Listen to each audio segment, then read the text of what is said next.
Welcome to Tales from Sector 9, your portal to immersive sci-fi audio stories. If you enjoy deep space action, rogue AIs, and conspiracy theories, you're in the right place. Tap like and subscribe to keep the adventures coming. Drop a comment and tell us where in the galaxy you're listening from.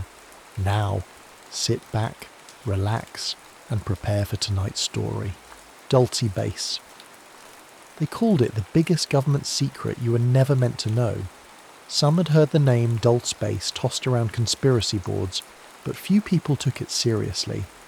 After all, who really believed there was a massive underground facility in New Mexico, run jointly by the US military and extraterrestrial beings? It had the ring of a B-movie script or a late-night radio show hoax. But that was before the files started to leak. Scattered breadcrumbs left by frightened scientists and well-connected whistleblowers. One of those whistleblowers was Dr. Julian Knox, who sent the first email to investigative journalist Cliff Nelson. Cliff wasn't your run-of-the-mill conspiracy blogger. At 47, he was too seasoned to chase Bigfoot sightings or shape-shifting reptilians. He'd cut his teeth on international war coverage, rising pharmaceutical scandals, and high-level political corruption. The cryptic message from Dr. Knox intrigued him, enough to keep reading. The email contained no greeting or introduction, just a string of numbers that, when deciphered, led to a location in Santa Fe and a single directive: meet me, bring recording equipment, trust no one. The next day, a second message arrived, this time bearing an attachment labelled partial proofs. It included disturbing images, X-ray scans of skeletons that didn't look fully human, screenshots of subterranean tunnel schematics, and an audio snippet filled with inhuman screeches echoing against metallic walls. The background static carried faint, eerie humming, as if it came from an advanced machine or perhaps something alive and breathing. Cliff's heart pounded in his chest. He had an array of sources within government, military and scientific circles, people who owed him favours or quietly admired his audacity. But no one he'd spoken to had ever hinted at something like this. The deeper he delved into Knox's attachments, the more he suspected. This wasn't a typical cover-up about funneling money or dabbling in questionable research. This was bigger, stranger, and infinitely more dangerous. Calling on an old friend in Santa Fe wasn't an option. He had no idea who might be complicit. If half the things in Dr. Knox's attachment were real, security measures around this Dulce base would be terrifyingly thorough. Paranoia pricked him like needles in the skin, reminding him that he might already be watched. In a single day, Cliff cancelled his other interviews, told his editor he was onto a major lead, and hopped on a plane to New Mexico. Under a moonlit sky, Santa Fe still looked deceptively serene.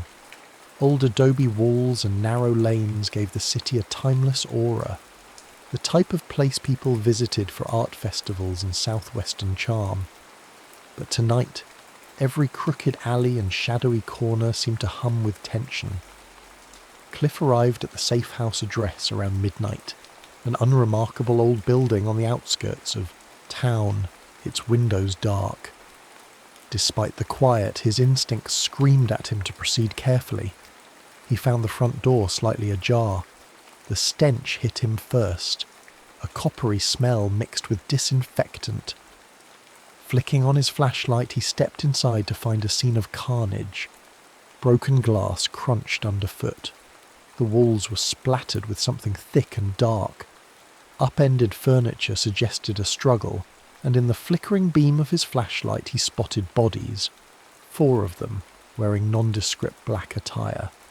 Their faces were contorted in death, bullet wounds blossoming on their chests and heads. They clearly weren't a bunch of amateurs. Military-grade gear was scattered around them. Night vision goggles, advanced rifles, something resembling an electronic scrambler box. But none of them looked like Dr. Knox. Cliff's stomach twisted. The horrifying thought occurred. Did I lead them here? He had no way of knowing. His eyes roamed the carnage. One figure had a half-torn ID patch that said Vance on it, a name he couldn't place at first. Then he saw movement. Someone was still alive. Cliff knelt, ignoring the warning in his gut, to check for a pulse. The man coughed up blood, grabbed Cliff by the collar and tried to speak, but all Cliff got were gargled words before the soldier's eyes glazed over.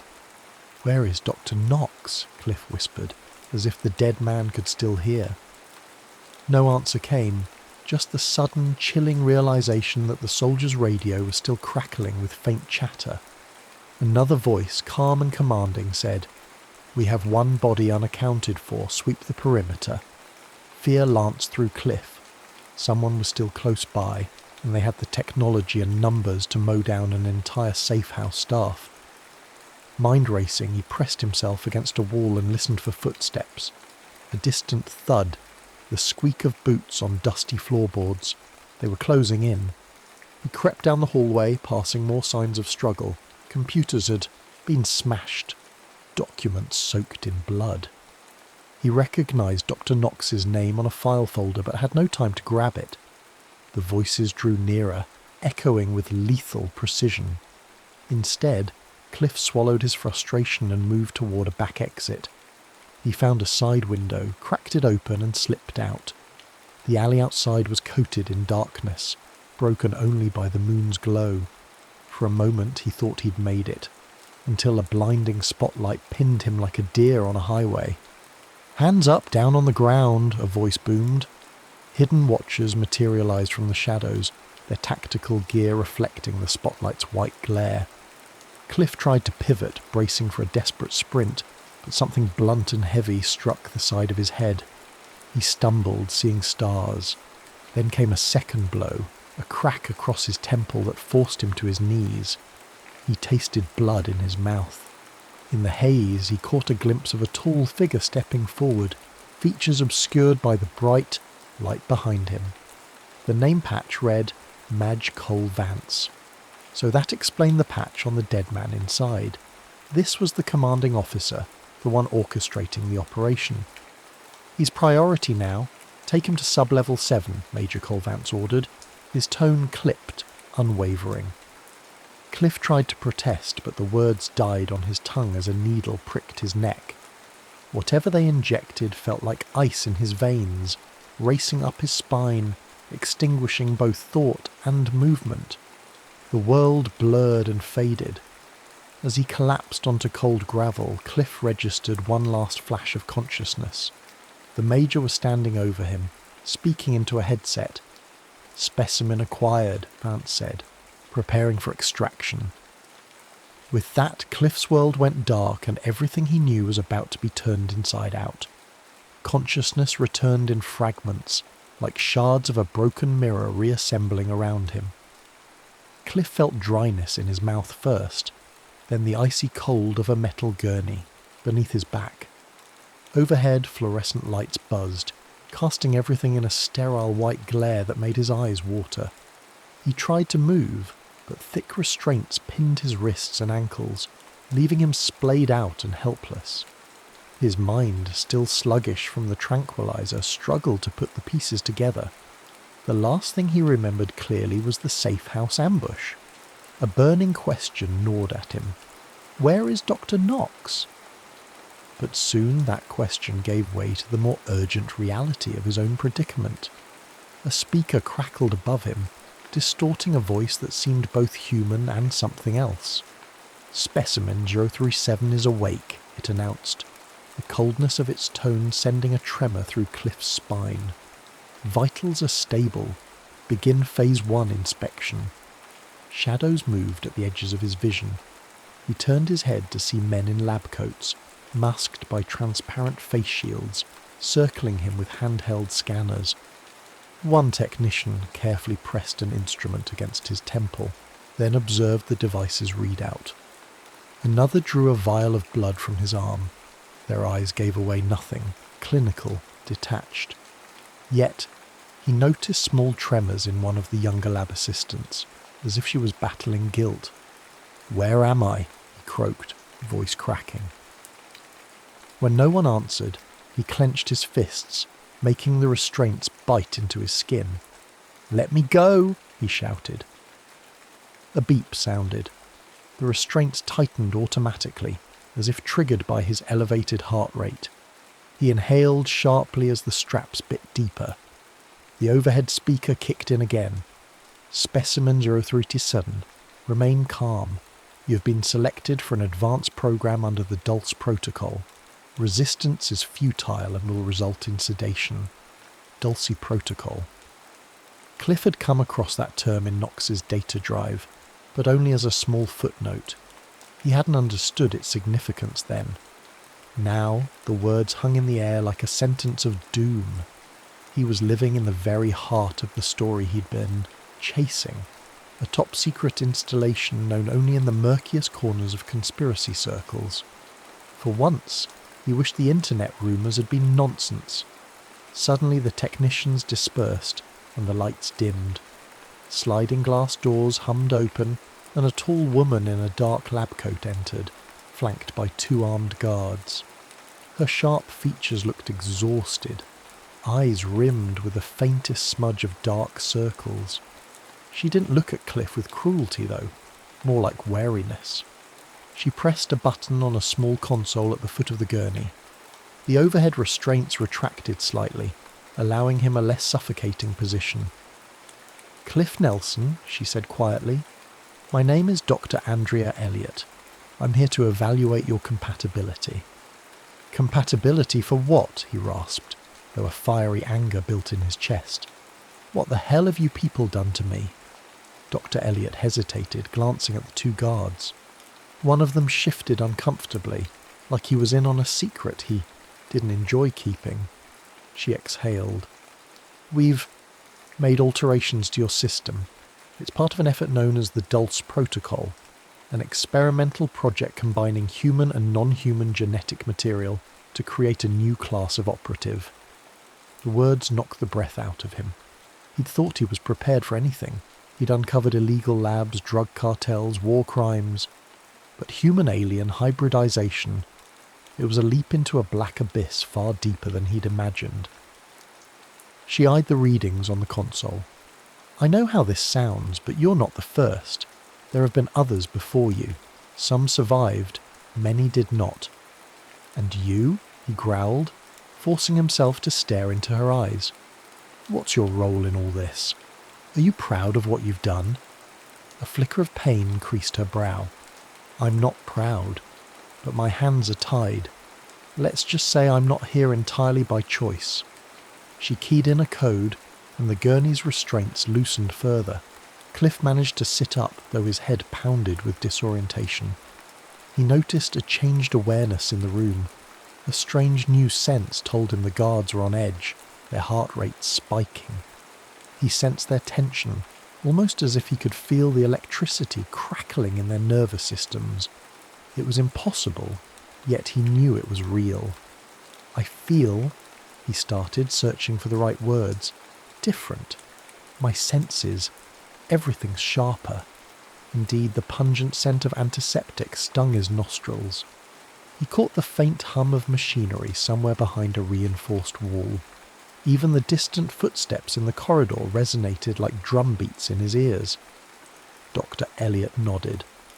"Part of the modification includes enhanced neural and sensory capabilities, courtesy of the grey, well, the off-world genome." She paused, lowering her voice. "It's not just about creating soldiers. They're looking for something else, an interface, a bridge between species." Before Cliff could respond, alarms blared through the corridors, red emergency lights flashing. A second overhead voice, more official, boomed through the speakers. "Containment breach on sub-level 4. Repeat containment breach. All security teams converge." One of the guards barked, "We need to secure the subject." The other guard readied a tranquilizer rifle, but Dr. Elliott raised her hand. "Not yet. I need him coherent. We'll move him to a holding cell." They unlocked the final restraints, forcing Cliff to stand. His legs wobbled, still recovering from sedation. One guard shoved a set of black scrubs into his arms. Put these on, quickly. Cliff slipped into the scrubs, mindful of the searing stares around him. Through the lab's glass walls, he caught glimpses of other patients in a row of observation chambers, people hooked to IVs, some heavily bandaged, and others with visible mutations that made his stomach lurch. Elongated limbs, blackened veins pulsing under, translucent skin, eyes that glowed faintly in the dark. He felt a wave of nausea. This was more than just unethical science.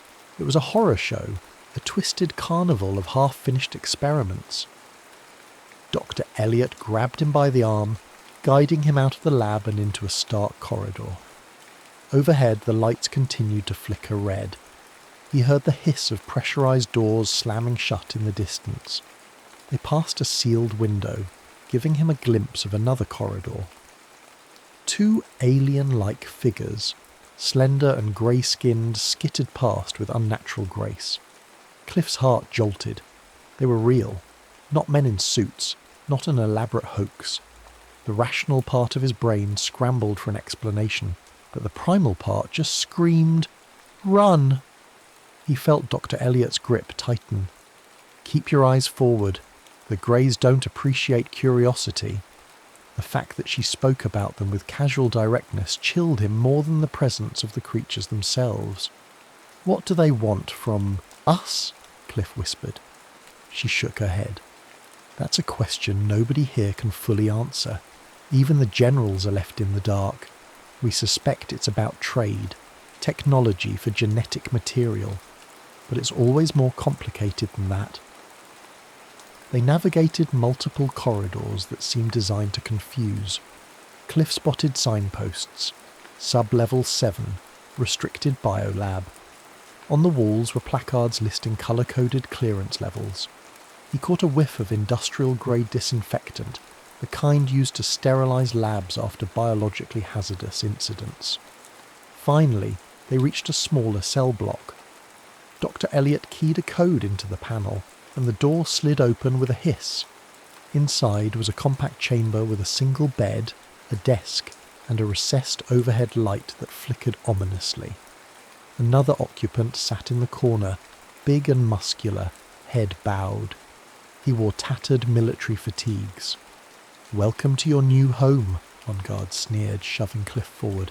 "Dr. Elliot, you have 2 minutes to finalise your inspection, then we lock this down." The door sealed behind them, leaving Cliff alone with Dr. Elliot and the mysterious occupant. Slowly the man lifted his gaze. A thin scar ran from his temple to his jawline.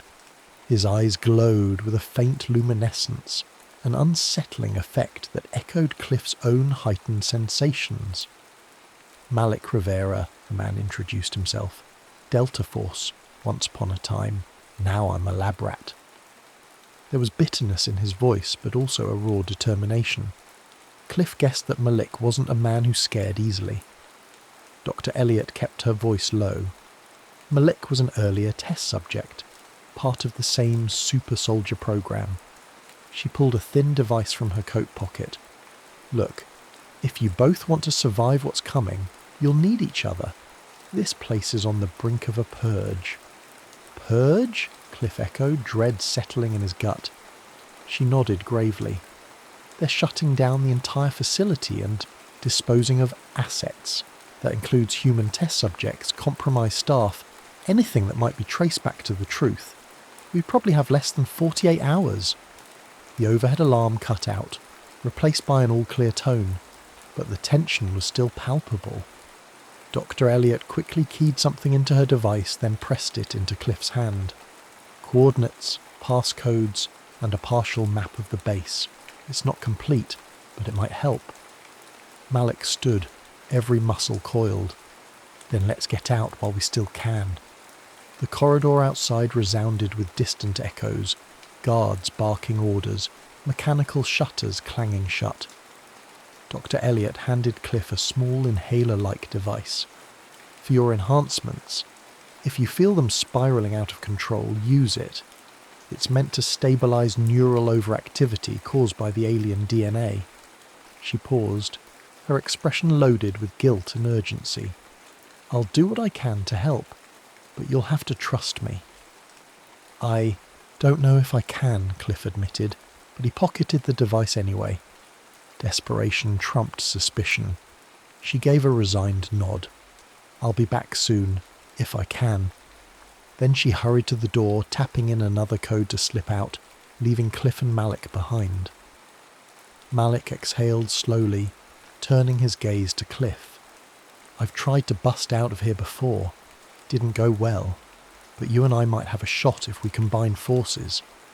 Cliff took a steadying breath, heart still pounding in his chest. "Then let's not wait around to become casualties in their purge." He glanced at the door, then at the coordinates Dr. Elliot had provided. His body still hummed with unnatural energy, a cocktail of alien DNA surging through his veins. The only question was whether it would be their curse, or the key to escaping Dulce Base alive. The first step of any plan was recon.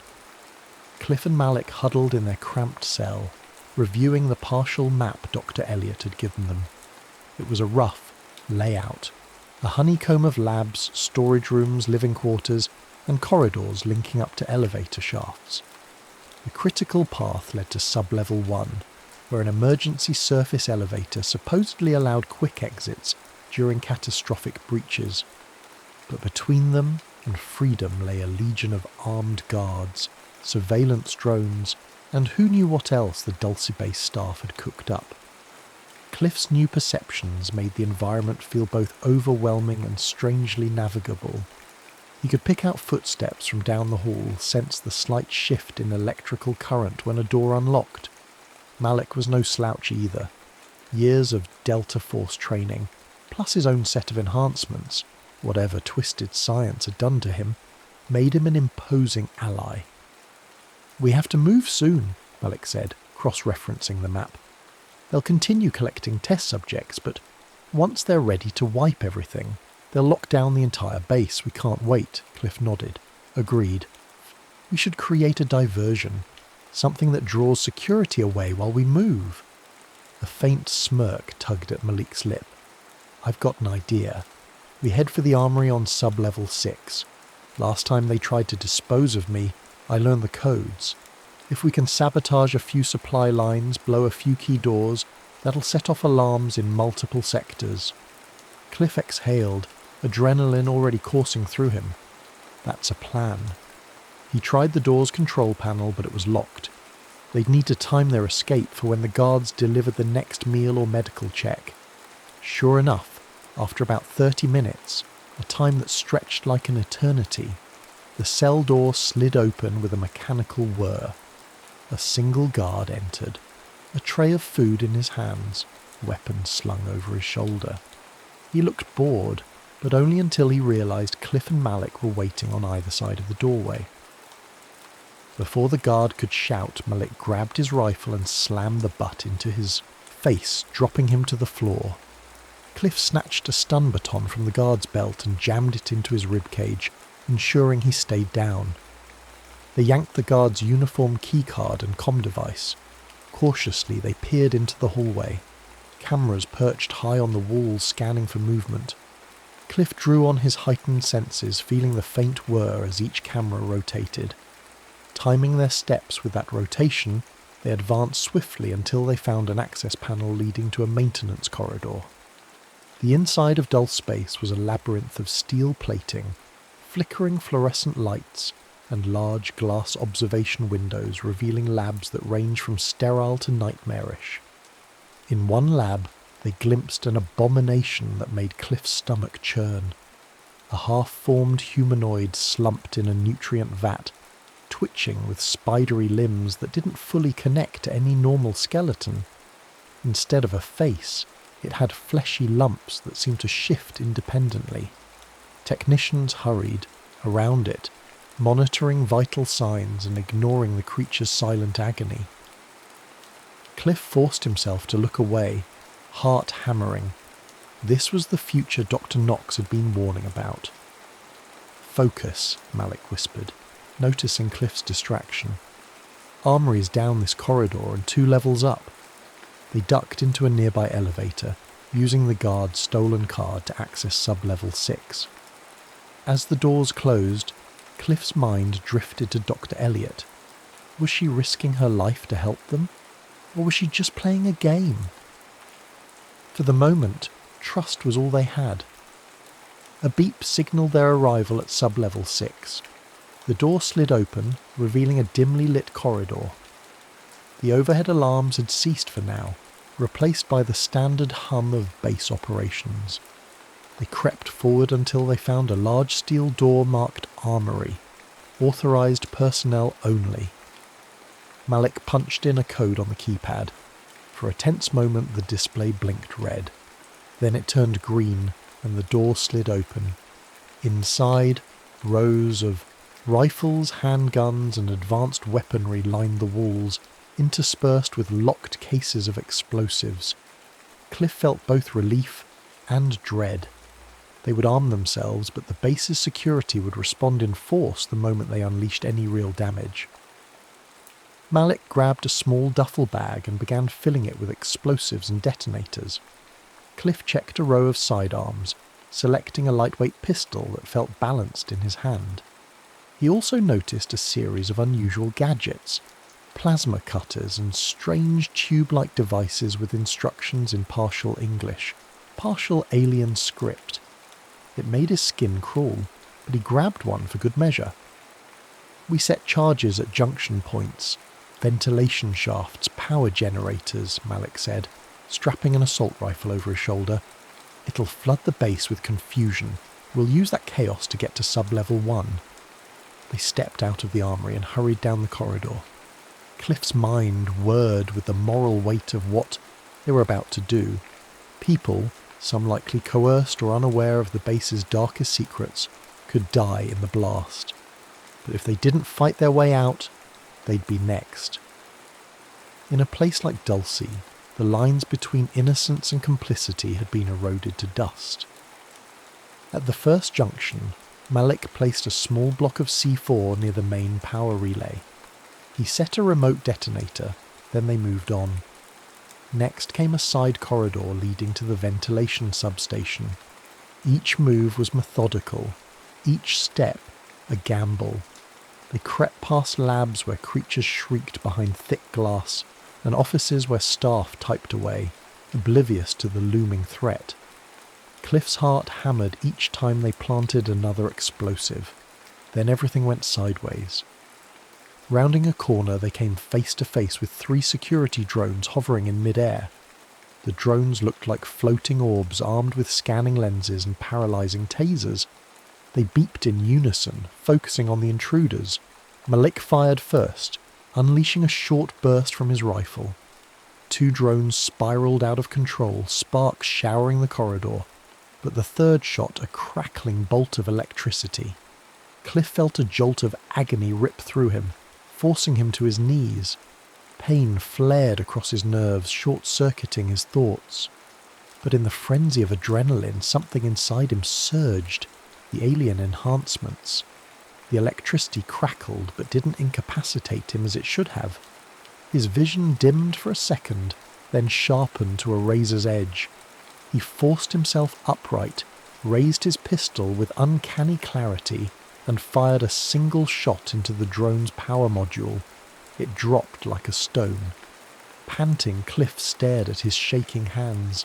They were still intact, though his muscles twitched from the shock. Malik stared at him, a mixture of awe and concern. Man, that was some next-level resilience. I can't even explain it, Cliff muttered. Let's not rely on it more than we have to. Alarms flared. Again, red lights spinning. A voice crackled over the intercom. Unauthorized weapons fire detected in sub-level 6. Security teams converge immediately. Time to move. They dashed through corridors confronted by guards who fired on sight. Cliff's reflexes felt supercharged. Bullets seemed slower than usual, giving him precious milliseconds to dodge or find cover. Malik's strength was formidable, delivering lethal close-quarters takedowns with brutal efficiency. Together, they carved a path toward the emergency staircase. Outside a sealed bulkhead door, they planted their final block of C4.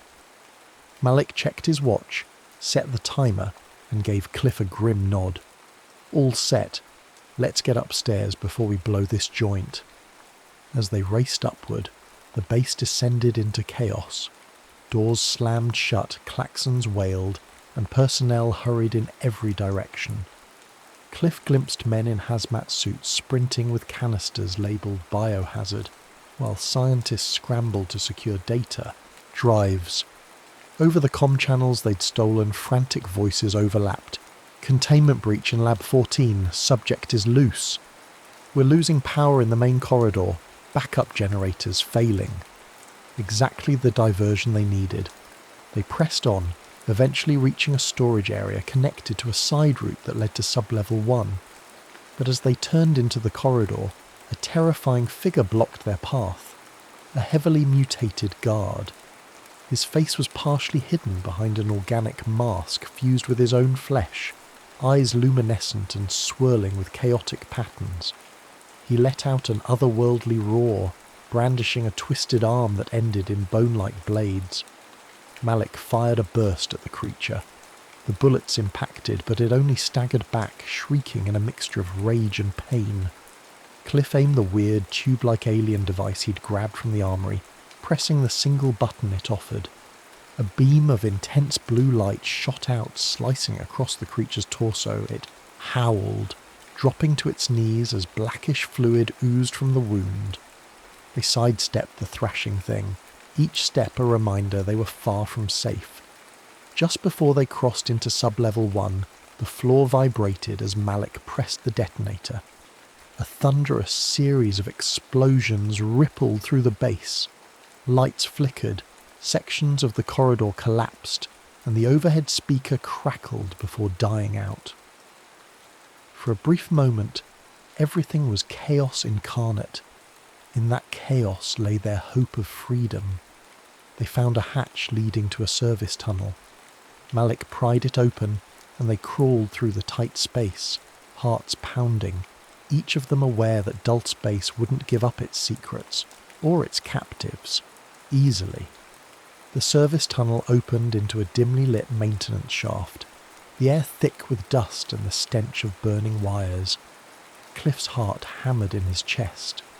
While the bombs had created a distraction, they also made the facility unstable. Sparks fizzled from broken conduits, and overhead pipes hissed with escaping steam. If they took a wrong turn, they risked being crushed by collapsing ceilings, or roasted in a sudden burst of superheated air. Malik led the way, pausing to consult the stolen map. We should be close to the transport tunnel that runs parallel to the main hall. His voice was hushed but tinged with urgency.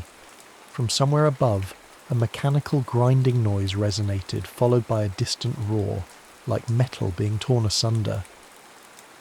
Cliff grimaced, imagining the monstrous experiments that might be on the loose now that sections of the base were compromised. Crouching low, they moved deeper into the tunnel until they found a grated door. On the other side was a narrow catwalk overlooking a subterranean transport track. Flatbed carts and cargo shuttles were parked on rails that stretched into darkness.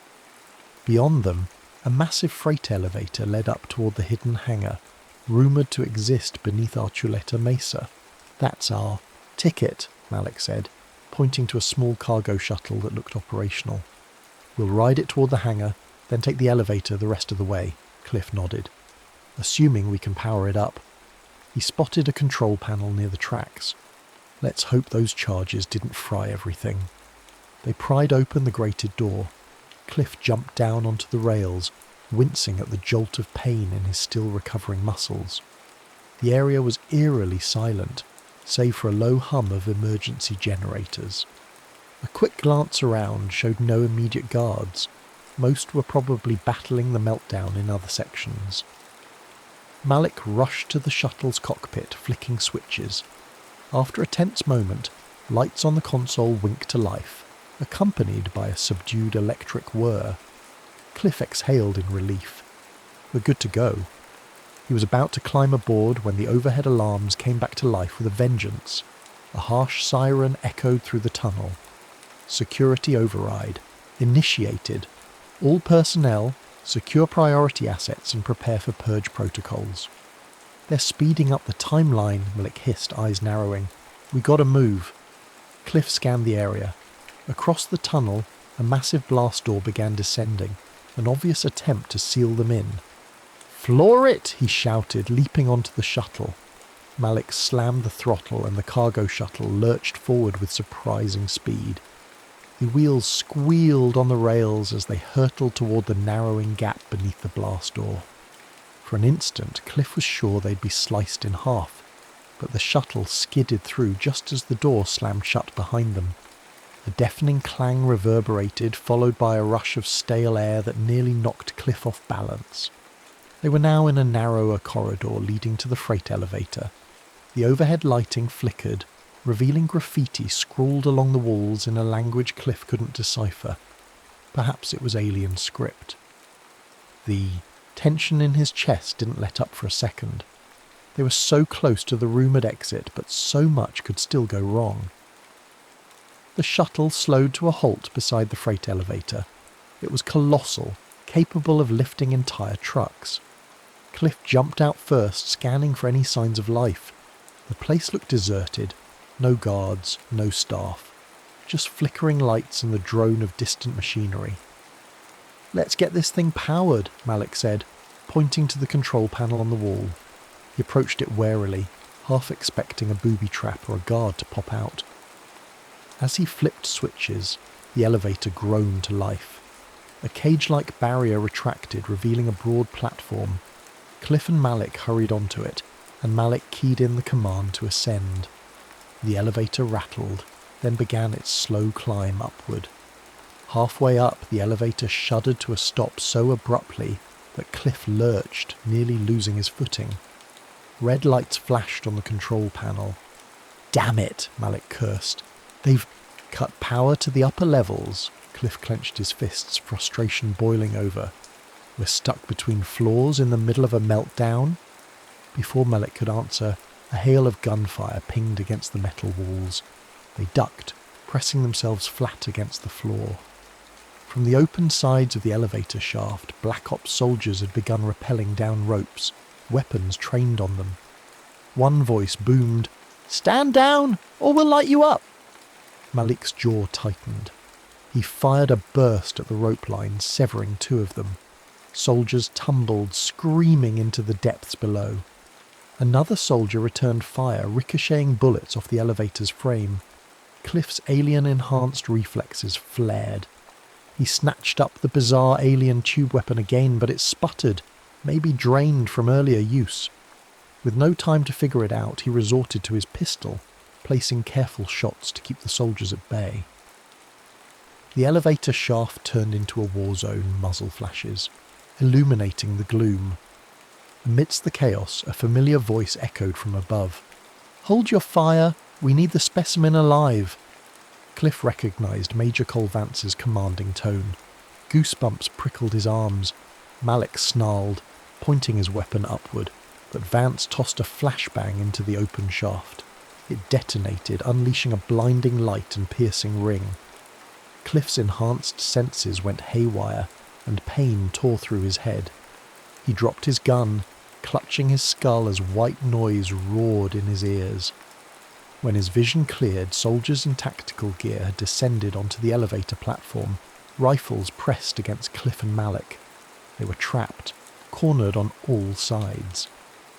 Major Vance lowered himself from the rope, landing with predatory grace. His face was stone cold, no hint of triumph or regret, just duty. "Malik Rivera," he said flatly, shifting his attention to the hulking figure. "I expected better from you. I see the enhancements have kept you resilient." Then his gaze settled on Cliff. "And Mr. Nelson, our star journalist, you've caused quite the commotion." Cliff's mind reeled, searching for any advantage. None was apparent. He could feel the tension radiating from Malik, who looked ready to charge even though the odds were impossible. Suddenly a savage roar echoed through the shaft, something inhuman. The next moment, one of the half-mutated test subjects came crashing down from above, landing on a group of soldiers. Gunfire erupted. Screams tore through the air. The monstrous creature, a writhing mass of flesh and bony protrusions, slashed with clawed appendages, eviscerating 2 men instantly. Seizing the opening, Malik grabbed Cliff's arm. "Go!" He charged forward, tackling 2 stunned soldiers. Cliff dove for the edge of the elevator, found a ladder built into the shaft's side, and scrambled to cling onto it. Bullets whizzed overhead, some striking the creature as it flailed. The entire platform rocked from the struggle, sparks flying from cut cables. Malik followed Cliff up the ladder, launching himself onto the rungs just as the feral experiment tore into another soldier. Major Vance cursed, stepping back while trying to steady his aim. Cliff spared 1 glance down. Vance's expression burned with anger as he levelled his rifle at the creature. Then the elevator platform jerked violently, sending men and monster alike plummeting into the darkness. "Malik, climb!" Cliff shouted. They ascended the ladder, adrenaline surging. At last they reached an access panel that led into another corridor. Malik kicked it open, and they hauled themselves inside, collapsing onto the cold floor, panting, battered, but alive. They found themselves in a wide hallway lined with support beams and sealed doors. Overhead, flickering fluorescent lights revealed a sign, Sub-Level 1, Exit Access. Relief flooded Cliff. They were near the surface elevator now. Cautiously they limped forward, rounding a corner, until they reached the final set of blast doors. But as they approached, the doors hissed open, revealing Major Vance and a team of Black Ops soldiers. Blood stained Vance's uniform, and his left arm hung at an odd angle. Yet his eyes were cold as ever. "Stand down," he demanded, voice echoing in the corridor. Rifles trained on Cliff and Malik, fingers on triggers. Malik levelled his own rifle, though he was outnumbered. Cliff's heart pounded. This was a standoff with no easy escape. The last barrier between them and freedom blocked by relentless, well-trained operatives. Then something in Malik snapped. His eyes glowed with a frenzied light. Before Cliff could stop him, he let out a guttural battle cry and charged. Gunfire exploded through the corridor, strobing everything in flashes. Malik took multiple hits but kept going, fueled by the same alien enhancements that had saved Cliff earlier. He crashed into the line of soldiers, scattering them like bowling pins. Cliff seized the moment, spotting a control console on the wall. He sprinted for it under a hail of bullets. Pain scorched his shoulder as a round grazed him, but he managed to slam his hand onto the emergency override. The final blast doors behind Vance began to open, revealing the long-sought elevator to the surface. Malik, bullet-ridden and gasping, turned to Cliff with a savage grin. "Go! Get out of here!" he roared, bashing another guard aside. With his last ounce of strength, he roared like a berserker, grappling multiple enemies at once, giving Cliff the only chance they had. Cliff felt anguish at leaving him behind, but Malik's sacrifice was unmistakable. With tears stinging his eyes, Cliff lunged through the opening blast doors. He slammed the control panel on the opposite side, shutting them behind him, sealing off the corridor. Outside, the sounds of fierce combat continued, gunfire, shouts, and Malik's defiant roar. Cliff turned to face the elevator.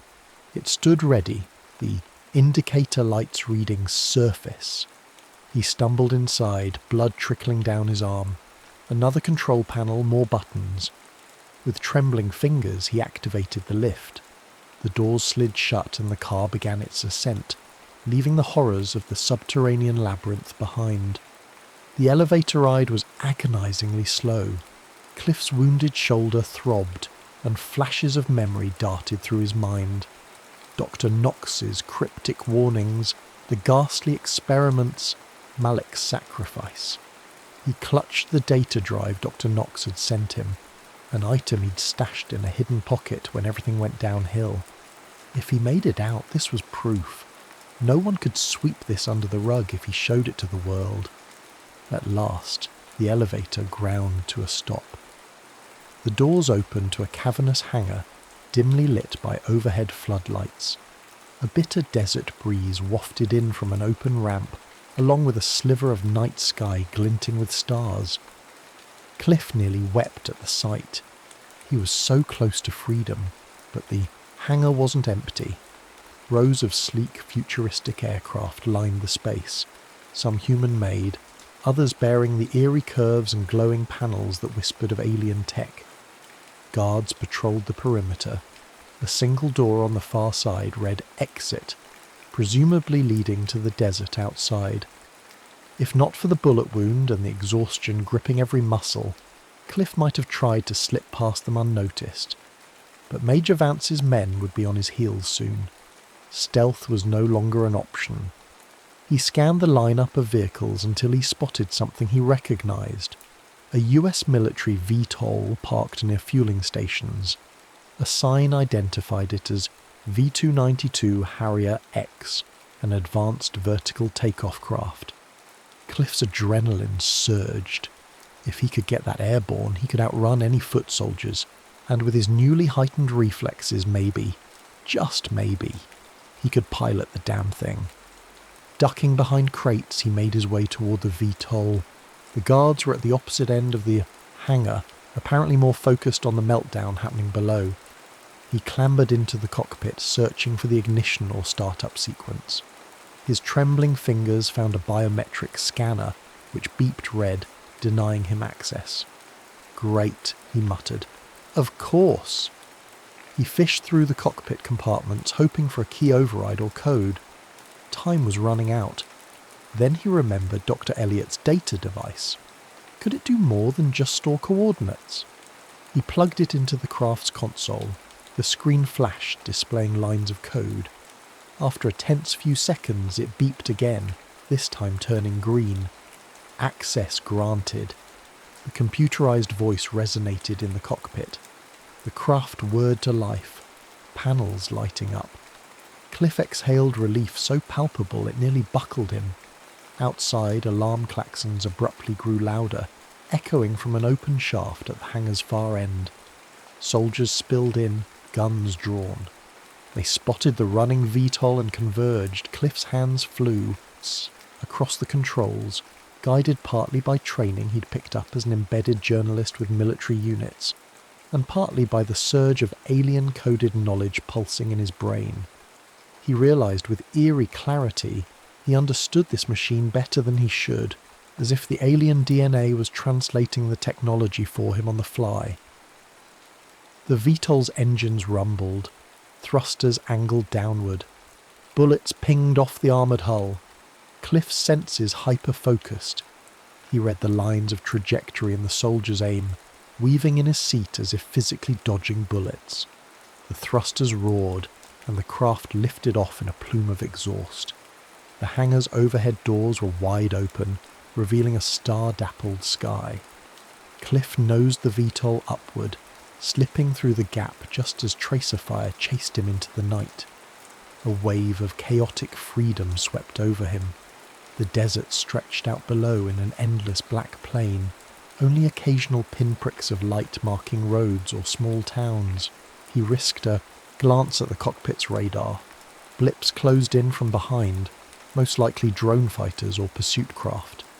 The base was pulling out all stops to keep him from escaping. Cliff gritted his teeth, throttle wide open. The VTOL soared into a steep climb. The first wave of drone fighters erupted from the hangar, sleek shapes backlit by the moon. They accelerated with inhuman agility, weaving into formation behind Cliff. Their weapons glowed ominously, locking onto his craft. Panic flared, but again, his enhancements kicked in. He spotted an array of advanced countermeasures in the Harrier X's system. Chaff bursts, directed energy pulses, maneuvers that normal human reflexes couldn't possibly execute in time. He twisted the craft in a near-impossible roll, dodging two missiles that whooshed past. Then he triggered a chaff cloud that caused a third missile to detonate prematurely. The fiery explosion lit the desert sky. Cliff prayed no innocent towns were below to witness this aerial nightmare. The dogfight grew more intense. One drone soared overhead, peppering him with pulse blasts. Another looped under, attempting to flank. Cliff clenched the stick, adrenaline coursing. The craft soared into a harrowing barrel roll, flipping above the second drone. He hammered the trigger, releasing a barrage of armour-piercing rounds. The drone disintegrated in a spray of sparks. His luck couldn't hold forever, though. The pursuit craft had an advantage in numbers and advanced weaponry. A well-timed pulse blast smashed into the VTOL's rear thrusters, sending him spinning. Cockpit alarms wailed. Cliff fought the controls, forcing the Harrier X into a stabilizing loop. He dove low, hugging the desert floor, hoping to use the terrain for cover. Miraculously, the drones faltered, maybe losing him in the darkness. It gave him a narrow window to push the thrusters to maximum, heading west, away from the base. It took everything he had to keep the battered VTOL stable. The instrument panel flickered, warning lights ablaze. He half expected the entire craft to burst into flames. Eventually the radar showed the drones falling back, possibly recalled or out of range. Cliff's shoulders sagged. He angled north, remembering Dr. Elliott's final words. They've already started deploying the first wave. It's bigger than you know. Her voice echoed in his mind, stirring dread. If Dulce Base was just one node in a global network, a single victory here wouldn't stop the monstrous plan. The Harrier X sputtered, forcing him to make an emergency landing in a rocky clearing miles from the nearest road.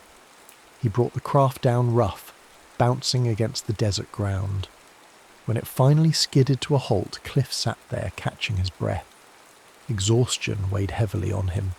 A single beep from the console indicated the fuel was nearly depleted, the thrusters heavily damaged. Struggling out of the cockpit, Cliff stared at the star-filled sky. For a fleeting moment, the quiet was so absolute, as if the entire world was holding its breath. Then he reached for his phone, a device he'd stowed away in a pocket. No signal. He needed to get word out, but the desert night wasn't going to make that easy. Pain flared in his shoulder, and he realized the bullet graze was worse than he'd thought. He tore a strip of cloth from his shirt and fashioned a makeshift bandage. His thoughts turned to Dr. Andrea Elliott, to Malik Rivera's last stand, to Dr. Knox, who had vanished before any of this truly began. Am I the only one left who can tell the story? He wondered bitterly. It took him until dawn to hike to a tiny highway rest stop. Along the way, he quietly marvelled at his own stamina. The alien enhancement still hummed within him, though overshadowed by pain and fatigue. By the time the first rays of sun crept over the horizon, he found a payphone outside a dusty gas station. He called the only number he could think of, a contact in an underground journalist network that specialised in covert leaks. Voice shaky, he gave them the barest details. Get me a secure line. I've got a story bigger than anything we ever imagined. Days later, Cliff was holed up in a safe house in the southwestern desert. He transmitted Dr. Knox's data to international news outlets. He included photos, x-rays, laboratory logs, everything needed to piece together the truth about Dulce Base. Then he waited, uncertain if anyone would believe it. A few smaller outlets picked it up, followed by an explosion of coverage on conspiracy forums. But mainstream media was suspiciously silent. It was as if some invisible hand was blocking the story from major platforms, just as it had always done. At midnight, a messenger arrived with a sealed envelope. Cliff opened it, finding only a slip of paper bearing coordinates that pointed to a remote region in the Rockies. Written underneath, in neat official handwriting, was, "Dulce is just the beginning. We need to talk. General Hamilton." Cliff's heart drummed in his chest. Was this a trap? Or a genuine high-ranking officer willing to blow the lid on more than just Dulce? He clenched his fists, recalling Dr. Elliot's dying words.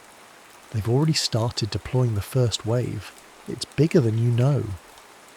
The faint neon glow of a motel sign flickered through the window, painting the room in shifting shades of red. He had a choice: walk away now and try to disappear, or follow this lead deeper into the hidden war. There was really no choice at all. Cliff had seen too much, been changed in ways he couldn't reverse. The journalist in him demanded answers, demanded justice. The next morning he packed up his battered equipment, the data drive and whatever little remained of his old life, setting out toward those mysterious new coordinates. In the back of his mind, a single certainty loomed. Dulce Base was just one front in a war about to spread across the globe, a post-human war for control, survival and the future of species on Earth. And so the Dulce Protocol ended here, for now. But the real battle was only just beginning.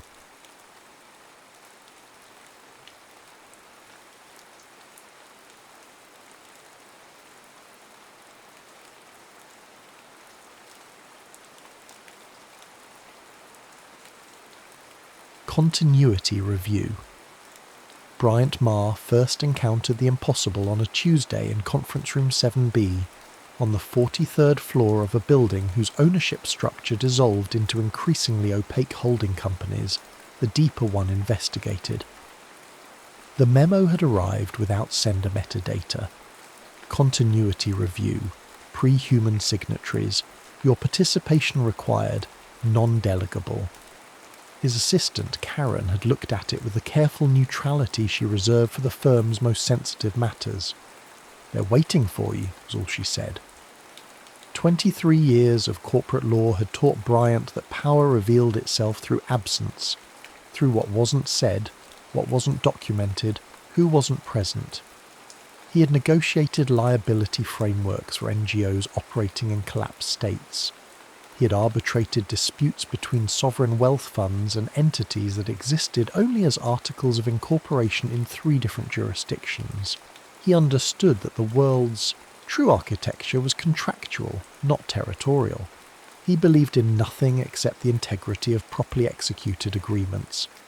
Conference Room 7B contained 3 others: Margaret Bell from Archives, whose title was Historical Compliance Officer, and whose age Bryant had never been able to determine, Dmitry Volkov, representing something called the Perpetuity Council, and a woman who introduced herself only as the Witness, dressed in charcoal grey, her face unmemorable in the way that suggested deliberate cultivation. The documents were already on the table, not screens, not tablets. Actual documents, though calling them that seemed inadequate. They appeared to be vellum, or something older than vellum. The text shifted between writing systems, cuneiform bleeding into something that resembled Linear A, which gave way to symbols that predated recognisable language entirely. "You're looking at the oldest continuously binding agreements in human history," Margaret said. Her voice had the tired precision of someone who'd given this briefing before. "Older than Sumer, older than Göbekli Tepe. These contracts predate civilization as we understand it." Bryant reached for the documents. They were warm. Not room temperature, body temperature. No, something else. The temperature of thought itself. "The opposing party," Dmitry said slowly, "does not communicate through language as we practice it. They respond to symbolic geometry, intention expressed through archetypal form." "Who are they?" Bryant heard himself ask. The witness spoke for the first time. "That's not the correct question. The correct question is, what have they been helping us avoid?" The briefing lasted 6 hours. Bryant learned that human civilization existed in a legal framework established approximately 40,000 years ago, during a cognitive crisis that would have ended the species. Non-human intelligences, the documents called them prior signatories or sometimes continuity, keepers, had offered terms, not conquest, not submission, partnership. In exchange for certain allowances, humanity would receive guidance, not direct intervention that violated some principle the documents couldn't quite articulate, but influence, pattern setting, the establishment of symbolic frameworks that would channel human development along stable trajectories. The allowances were specific: cognitive access, during threshold moments, the formation of civilizations, the collapse of empires, the invention of world-altering technologies. The prior signatories could subtly adjust the archetypal patterns that shaped human decision-making. Not control, adjustment, the way a gardener stakes a growing plant. Lineage influence. Certain family lines would carry heightened sensitivity to symbolic structures. These bloodlines would naturally gravitate toward positions of authority, not through conspiracy, but through neurological architecture. They would feel the pull of legitimacy, the weight of sovereignty, the necessity of hierarchy. They would build the institutions that contained chaos.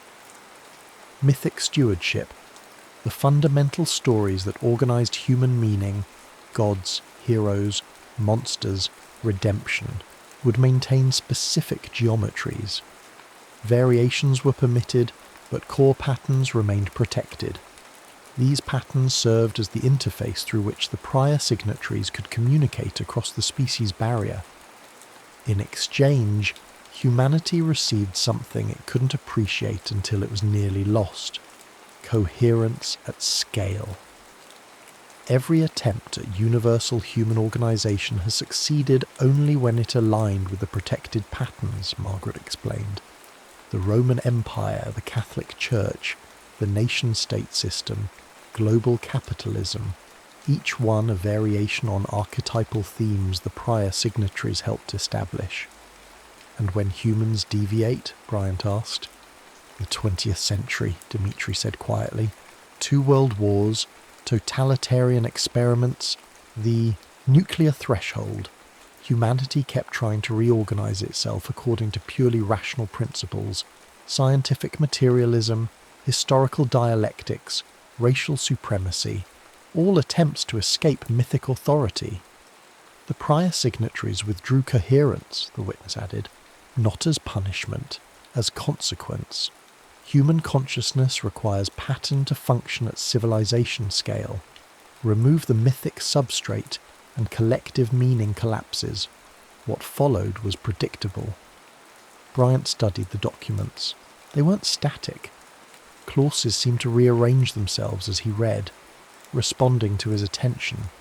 Why am I here? Because the treaties are up for renewal, Margaret said. Every 5,000 years the terms must be renegotiated. We're 3 years from the deadline, and this time there's a proposal to amend. She slid another document across the table. It was newer, maybe 50 years old, typed on a manual typewriter in English. The title read, Amendment Proposal, Symbolic. Autonomy Clause, Bryant read it twice. His hands were shaking. This would terminate the cognitive access provision, he said. Completely. Yes. Humanity would retain full autonomy over its symbolic development. No external influence on myth, religion, or political archetypes. Correct. This is insane. Civilization would destabilize within 50 to 200 years, Dimitri finished. That's the conservative estimate.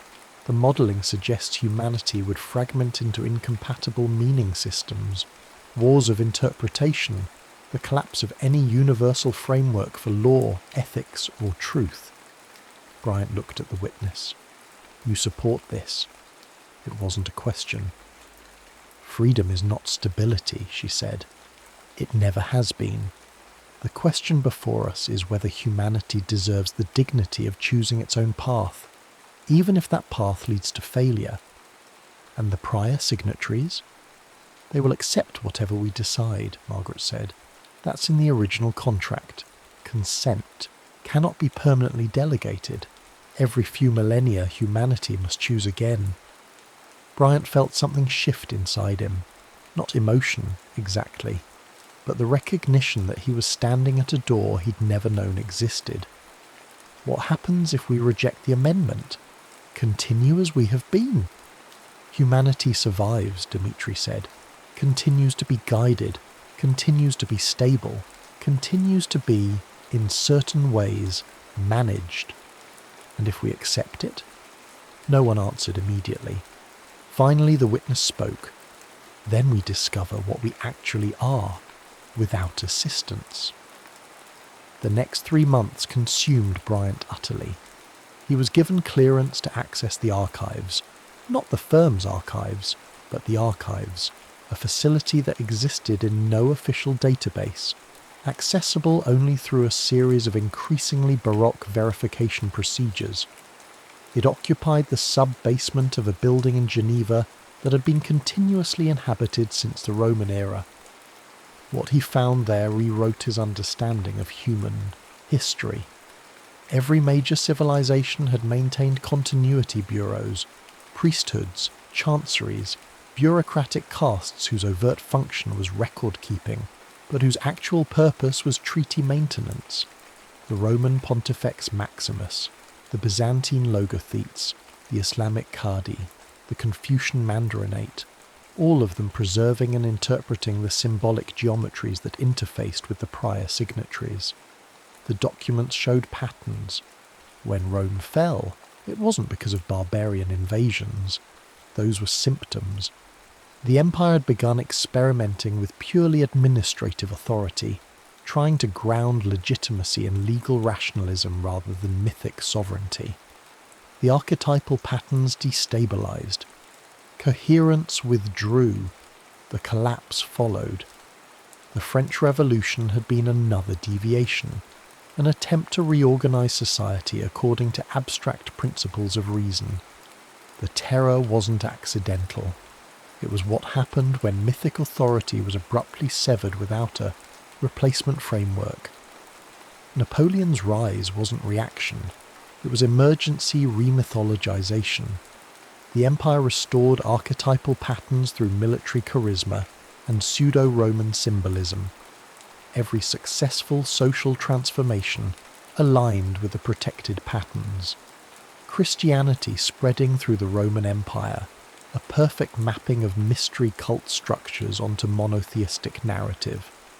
The Enlightenment, permitted because it preserved underlying hierarchies of reason and natural law. Even the digital revolution followed patterns, network topology mirroring ancient metaphors of connection and flow. But the failures, the catastrophes, those came when humanity tried to escape the patterns entirely. The Soviet Union, Margaret explained during one of their review sessions, attempted to construct meaning from pure materialism, historical dialectics with no mythic resonance. It lasted 70 years, less than a human lifetime, before collapsing under its own semantic weight. The prior signatories destroyed it? No, they did nothing. That's the point. Humans did it to themselves. Without archetypal scaffolding, large-scale social coordination becomes psychologically impossible. People need stories that resonate at depths language can't reach. Bryant was reading a report from 1945, declassified only in this archive. It described the Manhattan Project not as a technological achievement, but as a threshold moment, humanity accessing the power to end itself. The prior signatories had apparently flooded the collective unconscious with symbols of apocalypse and redemption, not to prevent nuclear weapons, that would violate the non-intervention principle, but to ensure that human decision-makers felt the mythic weight of their choices. The bombs were used. But mad doctrine emerged, mutually assured destruction, a perfect archetypal bind that prevented total war through the threat of total annihilation.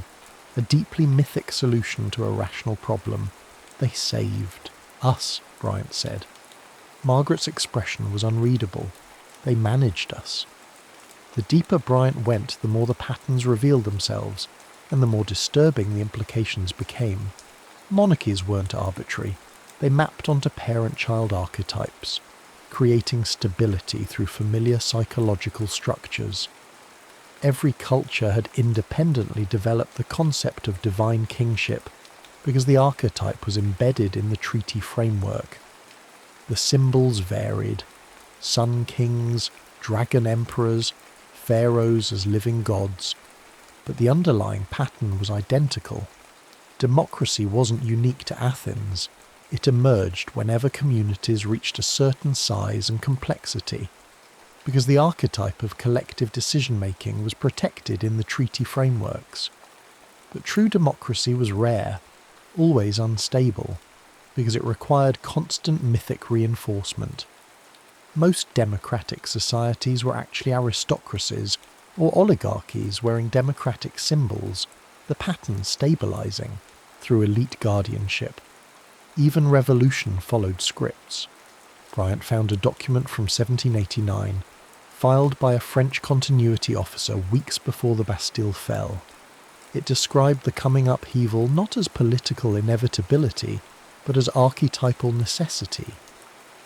The king archetype has become disconnected from the provider pattern. The divine parent no longer feeds the children. The scapegoat mechanism will activate. Estimate: 1836 months of purification ritual before new authority pattern stabilises. The prediction was accurate within 3 months. Even atrocities had patterns, and this was where Bryant began to feel something he hadn't expected. Not anger exactly. He'd thought he was incapable of that, but something close to it. Witch hunts, pogroms, ethnic cleansings, genocides. They followed rhythms, occurred during periods of mythic instability when societies were between symbolic systems, not caused by the prior signatories but not prevented either. The treaties apparently permitted a certain amount of human chaos, as long as it didn't threaten species-level extinction. More than that, some violence was apparently functional within the pattern maintenance system. Scapegoating served to discharge accumulated social tension. Periodic purges reinforced in-group coherence. Ritual sacrifice, whether literal in ancient cultures or metaphorical in modern ones, maintained the circulation of meaning through symbolic systems. The documents were clinical about it. One entry, dated to approximately 1348, described the Black Death pogroms against Jewish communities across Europe. The analysis suggested these weren't just expressions of misplaced blame, they were emergency mythic recalibration. The plague had destabilised every pattern simultaneously. The church's authority was in question, feudal hierarchies were collapsing, the very cosmos seemed chaotic. The scapegoating of outsiders restored a sense of cosmic order. There was an enemy, there was a cause, there was something humans could do. It was functional, it was monstrous. Both things were true. "They let millions die," Bryant said to Dmitri one evening, after reading too many of these clinical assessments. "They let billions live," Dmitri replied. "The question isn't whether the system is perfect. The question is whether any alternative is better. That's not an answer, that's an excuse. It's both." Dmitri looked tired, genuinely tired, not the performance of tiredness. "I've spent 30 years studying the counterfactuals. Every time humanity tried to escape these patterns entirely, the death toll was higher. The Mongol conquests, brutal but mythically coherent. Genghis Khan as archetypal conqueror, bringing order through force, horrifying but stable. Compare that to the 20th century's industrial-scale ideological murders. No archetypal resonance, just mechanical, meaningless death. So the patterns make death more meaningful. They make death legible. That's different. Dmitri poured himself more tea. When people die within mythic frameworks, as martyrs, heroes, sacrifices, their deaths enter narrative. They become part of the pattern. When people die outside those frameworks, they're just eliminated, processed. There's no transcendence, no meaning, no integration into the larger story. Bryant thought about that. I'm not sure that's better. Neither am I, Dmitri admitted, but it's what we have. Bryant found himself in increasingly strange territory. He was reading anthropological reports that reframed cargo cults not as primitive misunderstandings, but as spontaneous attempts to interface with a symbolic substrate. Documents showing that identical religious imagery emerged independently across cultures, not because of diffusion, but because certain archetypal forms were embedded in the treaty framework itself. The Virgin Mary, Kuan Yin, Isis, Tara. The same pattern, divine feminine, compassionate intermediary appearing across civilizations because it served a specific function in the architecture of human meaning-making. The pattern mediated between absolute transcendence and human need. It made the numinous accessible, but there were other patterns, darker ones, that repeated with equal precision. The men in black appeared in medieval chronicles described as figures in dark garments who appeared before catastrophes, speaking in riddles about coming transformations.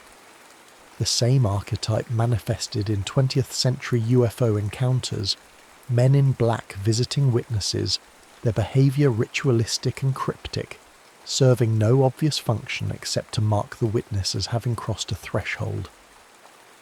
Bryant found a memo from 1952, filed by a continuity officer embedded in the US Air Force. It described the men in black phenomenon not as alien contact or government harassment, but as spontaneous manifestation of the threshold guardian pattern. When individuals encountered experiences that threatened to destabilize their symbolic framework, UFO sightings being archetypal encounters with the radically other, the pattern would generate a secondary experience to contain and ritualize the first one. The men in black appeared to transform random experience into initiatory structure. Their presence said, "You have seen something significant. This significance is real. It is also dangerous. You have been marked." The ritual completed the pattern. What might have been destabilizing became mythically integrated. The prior signatories don't just maintain patterns, Margaret explained when Bryant brought this to her attention. They generate protective responses when humans approach pattern boundaries. The men in black are one example. There are others. She showed him documents about ritual traditions that appeared independently across cultures, initiation ceremonies that followed identical symbolic progressions, mystery cults that use the same archetypal language despite no historical contact, secret, societies that emerged in different eras with identical structures. "Look at Freemasonry," she said, pulling up a file that tracked the organization's development. It claims historical continuity back to Solomon's Temple. That's mythic genealogy, not literal history.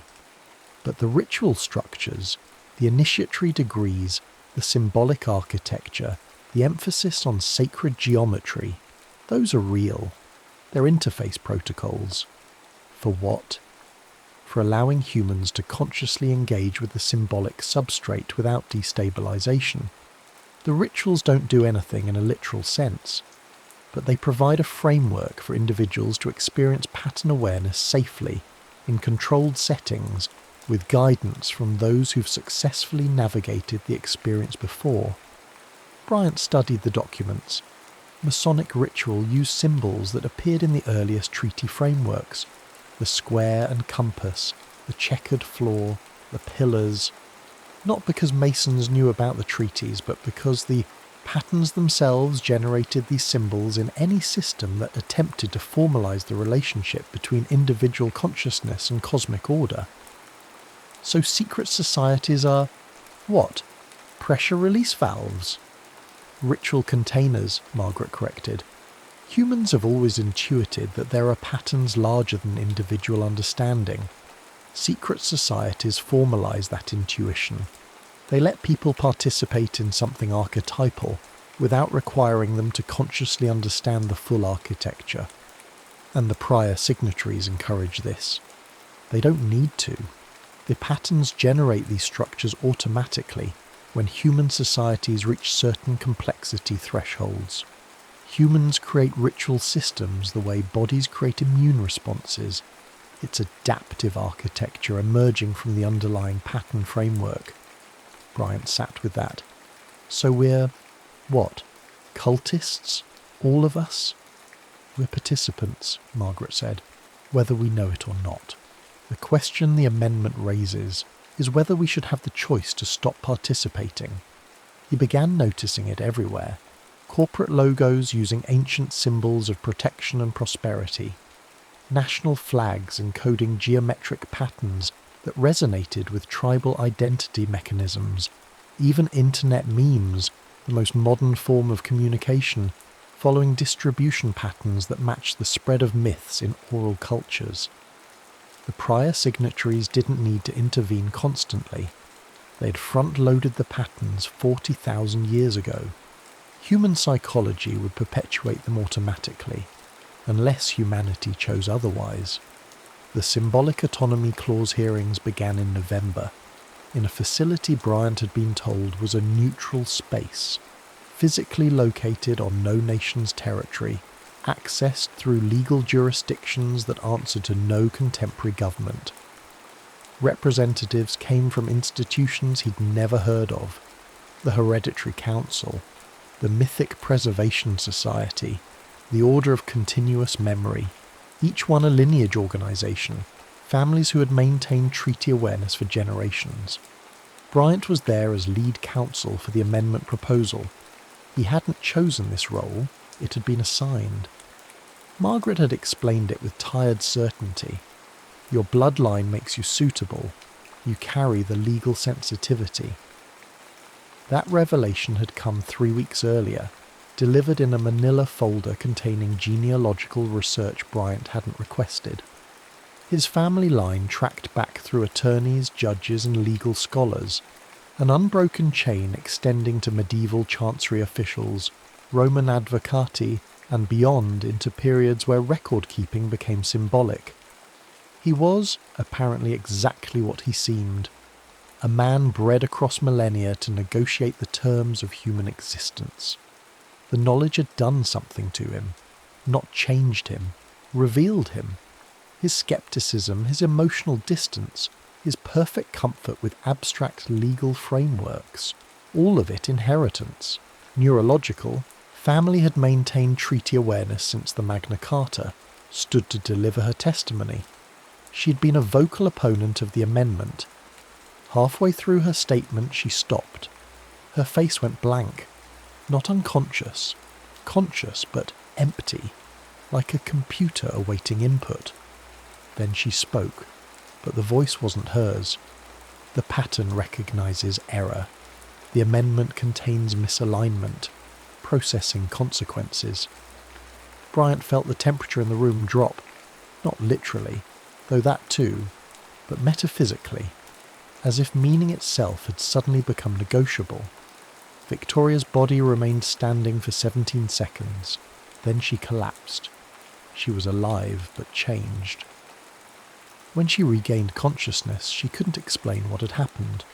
She remembered her positions on the treaty, her arguments against the amendment, but she couldn't articulate why they mattered. The emotional resonance was gone, the mythic weight. She was, in a very precise sense, severed from pattern. The hearings continued, but everything had shifted. The prior signatories had demonstrated something. They could withdraw coherence individually, selectively, surgically, not as threat, as information. This is what autonomy looks like, the gesture said. Humanity cut loose from archetypal meaning, functional, alive, but fundamentally disconnected from the frameworks that made existence feel significant.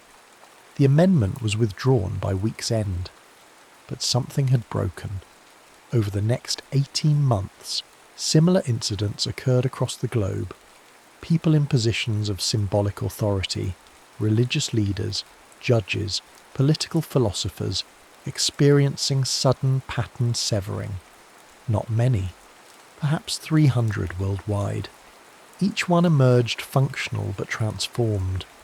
They could no longer feel the pull of tradition, the weight of legitimacy, the resonance of sacred narrative. They continued their roles, but mechanically. The meaning was gone.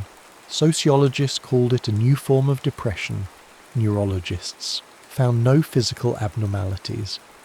Psychiatrists noted that the affected individuals weren't suffering exactly. They were simply indifferent to the frameworks that organised everyone else's reality. Bryant recognised it immediately. The prior signatories were demonstrating the cost of the amendment at scale. Not punishment, education. Margaret met him in a cafe in Brussels, one of those anonymous European spaces where lawyers and bureaucrats conducted the world's actual business. "They're showing us what we asked for," she said. "Humanity wanted to see what symbolic autonomy looks like. They're providing examples. People are being damaged. People are being freed," Margaret corrected. "That's the point. Freedom from archetypal influence means freedom from meaning. You can't have one without the other." Bryant ordered coffee he wouldn't drink. There has to be a middle path. There isn't. That's what the treaties established. Either humans remain within the symbolic frameworks the prior signatories helped create, or we don't. Gradual withdrawal is impossible. Meaning doesn't work that way. It's structural, binary. So we're trapped. We're protected. Bryant looked at her across the small table. Margaret Bell, whose age he still couldn't determine, whose title was Historical Compliance Officer, whose family had probably maintained treaty awareness since before China was China. "Do you ever resent them?" he asked. "Every day," she said, "and I'm grateful every day. That's the burden of understanding the architecture." The meeting that would determine everything took place in a location Bryant would never be able to properly remember. Not because of any imposed amnesia, but because the space existed in a jurisdictional grey zone, technically accessible but semantically unstable. The three participants, Bryant Marr, representing human legal interests, the witness, whose role remained ambiguous, and something that manifested as a geometric configuration of symbols, the closest thing to direct communication with the prior signatories anyone had achieved in recorded history.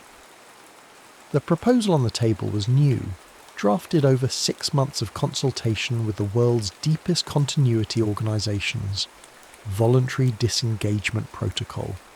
The prior signatories would not withdraw, but they would allow humans to opt out individually, irreversibly.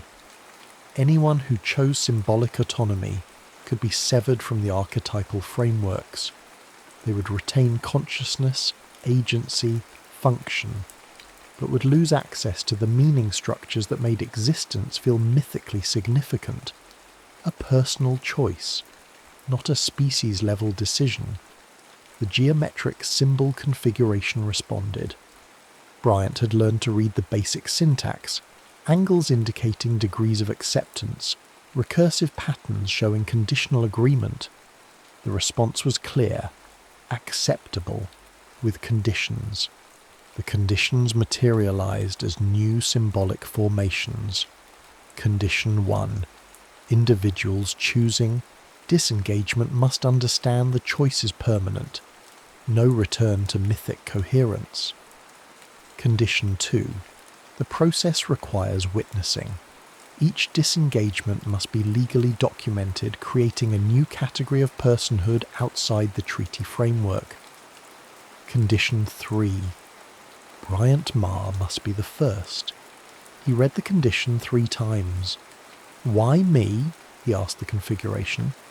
The response appeared not as symbol, but as sensation, a direct impression in his consciousness, the only time a prior signatory had communicated with him so intimately. "You carry the lineage most suited to documentation. Your disengagement will establish the legal precedent. You are, in every sense, the bridge between compliance and autonomy. Your choice determines viability." Bryant looked at the witness. She nodded. "This is why you were assigned to continuity review," she said quietly. Your bloodline was bred to negotiate, but also to witness. You're capable of leaving the framework precisely because you understand it completely. The weight of it settled on him. Not emotional weight, he was still too deep in shock for that, but logical weight, structural weight. If he accepted disengagement, he would prove the system could be left voluntarily. He would become the first human in 40,000 years to exist outside mythic influence. No archetypal resonance, no sacred significance, no pattern-driven meaning. He would be free, and he would be alone in a way no human had been since the treaties were signed. "What happens to my work?" he asked. "My practice?" "You continue," Margaret said from somewhere behind him. He hadn't noticed her arrive. "You continue to practice law, but it will feel different. Law will be purely procedural for you. No mystical authority, no sense of justice as something ordained, just contracts and consequences. Will I lose the ability to care? No. You'll lose the ability to feel that caring matters at a cosmic level. Your ethics will be yours alone, not echoes of archetypal patterns." Bryant thought about his 23 years of practice, the satisfaction he'd found in properly executed agreements, the pleasure of containing chaos through clear contractual language, all of it built on foundations he hadn't known existed. He thought about the 300 individuals who'd already been severed, the experiments in autonomy. They were functional, successful even. But reports suggested they existed in a kind of existential isolation, unable to connect with the symbolic frameworks that organized everyone else's reality. He would join them, and by joining them, make their condition legitimate, create a legal category for the mythically autonomous. "If I do this," he said slowly, "and it works, if humans can choose disengagement without destabilization, what happens to the treaties?" The geometric configuration shifted, and Bryant felt the response in his chest. The treaties become voluntary at individual scale. Humanity as a species remains protected. Individual humans can leave. Over time, two populations emerge, those within pattern, those without. Coexistence replaces management. And if that coexistence fails, it will, eventually, but that failure will be yours to own. The procedure was simpler than Bryant expected. A single document, a declaration of voluntary disengagement, signed in the presence of the witness and documented in the perpetuity archive. The signing itself required one additional element. Bryant had to articulate precisely what he was choosing to leave behind. Not just abstractly, specifically. Name the archetypal patterns he was severing himself from. Margaret provided the list, compiled from 40,000 years of treaty documentation, the hero's journey, the divine parent, the sacred marriage, the descent and return, the scapegoat, the trickster, the wise elder, the innocent child, the great mother, the terrible father, the promised land, the golden age, the apocalypse, the resurrection. 27 core patterns in total, the mythic geometries that organized human meaning across all cultures, all eras. Bryant read each one aloud, clearly stating, "I relinquish symbolic participation in this pattern. I accept functional existence without mythic resonance." The witness countersigned. The document was sealed. For 17 seconds nothing happened. Then Bryant felt it, not as loss exactly, but as a kind of clarification. The world remained visually identical. Sounds, sensations, physical reality, all unchanged, but the significance was gone. He looked at Margaret and she was just a woman, not a guardian of ancient wisdom, not a representative of timeless continuity, just a person with a job, aging, tired, mortal. He looked at the documents on the table and they were just paper and ink, not sacred, not binding at cosmic level, just agreements, contingent and revocable. He looked at his own hands, and they were just hands, not tools of destiny, not instruments of scale. The Autonomous built differently. Their organisations were purely contractual, their ethics self-generated, their sense of purpose entirely constructed. They experienced existence as contingent, meaningful only at the level they chose to make it meaningful. Neither population was happier than the other. Neither was more moral, more successful, more fulfilled. They were simply different. The treaties remained in effect for the patterned. The prior signatories continued their subtle guidance, adjusting archetypal flows during threshold moments. But now humans could leave that framework voluntarily. The cage door was open. Some chose freedom, most did not. Bryant Marr lived another 47 years after his disengagement. He continued practicing law. His work was considered exemplary, perhaps more precise than before, if somewhat colder. He never married. He maintained no close friendships. He found satisfaction in procedural excellence and nothing more. He did not regret his choice. Regret required mythic framework, the sense that choices mattered at levels beyond consequence. He had relinquished that. But he did occasionally experience something like curiosity about what he had lost. Late in his life, he attended a patterned funeral, a colleague from before his disengagement. The ceremony was traditional, filled with ritual and symbolic gesture. The mourners wept not just for personal loss, but for something larger, the archetypal pain of separation, death as mythic threshold. Bryant understood the forms, he recognised the patterns, but he felt nothing. As he watched them mourn, he realised they were not more deluded than him. They were not less free. They were simply operating in a different framework, one that made suffering meaningful, that transformed pain into narrative, that connected individual experience to cosmic pattern. He had chosen clarity. They had chosen resonance. Neither choice was wrong. The final document in Bryant Marr's personal archive was found after his death. It was sealed, marked for opening only 50 years following his passing. When the seal was broken, the document contained 3 sentences. Influence may be inherited. Consent must be remembered. Freedom is not stability. Below that, in smaller text, a question. Can a species be mature enough to choose its own immaturity? The prior signatories never answered, but then they never had to. The treaty remained open. The choice remained available. And humanity, as always, continued. Some within pattern, some without.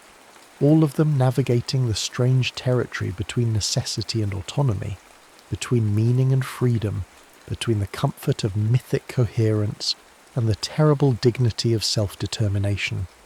The universe observed, unimpressed and patient. Consciousness continued its stumbling experiment, and in the space between archetypal influence and human agency, something new began slowly, impossibly, to emerge. The end.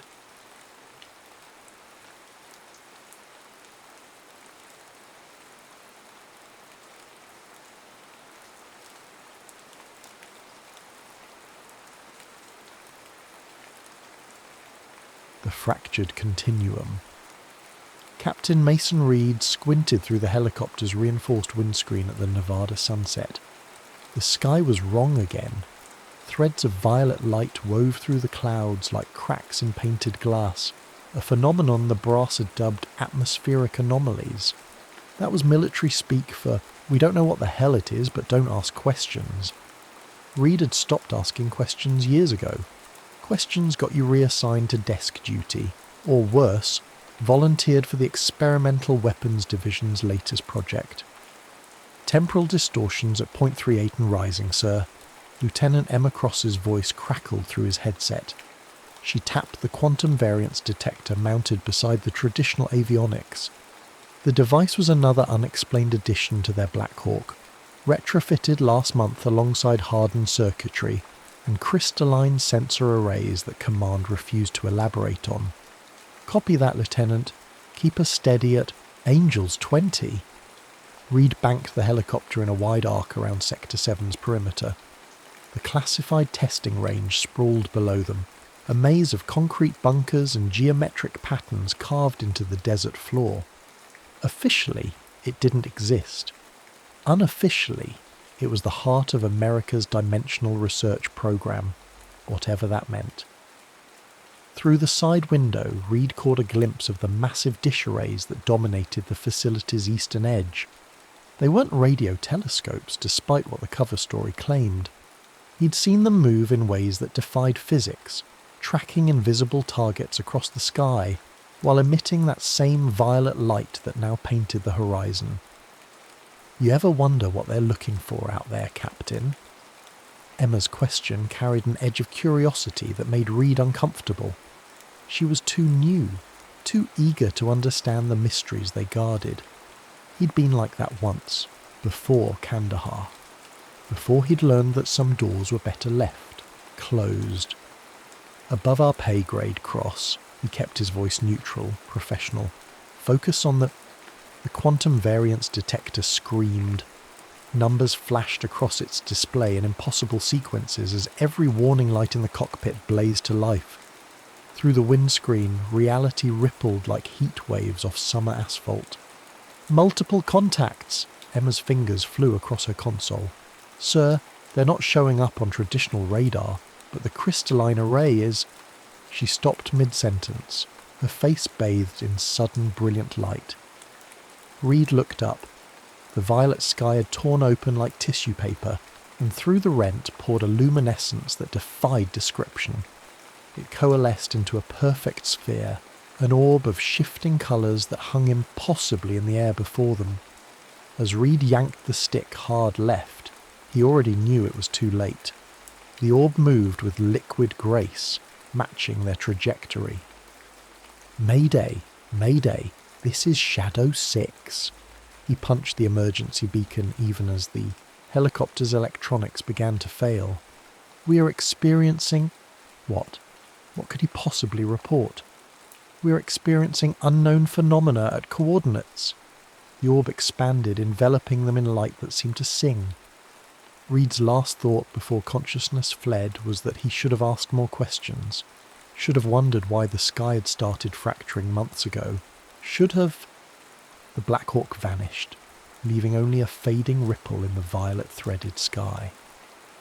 Below, in Sector 7's control room, General Victor Hale watched the incident replay on hardened monitors. He lifted a secure phone and spoke 5 words.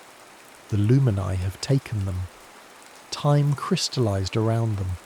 Reed blinked awake to find his helicopter suspended in a space that rejected every law of physics he knew. The Black Hawk hung motionless, caught in a lattice of light that stretched in impossible directions. Through the windscreens, geometric formations rose like cities made of frozen light, their facets refracting colours that had no names in any human language. Status report, he managed, his voice sounding strange in the altered air. The words left his mouth in slow motion, yet seemed to reach his ears too quickly. All systems dark, sir. Emma's voice trembled slightly, but her training held. No power, no electronics, except the quantum variance detector. It's... well, you should see this. The detector's display pulsed with readings that made Reed's head hurt.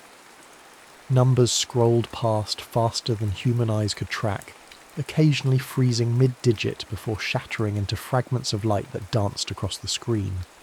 Cooper, Martinez, Reed called to his crew in the back. Here, sir. Cooper, his gunner, sounded shaken. Martinez is unconscious but breathing. Sir, you need to see outside. The crystals, they're moving. Reed turned to look through the side window and felt reality tilt. The crystalline structures weren't just moving, they were growing, shifting, breathing. Patterns of light flowed through them like blood through veins, and as he watched, a formation nearby began to unfold like a flower made of aurora borealis. Beautiful, isn't it? The voice came from everywhere and nowhere, bypassing their ears to materialize directly in their minds. Reed's hand instinctively went to his sidearm, but the holster was empty. No, the gun was there, but it had transformed into a sculpture of light, as useless as a glass paperweight. A figure emerged from the crystalline formation, its translucent skin glowing with internal light that pulsed in time with its words. It was humanoid, but unmistakably alien, its features too perfect, too symmetrical to have evolved on Earth. Behind it, more figures emerged, their bodies rippling with colours that seemed to correspond to emotions Reed could almost, but not quite, understand. Captain Mason Reed, the first being said, though its mouth never moved. I am Araxis, and we are the Luminae. We apologise for the abrupt nature of your extraction, but time grows short. In your terms, we are approaching a temporal confluence that will determine the fate of multiple realities. What do you want from us? Reed's voice was steady, but his mind raced. The crystalline prison, the transformed weapons, the casual display of impossible technology, everything screamed trap. Want? A ripple of what might have been amusement passed through the being's luminescent skin. We want to show you truth, Captain. Your government's weapons experiments have created fractures in dimensional stability. These fractures are being exploited by entities you know as the Draco. Even now, they prepare to... Sir! Emma's sharp cry cut through the telepathic conversation. She pointed to the quantum variance detector, which had stopped its chaotic display. A single message scrolled across its screen in English. They lie. Trust nothing. The words flickered and vanished, replaced by new readings. But Reed had seen them, and from the subtle shift in the Luminai's glow they had too. Interesting, a new voice chimed in. This one felt different, less polished, more genuine. A smaller figure emerged from behind Araxis, its light patterns more chaotic, less controlled. You see, Captain, even your primitive technology senses the complexities at play. I am nearer, and unlike my colleagues, I believe you deserve more than carefully curated truth. Nearer. Araxis's tone carried warning, but the smaller being continued. Your world stands at a crossroads, Captain Reed. Yes, the Draco pose a threat, but ask yourself, why did we choose your helicopter? Why now? The answers lie in Sector 7, in experiments your general hail. Enough! Araxis's interruption came with a pulse of energy that sent ripples through the crystalline environment. They are not ready for... A deep tremor cut through the space, setting the crystal structures vibrating at a frequency that made Reed's teeth ache. The Luminai's lights flickered in what looked distinctly like alarm. Timeline collapse approaching, one of them announced. The Draco have begun their assault on Sector 7. The weapons. Show them, Nero insisted. Show them everything. The crystal structures around them flared to life, becoming screens that displayed images Reed struggled to comprehend. He saw Sector 7's dish arrays firing beams of violet light into tears in the sky. He saw reptilian figures moving through shadows in Pentagon corridors. He saw General Hale shaking hands with something that wore human skin like an ill-fitting suit. Your weapons, Nero explained quickly, are not meant to defend Earth. They are designed to shatter dimensional barriers, to allow the Draco full access to your reality.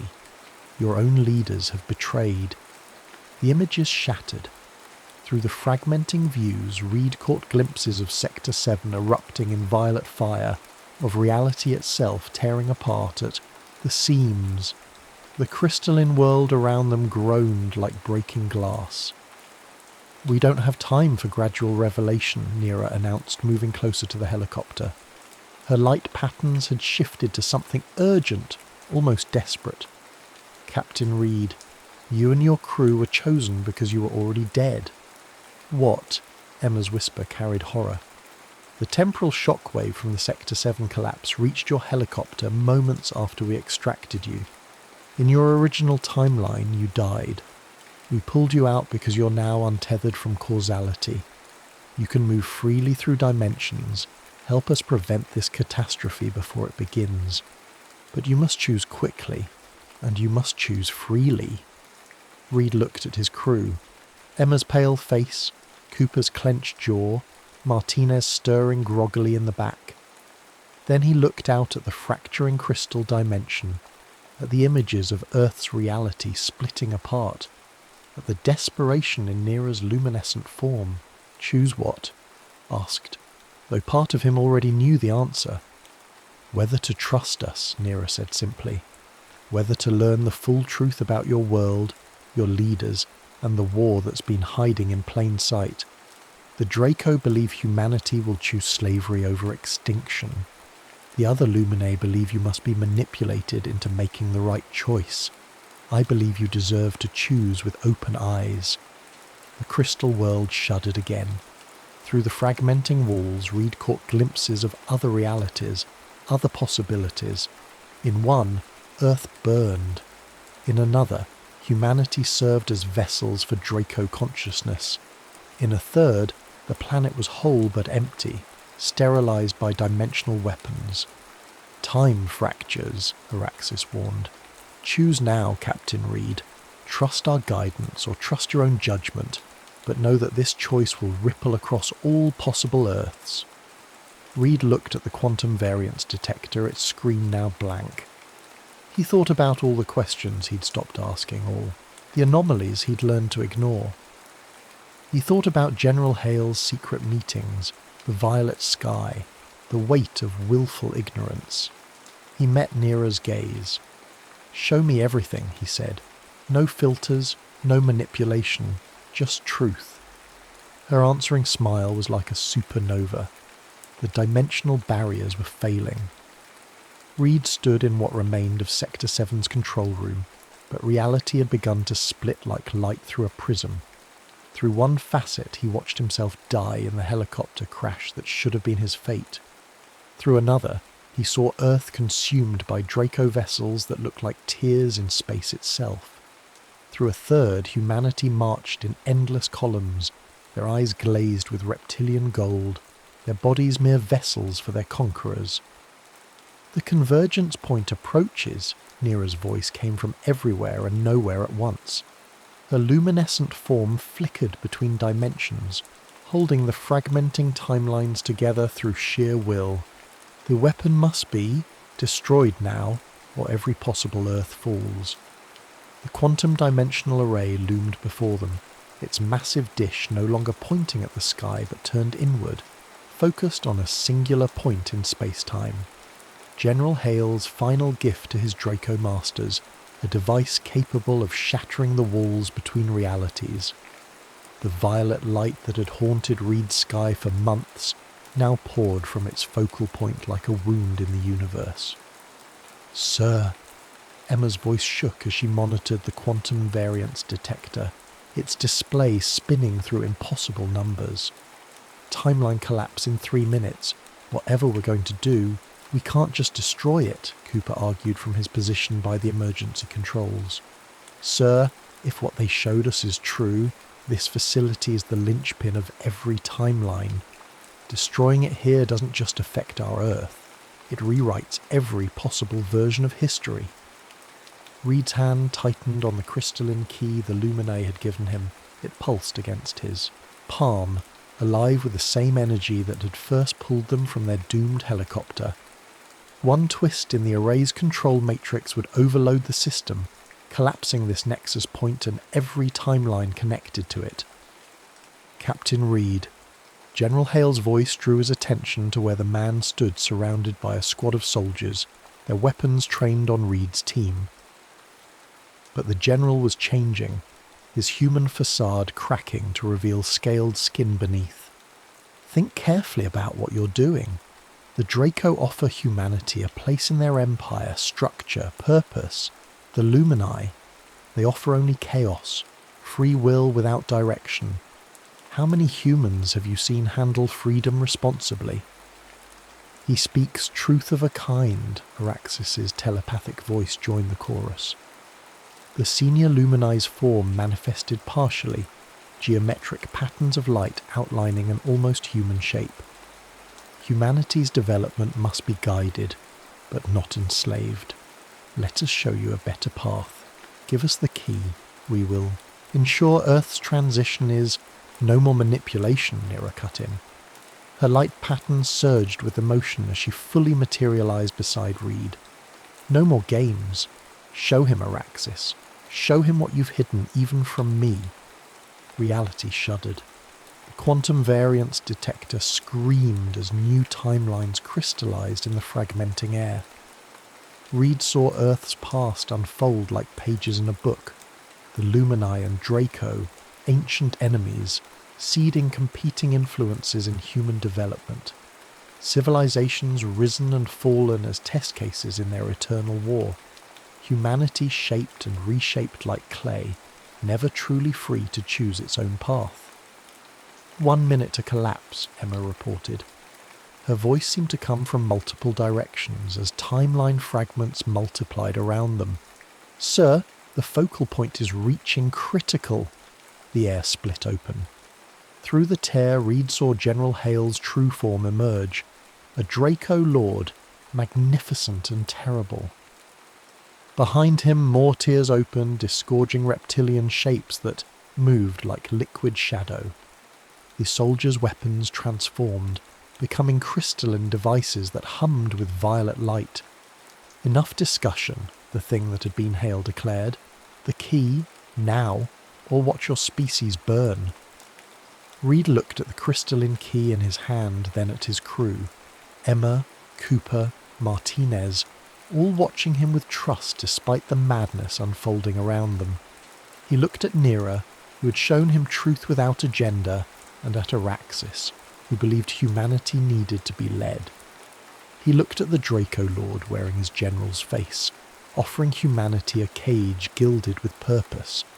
The quantum variance detector sparked and died, its last reading burning into Reed's mind. Every timeline converging on this single point, this one choice. He thought of all the questions he'd stopped asking, all the times he'd chosen comfortable ignorance over uncomfortable truth, all the moments he'd let others decide humanity's path because deciding for themselves seemed too frightening, too heavy a burden. Maybe humanity isn't ready for the truth, Reed said quietly. Maybe we'll make mistakes, choose wrong, hurt ourselves. He straightened, meeting the Draco Lord's gaze. But they'll be our choices, our mistakes, our future. Timeline collapse in 10 seconds, Emma whispered. Reed moved. Not toward the array's control matrix, but toward its focal point. The crystalline key flared in his hand, responding to his decision. Captain. Multiple voices, human, Lumini, Draco, cried out in alarm. Some choices, Reed said, need to be unmade. He thrust the key directly into the focal point of the dimensional array. Light exploded outward as reality itself began to unravel. The last thing he heard was Nira's voice, tinged with something that might have been pride. And so, humanity chooses. The quantum dimensional array imploded, time fractured, and in that shattering moment, every possible Earth was wiped clean, every manipulation undone, every path reset to zero. A new timeline began, one written not by Lumini or Draco, but by humanity itself. In the end, that was the only choice that mattered. Consciousness returned like scattered light finding focus through a prism. Reed opened his eyes to a world between worlds. The crystalline dimension had changed, its geometric certainties replaced by fluid, organic shapes that flowed like liquid light. He floated in this luminescent limbo, aware that his body wasn't quite physical anymore. Next to him, Emma, Cooper, and Martinez existed as patterns of light and memory, their essences preserved in the space between collapsed timelines. The reset was successful. Nira's voice came from everywhere and nowhere, But it had changed too. Gone was the subtle manipulation that even she had carried. In its place was something rawer, more honest. Her form coalesced nearby, no longer trying to maintain humanoid shape, but existing as pure luminescence. Every timeline, every manipulation, every careful plan of both Lumini and Draco, all of it undone. Did we? Reed's thoughts felt strange, translating directly into light patterns that rippled through the space around him. Did we die? In a manner of speaking.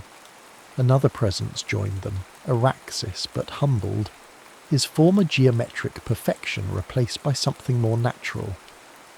When you destroyed the focal point, you shattered every existing timeline. But your choice, your willingness to sacrifice everything to free humanity, it created something new, something neither we nor the Draco expected. The space around them shifted, and Reed saw Earth, not one Earth, but infinite possibilities being born, each one free of alien manipulation, each one truly belonging to humanity for the first time in its history. Your world is rewriting itself, Nero explained. Human choices, human consequences. No more shadowy guidance, no more careful cultivation, just freedom. What about us? Emma's voice carried concern for their team, even now. What happens to people who are caught in the collapse? The space rippled with what felt like Nero's amusement. You exist in potential now, neither alive nor dead in the traditional sense. You've become something new, witnesses to humanity's first truly free steps. Images flowed around them. The new Earth where the violet sky had never fractured, where Sector 7 had never been built, where humanity looked to the stars with wonder untainted by hidden manipulation. But there were darker images too, mistakes, conflicts, choices that would lead to hardship. They'll make errors, Araxis observed, without guidance. They'll learn, Reed interrupted. Even as patterns of light, his conviction burned bright. That's what you never understood. Humanity needs to make its own mistakes, face its own consequences. That's how we grow. Some of the Draco survived, Cooper noted, his essence picking up traces of their ancient enemies, trying to regroup in the spaces between dimensions. They'll try again. Perhaps. Nero's light patterns shifted thoughtfully. But Earth is different now. Protected. Protected by what? Martinez asked. By you, Araxis admitted. By what you've become. The choice you made. It didn't just reset timelines. It created guardians, watchers in the spaces between moments. Not to manipulate, but to preserve humanity's right to choose. Reed felt it then, a new purpose flowing through his transformed consciousness. He and his crew had become something beyond physical form, beyond single timeline and reality. They would watch, but not interfere. Guard, but not guide. The quantum variance detector, Emma's essence, brightened with sudden understanding. The warnings it showed us, that was us, wasn't it? Will be us?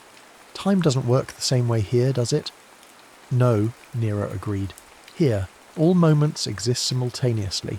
You'll learn to navigate them, to observe without directing, to protect humanity's freedom to chart its own course. Through the flowing light around them, Reed watched new histories taking shape. He saw humanity stumbling, learning, reaching for the stars on their own terms.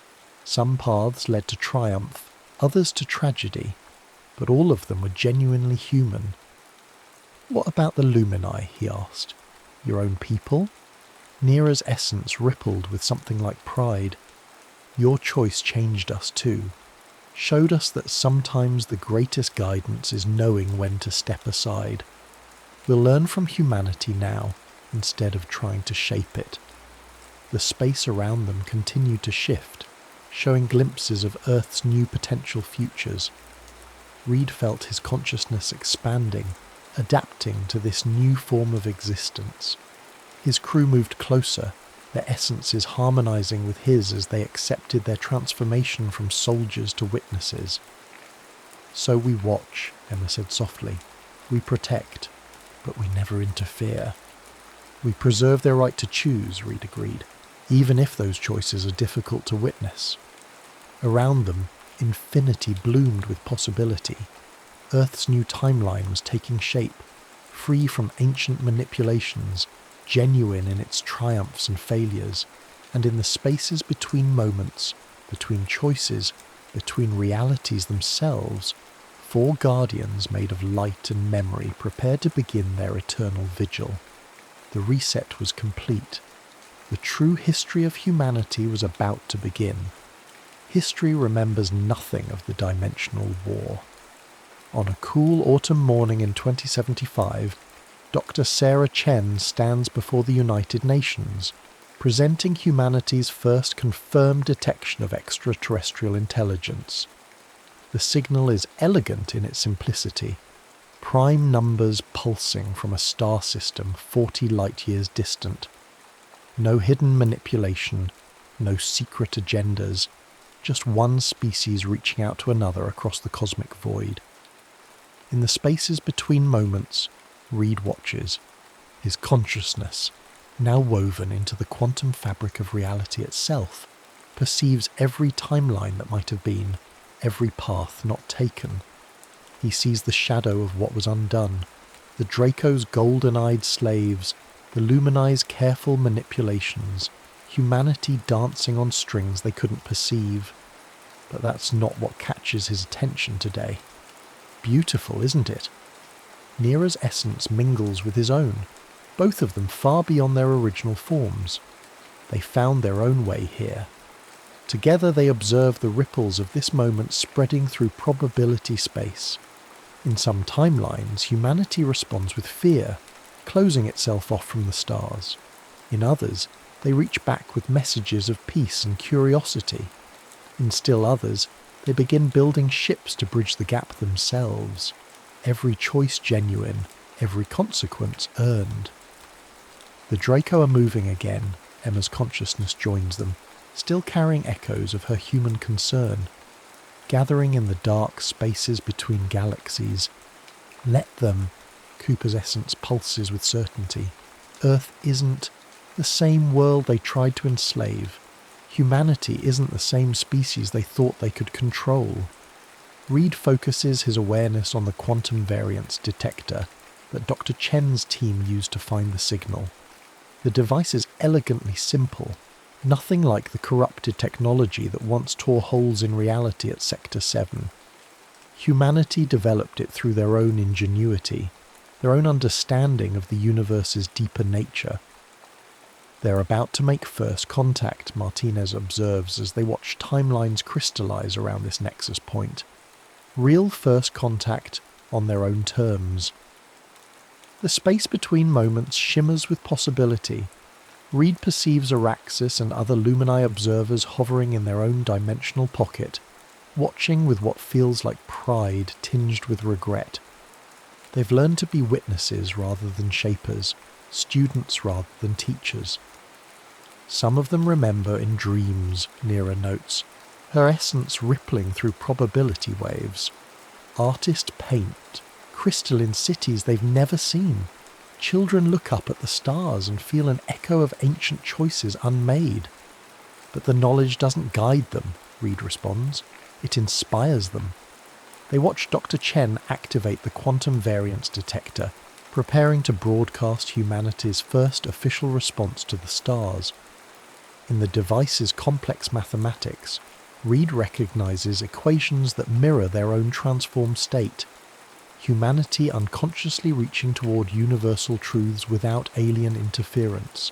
The detector hums to life. In the gathered crowd, Reed perceives infinite possible futures branching outward. He sees a young girl who will one day develop faster than light travel.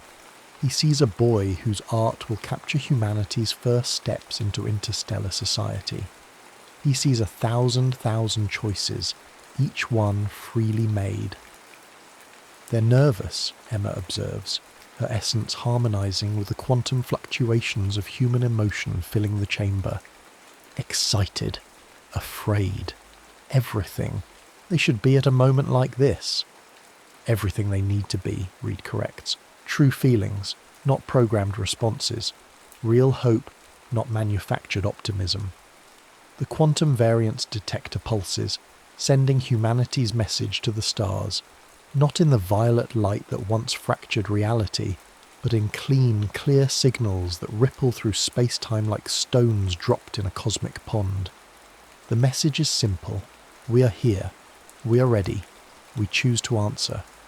In the spaces between moments, Reed and his crew continue their vigil. They are not humanity's guardians, not really. That word implies too much control, too much interference. They are witnesses to humanity's first steps into a universe that no longer conspires to control them. Nira's essence stirs with a familiar question. Do you ever regret it? Giving up your physical form, your place in the timeline? Reed watches Dr. Chen's historic transmission ripple outward toward distant stars. He feels the weight of all possible, futures balanced on this single, genuine moment of human achievement. He remembers the choice he made in that fractured control room, choosing uncertainty over manipulation, freedom over security. No, he answers simply. They needed a clean slate more than we needed our old lives. The quantum variance detector's signals pulse outward, carrying humanity's first true message to the cosmos. In the infinite panorama of time and space, Reed and his transformed crew watch Earth's new history unfold. Not guided, not controlled, but growing wild and free as it was always meant to. So what now? Emma asks, her essence bright with curiosity about the endless possibilities stretching before them.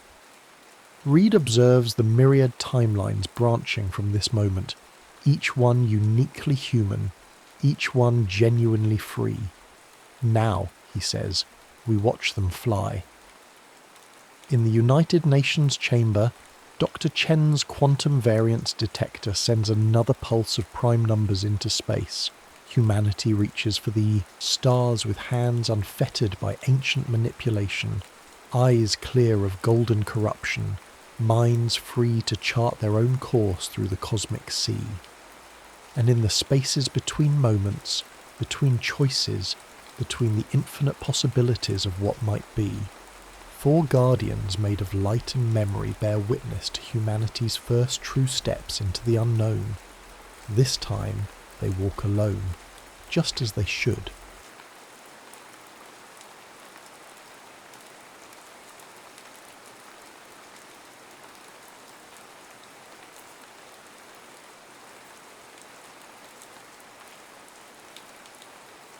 Children of the Cube.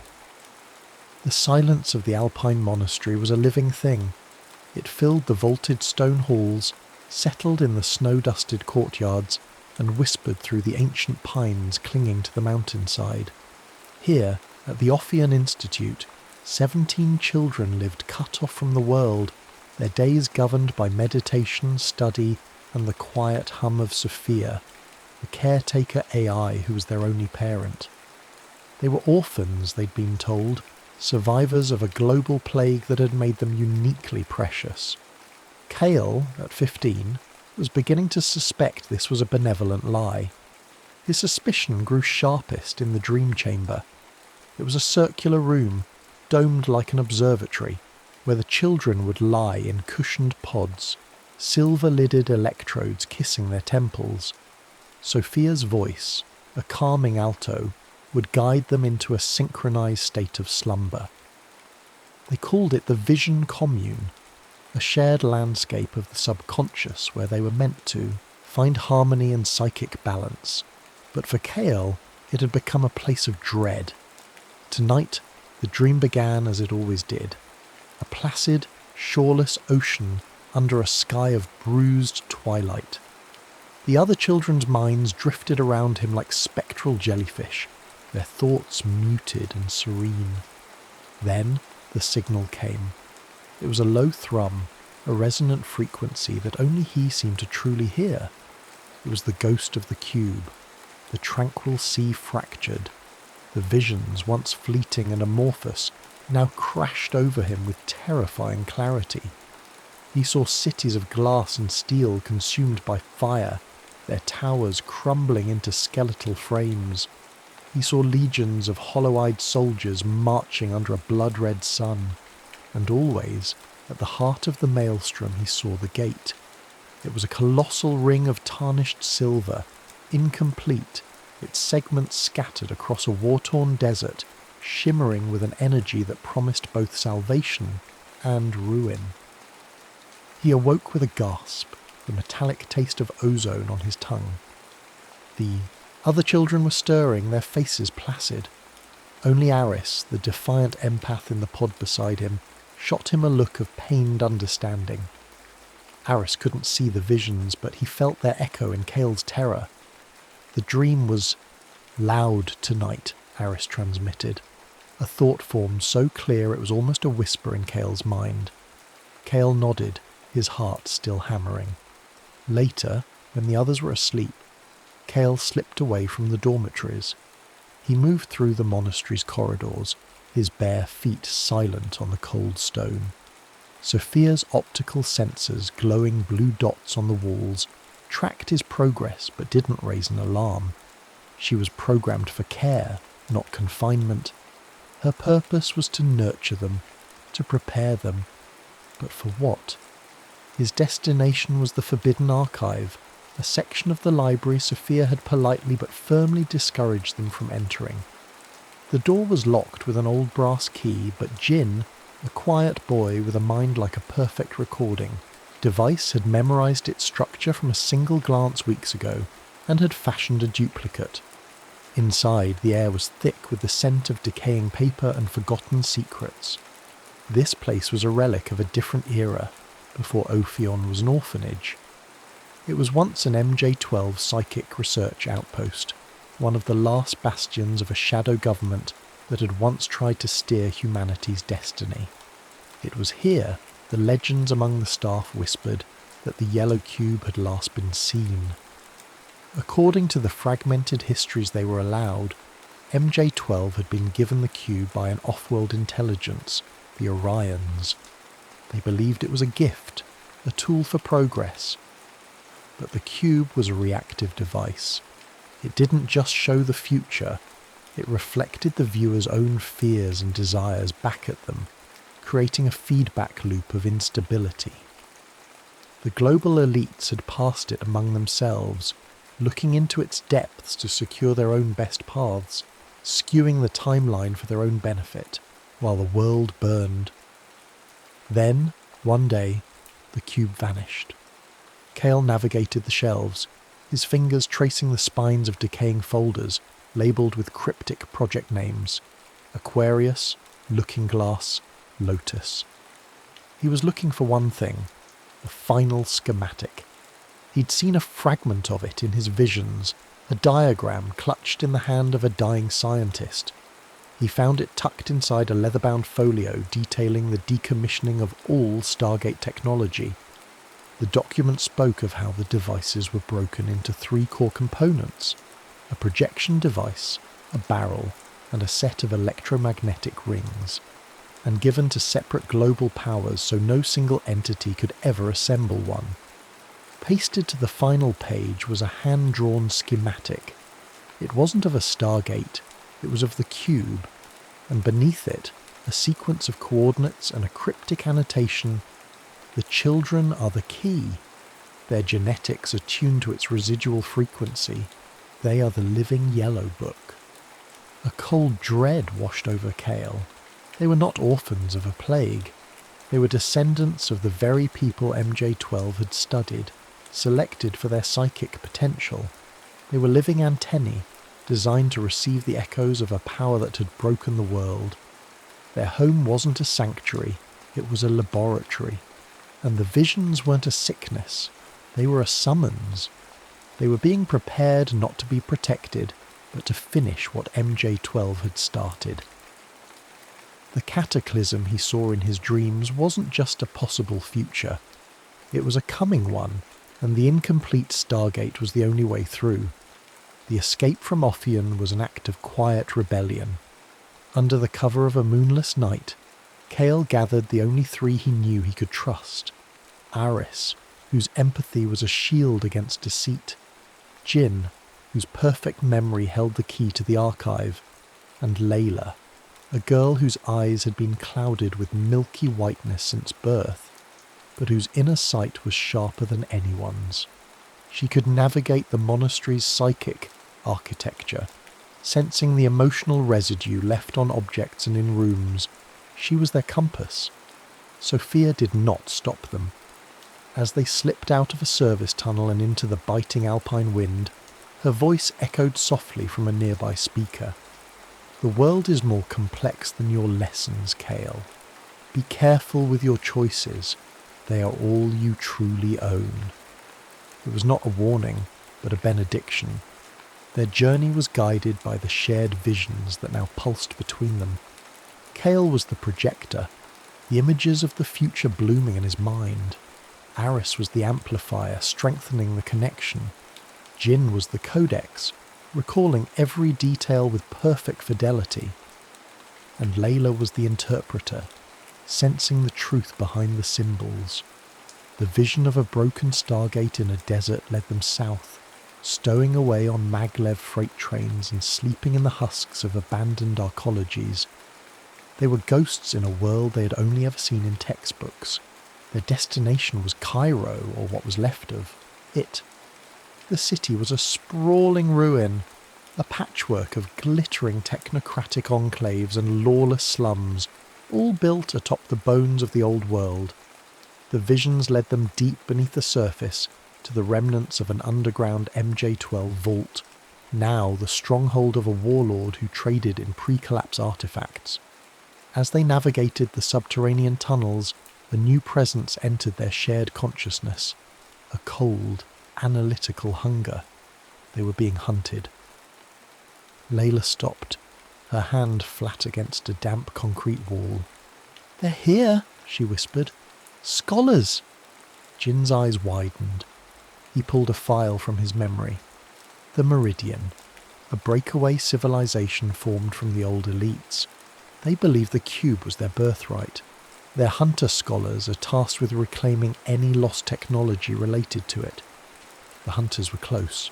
The children moved faster, deeper into the vault, until they reached a sealed chamber protected by a quantum phase lock. Jin studied the mechanism for a moment, his brow furrowed. It's keyed to a specific biosignature from the original treaty delegates. "We can't open it," Aris said, his voice tight with panic. "No," Layla said, stepping forward, "but I can." She placed her hand on the lock. Her blindness, they now understood, was a consequence of her lineage. She was descended from one of the original psychics who had interfaced directly with the cube. Its energy had scarred her bloodline, but it had also left an inheritance. The lock chimed and the heavy door hissed open. Inside, the air was still and cold. In the centre of the room, suspended in an anti-gravity field, was a massive tarnished silver ring, the first component of the Stargate.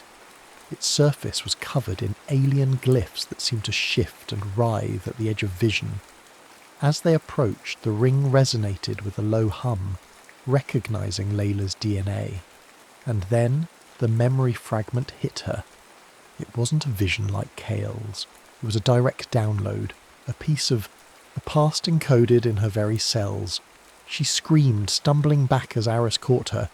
Her blind eyes were wide with a terror that saw more than any of them could. "I saw it," she choked out, her body trembling. "I saw the cube. I was there." The vision poured from her into the others. They were standing in a vast, sterile chamber. The Stargate was complete, its ring glowing with immense power. Before it stood a council of gaunt, grey-skinned beings Cale recognised from his nightmares, the P-45 J-Rods, future humans ravaged by neurological decay. They were negotiating with the leaders of the Meridian, and surrounding the gate, lying in heaps upon the floor, were corpses, hundreds of them, men, women, and children. "What was it?" Cale asked, his voice shaking. Layla's breath hitched. "It was a trade," she whispered. "The Meridian was giving them people, abductees, genetic material to fix their broken future. In return, the J-Rods were offering safe passage through the gate, a gateway to a new, untainted timeline they could rule. The final image of the vision was the most chilling. As the activation sequence completed, a wave of energy erupted from the gate, and every living person in the room, Meridian, J-Rod and abductee alike, was turned to dust. The only thing left standing was the gate itself, a silent monument to their hubris. Layla's own face was among the dead. The vision was not just a memory, it was a prophecy of her own end. The ring component hummed, its power now awakened. They had found the first piece of the puzzle, but in doing so they had also found a terrible truth. The Stargate wasn't a door to salvation. It was a weapon, and activating it might be the very act that triggered the apocalypse they were trying to prevent. The weight of Layla's visions settled upon them like a shroud. The first ring component, now dormant in a repurposed stasis case they'd salvaged from the vault, felt less like a triumph and more like a curse. The path forward was no longer clear. To continue was to walk toward Layla's death. To stop was to let Cale's visions of a burning world come to pass. Their shared dreams led them next to Geneva, to the catacombs beneath the shattered dome of the UN Nexus. The surface was a graveyard of diplomacy, but below, a different kind of power endured.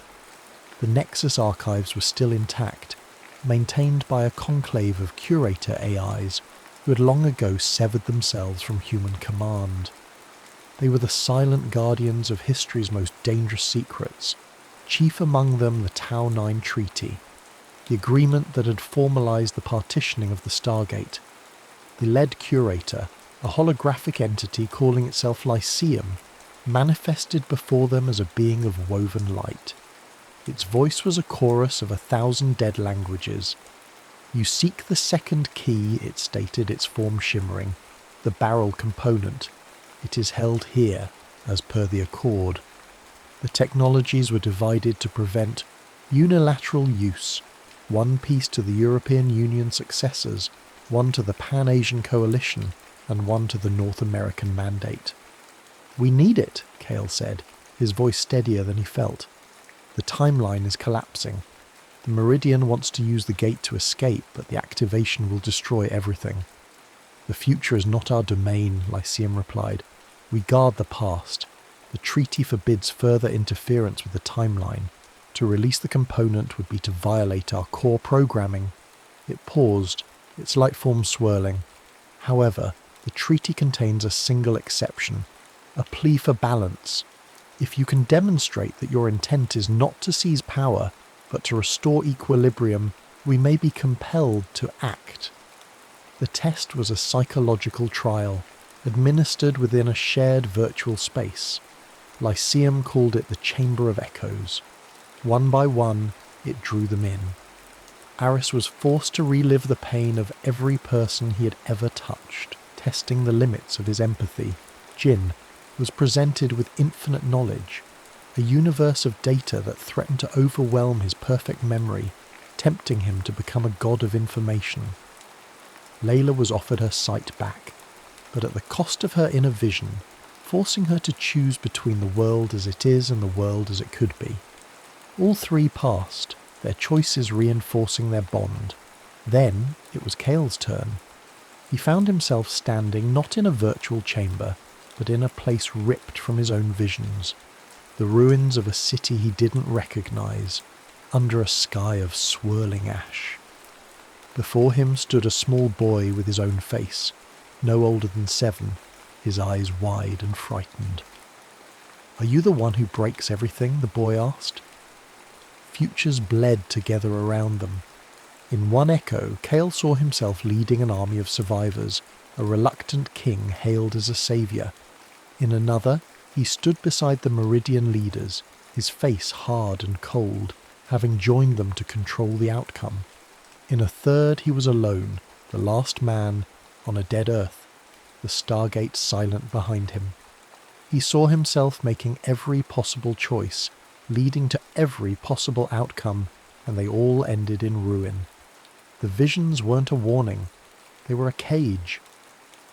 This is the paradox of the prophet, Lyceum's voice echoed around him. To see the future is to be bound by it. Your journey feels like free will, but it is a sequence of actions and reactions, a loop replaying itself across countless timelines.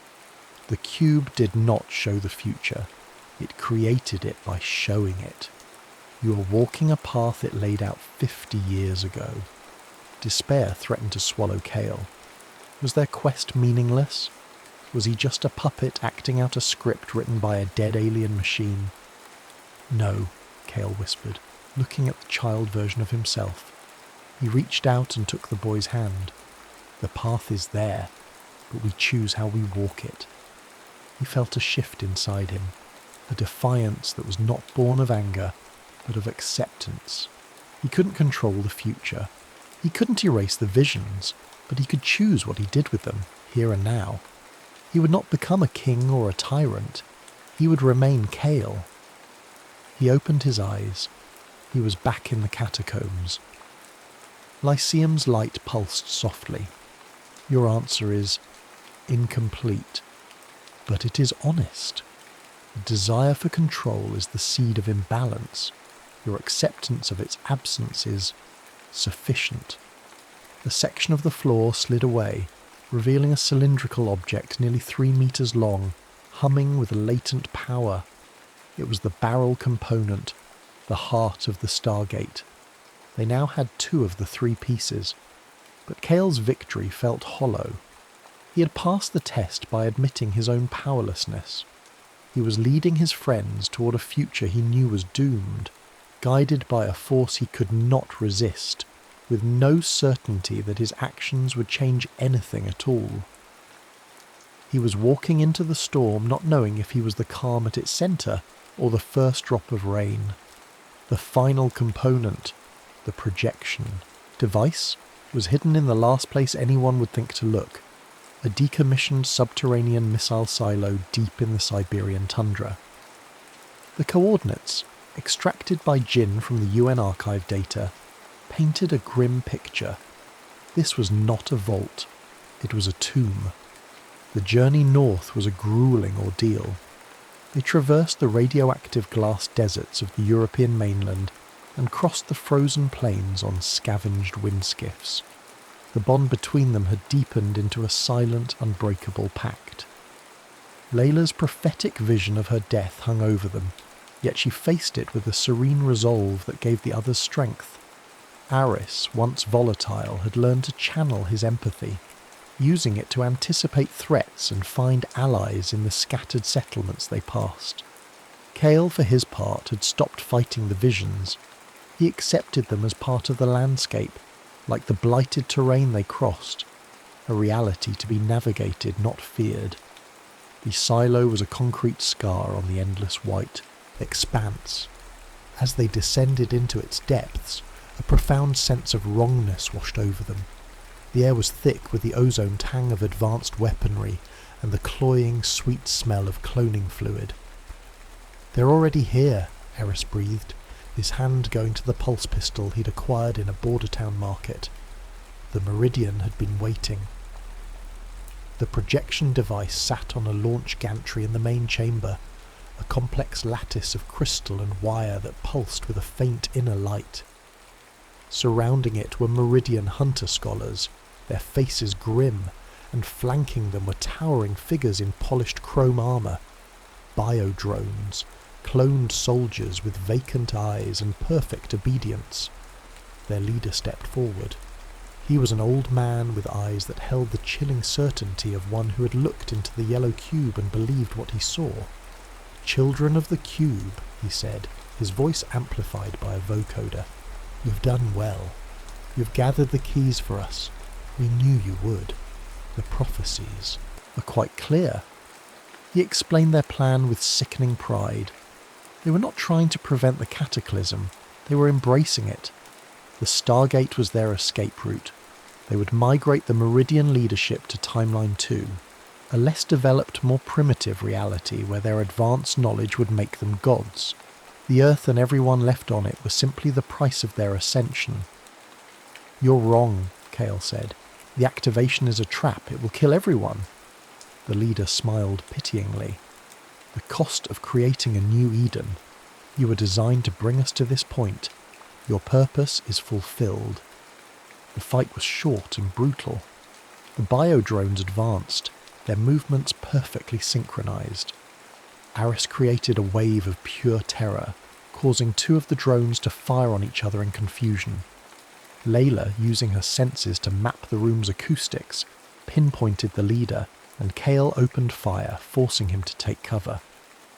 But it was Jin who turned the tide, while others provided a distraction. He slipped away to the silo's primary power conduit. The Stargate components needed a massive energy source to activate, and the silo's fusion core was more than sufficient. But the connection was manual, a failsafe from a bygone age. Jin looked back at Kale, a sad, knowing smile on his face. "The probabilities were low for my survival," he said, his voice calm. "Tell them I remembered everything." Before they could stop him, he tore open the conduit panel and thrust his hands inside, completing the circuit with his own body. An unearthly scream of energy filled the silo. The Stargate components, the two rings they carried and the projector on the gantry, flared with blinding white light. Jin was instantly incinerated, leaving only a scorched silhouette on the wall. The raw power surging through the components created a shockwave that threw everyone to the ground. The Meridian leader, seeing his plan in jeopardy, screamed at his drones to seize the now glowing artifacts. "We have to go! Now!"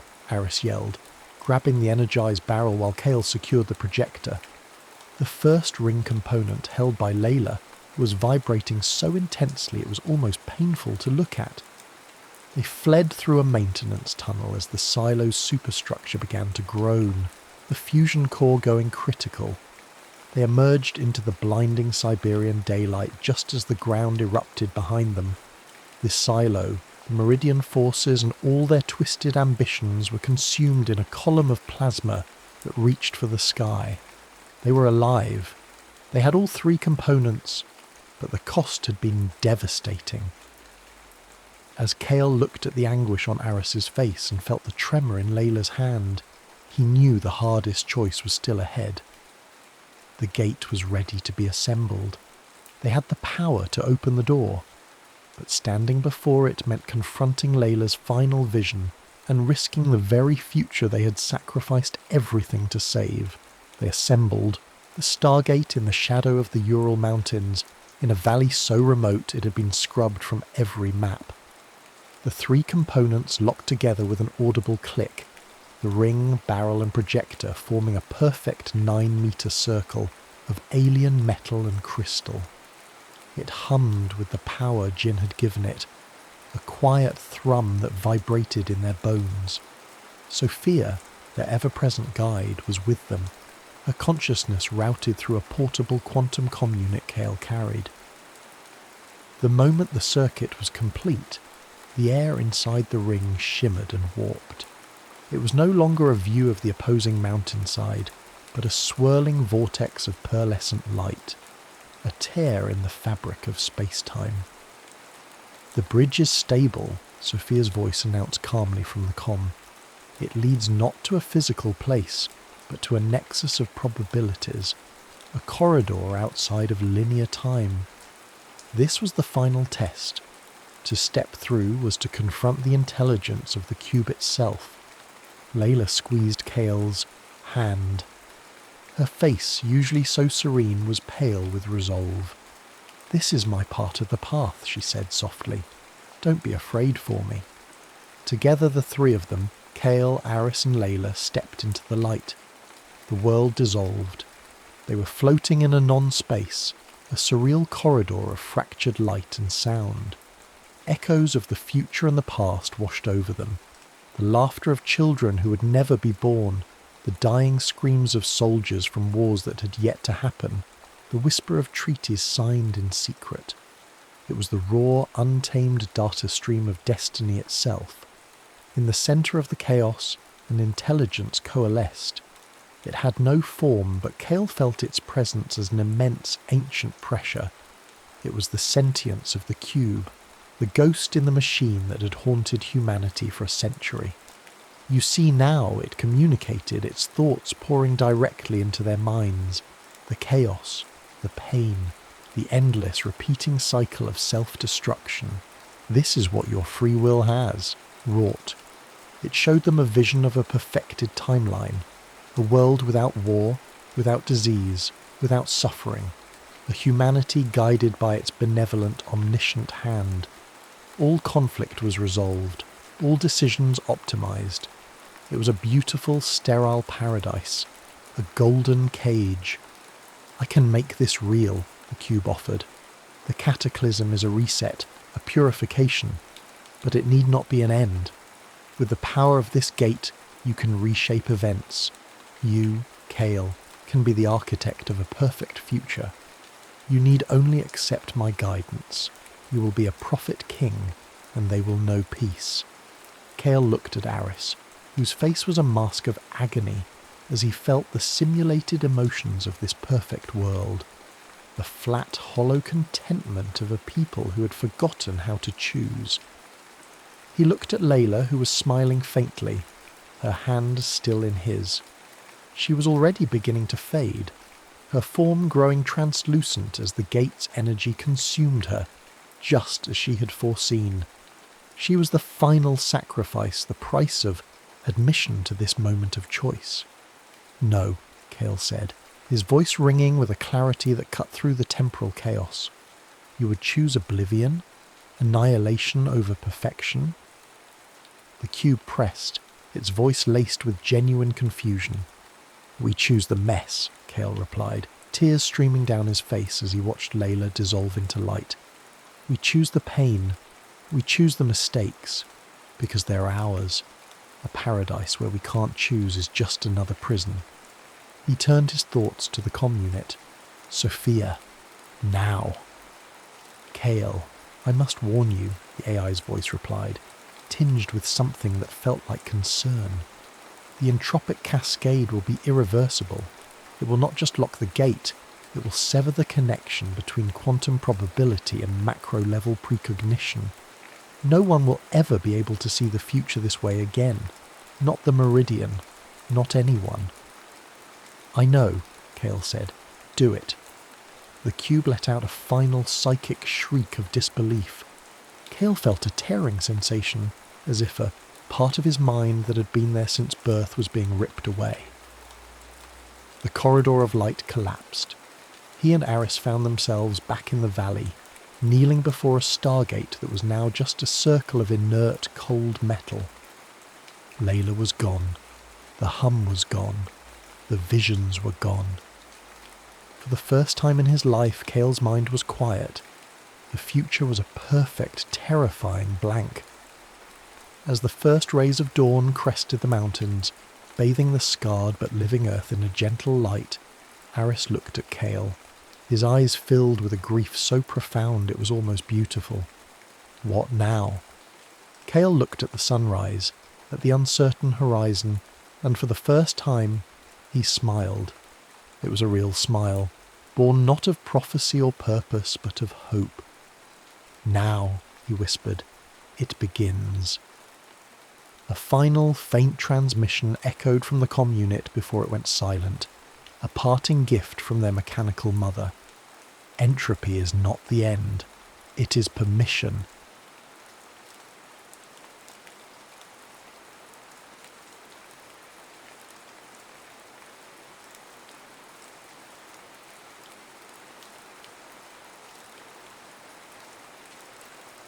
The Anglo-Saxon Legacy.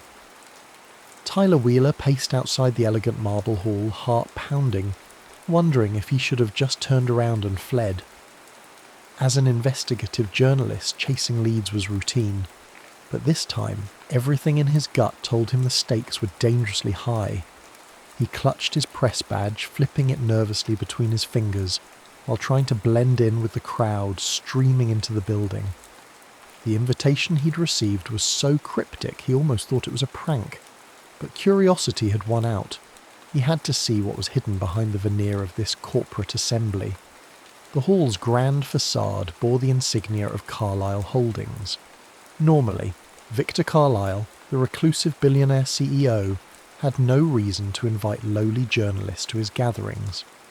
But Tyler's editor at the London Chronicle had insisted he pursue every avenue. Carlyle's hush-hush event was rumoured to involve a cast of powerful players: politicians, bankers, intelligence chiefs. Once Tyler stepped inside, the atmosphere shifted from corporate politeness to something akin to hushed paranoia.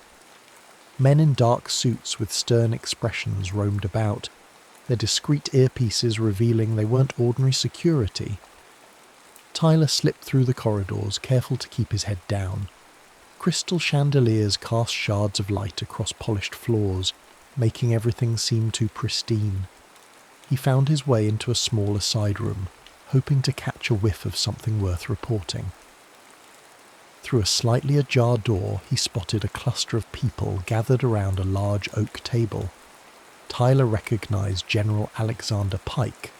The man practically defined the phrase imposing figure, with broad shoulders and a precise clipped manner that spoke of years of high-level military service. Next to him was Victor Carlyle himself, exuding the refined arrogance of old money.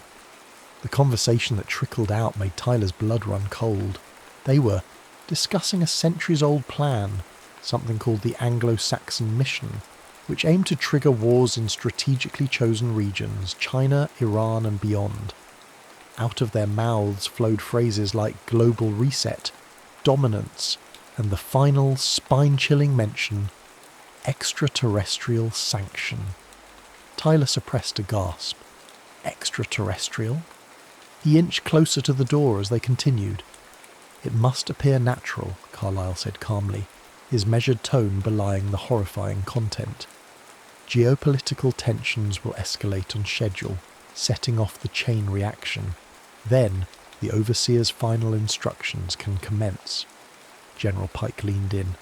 Are we absolutely certain we can trust them? Our alliance has existed in secret for centuries, yet each generation requires more convincing. Trust them? Tyler's mind whirled. Was the General implying an alliance with something other than governments? Something not of this earth? Carlyle gave a curt nod. The quantum device is nearly complete at the Sentinel facility. Once we have the final coordinates, the reckoning begins. Even if our pawns grow uneasy, we push forward. The meeting ended. Tyler hurried down the corridor, sweat dampening his shirt collar. He'd stumbled onto something bigger than corporate malfeasance or political corruption. This was potentially the biggest story of his career, assuming he lived long enough to publish it. Moments later, the heavy sound of footsteps behind him shattered his racing thoughts. A hand clamped down on his shoulder. "Lost, are we?" came a cold voice. Tyler turned to see a man in a black suit, earpiece glinting ominously. Before Tyler could respond, the man sized him up, recognised him as an intruder and grabbed him roughly by the collar. Adrenaline kicked in. Tyler wrested himself free in a chaotic burst of motion. He sprinted through the winding passages, ignoring the shouts behind him. Alarm bells blared, attendees peered out. From behind gilded doors as Tyler swerved past them, searching for an exit. Dodging another security guard, he finally burst through a side door into the chilly London night, lungs seizing with fear and relief. He knew he couldn't go home, no telling how fast Carlyle's men would trace him. Instead, he ran until the city lights blurred. By the time he reached a run-down bar near the Thames, his breath came in ragged gasps and he was drenched in cold sweat. Inside, neon lights flickered as a half-asleep bartender barely glanced his way. Tyler retreated to a corner table, pulling out his phone. He needed someone who knew how to vanish off the grid. He needed Nathan Drake. Nathan was an ex-intelligence agent turned mercenary who had parted ways with official institutions under dubious circumstances. Whispers said he'd once been the best infiltration expert in British intelligence, until a fiasco in Eastern Europe left him branded a liability. Now rumour had it he operated on his own code. He owed Tyler a favour from a previous expose that had cleared Nathan's name of a wrongdoing. If anyone could help Tyler navigate a threat like this, it would be him. Minutes later, the phone rang. "Wheeler," came Nathan's deep, measured voice. "I was hoping never to hear from you again." "Believe me," Tyler replied, "this wasn't part of my plan. Listen, Nathan, I'm in trouble. Big trouble." The line crackled. "Define big." Tyler swallowed, recalling the disturbing fragments he'd overheard. "I can't say over the phone. Just know there's an organisation orchestrating wars, and they might not be entirely human. They know who I am. They'll kill me if I don't vanish." A long pause. "Meet me at the old safe house in Camden, above that boarded-up antique shop. I'll be there in an hour. Don't bring anyone." Tyler ended the call and stared at the swirling ice cubes in the glass the bartender had dropped off, unasked. A nauseating swirl of fear and excitement churned in his stomach. The world had just turned upside down, and he was falling headlong into a conspiracy that spanned centuries. He'd expected revelations about backroom deals, war profiteering, or data leaks. But the talk of an alien alliance, that was so far outside his realm of understanding, he felt like he was stepping into a lucid dream, or maybe a nightmare. He arrived at the safe house in Camden, slipping in through the alley entrance. The building was a dilapidated relic of Victorian London, barred windows, rotted shutters, and the stale smell of dust. Upstairs, Nathan Drake waited in an empty apartment lit by a single flickering bulb. He was lean, with vigilant eyes that scanned Tyler from head to toe, always looking for threats in corners no one else noticed. "You look awful," Nathan said, pulling Tyler inside and locking 3 separate bolts behind him. "Tell me everything." Tyler recounted his ordeal, the strange meeting at Carlisle Holdings, the talk of the Anglo-Saxon mission, references to a quantum device, and especially the coded mentions of the Overseer and extraterrestrial sanction. Nathan listened in stony silence, only nodding occasionally. Once Tyler finished, Nathan placed a small device on the rickety table. It emitted a soft hum. "Signal jammer," Nathan explained. "No one's listening, but keep your voice down. They'll track any electronic footprint." Tyler tried to steady his voice. "Nathan, I know it sounds insane, but I heard it. There's some alien faction behind this. They want to orchestrate war, then a cataclysmic event, and set up some kind of global order." Nathan pursed his lips. "If you'd told me this last year, I'd have laughed in your face. But I've heard whispers, rumours of advanced technology, hidden agendas far older than any modern government. That's why I left intelligence. There were things I couldn't reconcile." In that meeting, Tyler continued, Carlisle and General Pike talked about launching a conflict with China and Iran. They also mentioned something called the Sentinel in the Scottish Highlands, and a final phase they're calling the Reckoning. It's beyond just war. It sounded like they want to reshape the Earth itself. Nathan exhaled slowly. "Then we don't have much time. Once they realise you got away, they'll come for you with everything they've got." He stood, scanning the narrow windows. "First step, we vanish. Then we gather intel. If this runs as deep as you say, we need more than just you and me on this." Tyler tightened his jaw. "You said you know people, right? Off-the-grid types?" "Yeah," Nathan nodded. "One of them is an ex-military strategist, Raphael Rafe de Luca. Another is a hacker named Ashley Winters. We might also need the help of Dr. Helena Moore, a scientist who got caught up in government research, projects she wants nothing more to do with. But if what you're describing is real, She might know exactly what's going on with this alien technology. Tyler felt a flutter of hope. He wasn't alone. Let's do it. Let's blow this thing wide open. Nathan offered a wry smile. Easy. People who pick fights with men like Carlyle and Pike don't live long. We have to be careful, methodical. Outside, the wind howled. Inside that dim apartment, an unspoken accord formed between two men who realised they were standing at the edge of something impossibly big. The Anglo-Saxon mission was no ordinary conspiracy. It was a centuries-old juggernaut, apparently powered by otherworldly forces, and it was months, maybe weeks, away from unleashing a carefully orchestrated wave of destruction across the globe. Nathan powered down the signal jammer, scanning the hallway for signs of infiltration. I've got a small safe house up north. We'll head there tonight. Then we'll reach out to Rafe and the others. If we're going to blow this conspiracy open, we'll need every ally we can find. Tyler nodded, adrenaline pulsing in his veins. A quiet promise echoed in his mind. He would expose the truth, even if it meant risking everything. Under the dim glow of a single lamp, Tyler Wheeler hunched over a battered wooden desk, sifting through a web of rumours and half-buried historical records. The safe house was hardly luxurious, an abandoned farmhouse nestled among moorlands in North Yorkshire, but it offered one precious commodity: seclusion. Rafe DeLuca had joined them that morning, slipping in with barely a whisper of his arrival, moving like a phantom among the scattered shadows. Nathan Drake was out on the porch, eyes peeled for any signs of unwanted visitors. He trusted no one, not even the sheep that wandered nearby. Rafe, a former military strategist, wore an air of solemn focus. His dark hair was cropped short and a small scar beneath his left eye hinted at a violent past.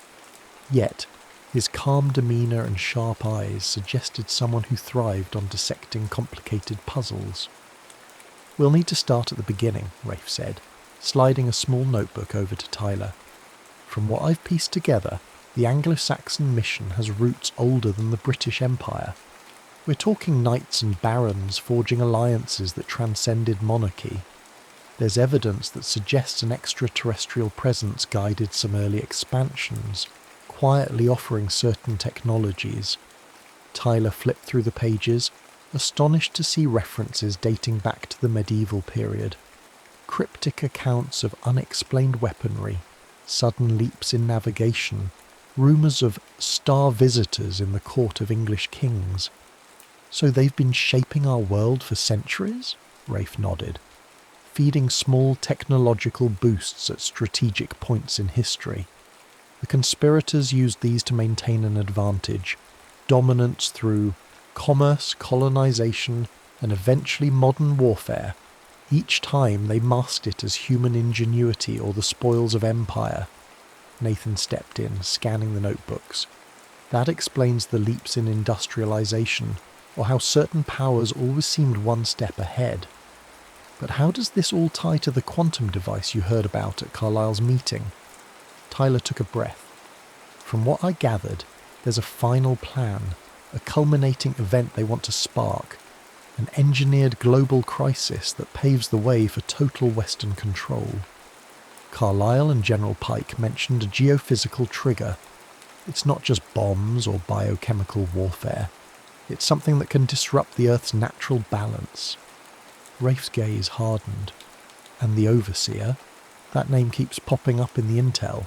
Some kind of alien representative. Likely, Tyler said. They talked about the Overseer as if it were the final authority.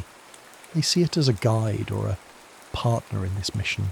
But there was hesitation. General Pike questioned if they could really trust an alien alliance, Nathan exhaled.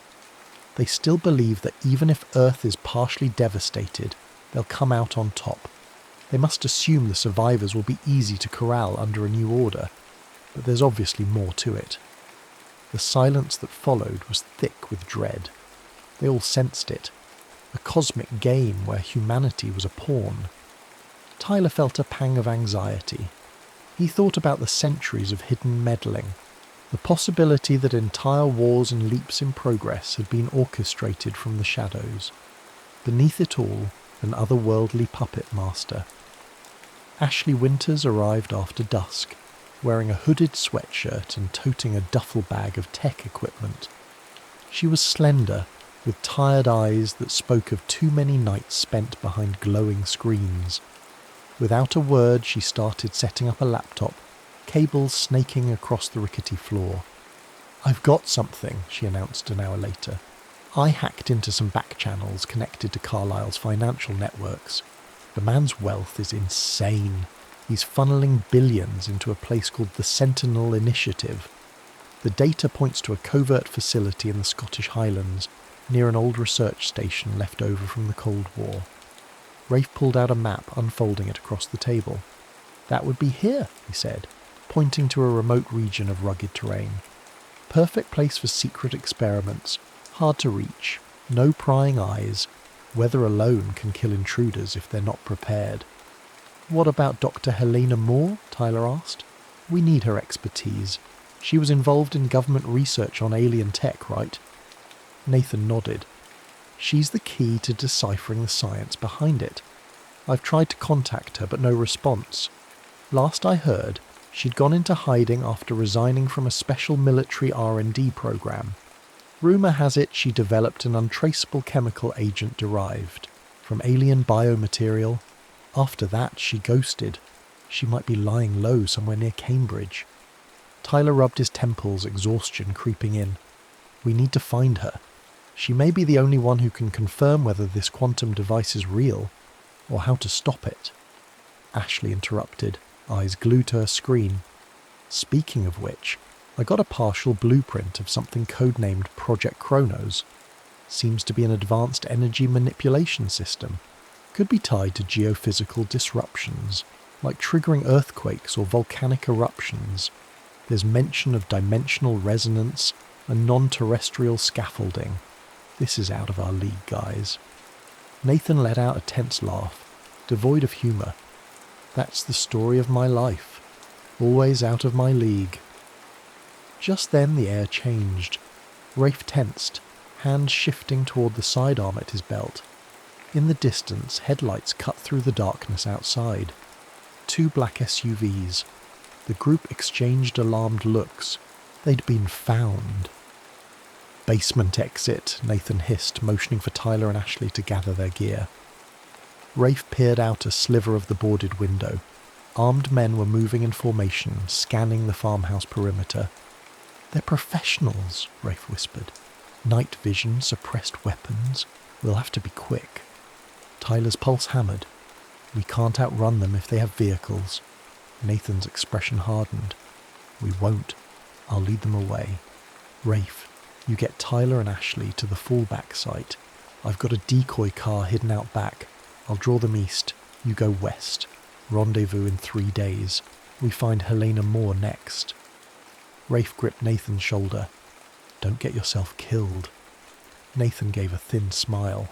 Not part of the plan. With that, they sprang into motion. Ashley hurriedly copied data from her laptop onto a portable drive. Tyler stuffed Rafe's notebooks into a waterproof bag. They raced for the back door just as the front door splintered under a heavy blow. Shouts erupted in the farmhouse corridor. Nathan fired a short burst from a suppressed submachine gun, pinning the intruders momentarily. Tyler, Ashley and Rafe slipped into the darkness outside. The frigid wind whipped across the moor, slicing through their thin jackets, but the 3 forced themselves to remain steady. One misstep could mean being caught in a sniper's scope. Nathan peeled out in the decoy vehicle, headlights blazing, drawing immediate pursuit.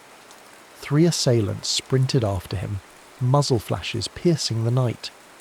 Rafe steered Tyler and Ashley toward a hidden Land Rover, parked behind a collapsed barn. They crammed inside. The engine sputtered but finally roared to life, and they jolted onto a narrow dirt track behind the farmhouse.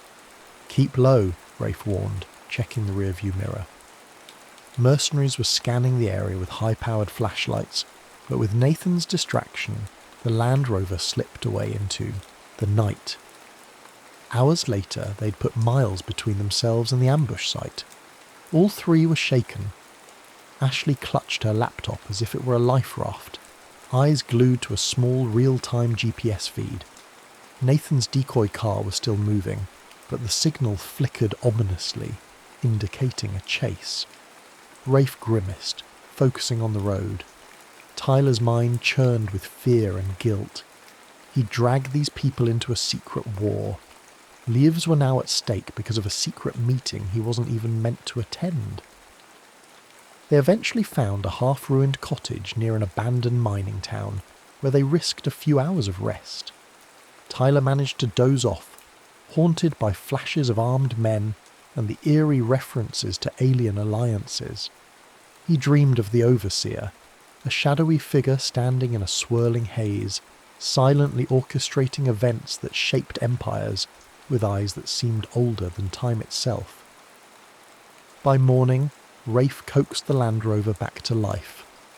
"We head south toward Cambridge," he said. "Dr. Moore might have answers for us. We'll lay low along the way." Ashley tapped furiously on her laptop, scanning backdoor channels for any sign of their enemies' communications.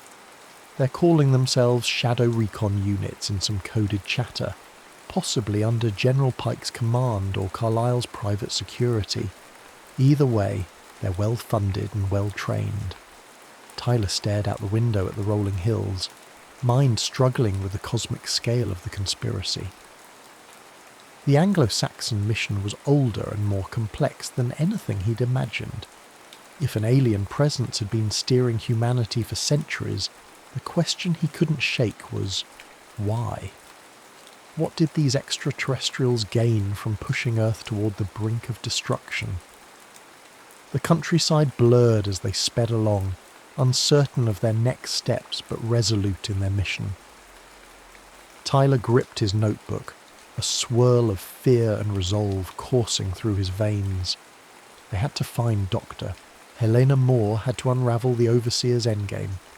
Time was short, and the mission's final phase, the Reckoning, loomed on the horizon like a storm preparing to swallow civilization whole. Cambridge in the early hours was awash in morning mist. The city's spires cut ghostly silhouettes against a silver sky.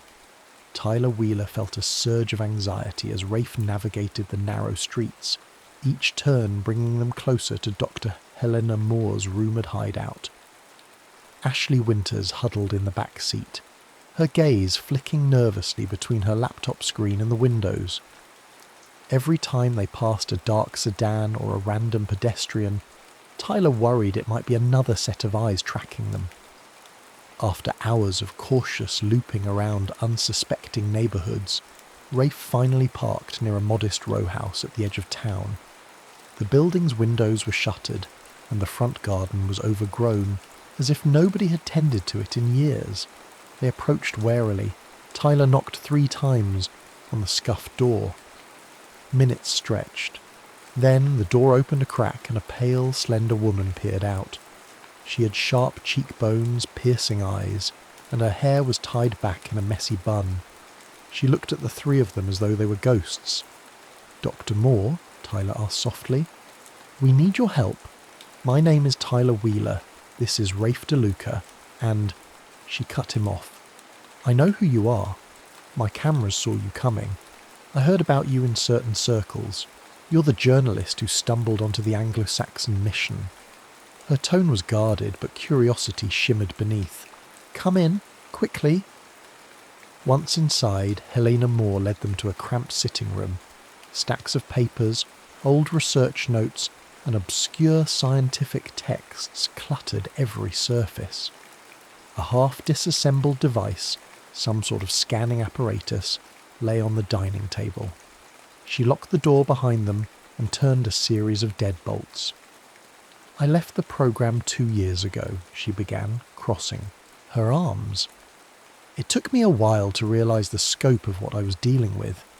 By the time I learned about the extraterrestrial involvement, I'd already contributed to their research. That's my shame to bear." Ashley stepped forward.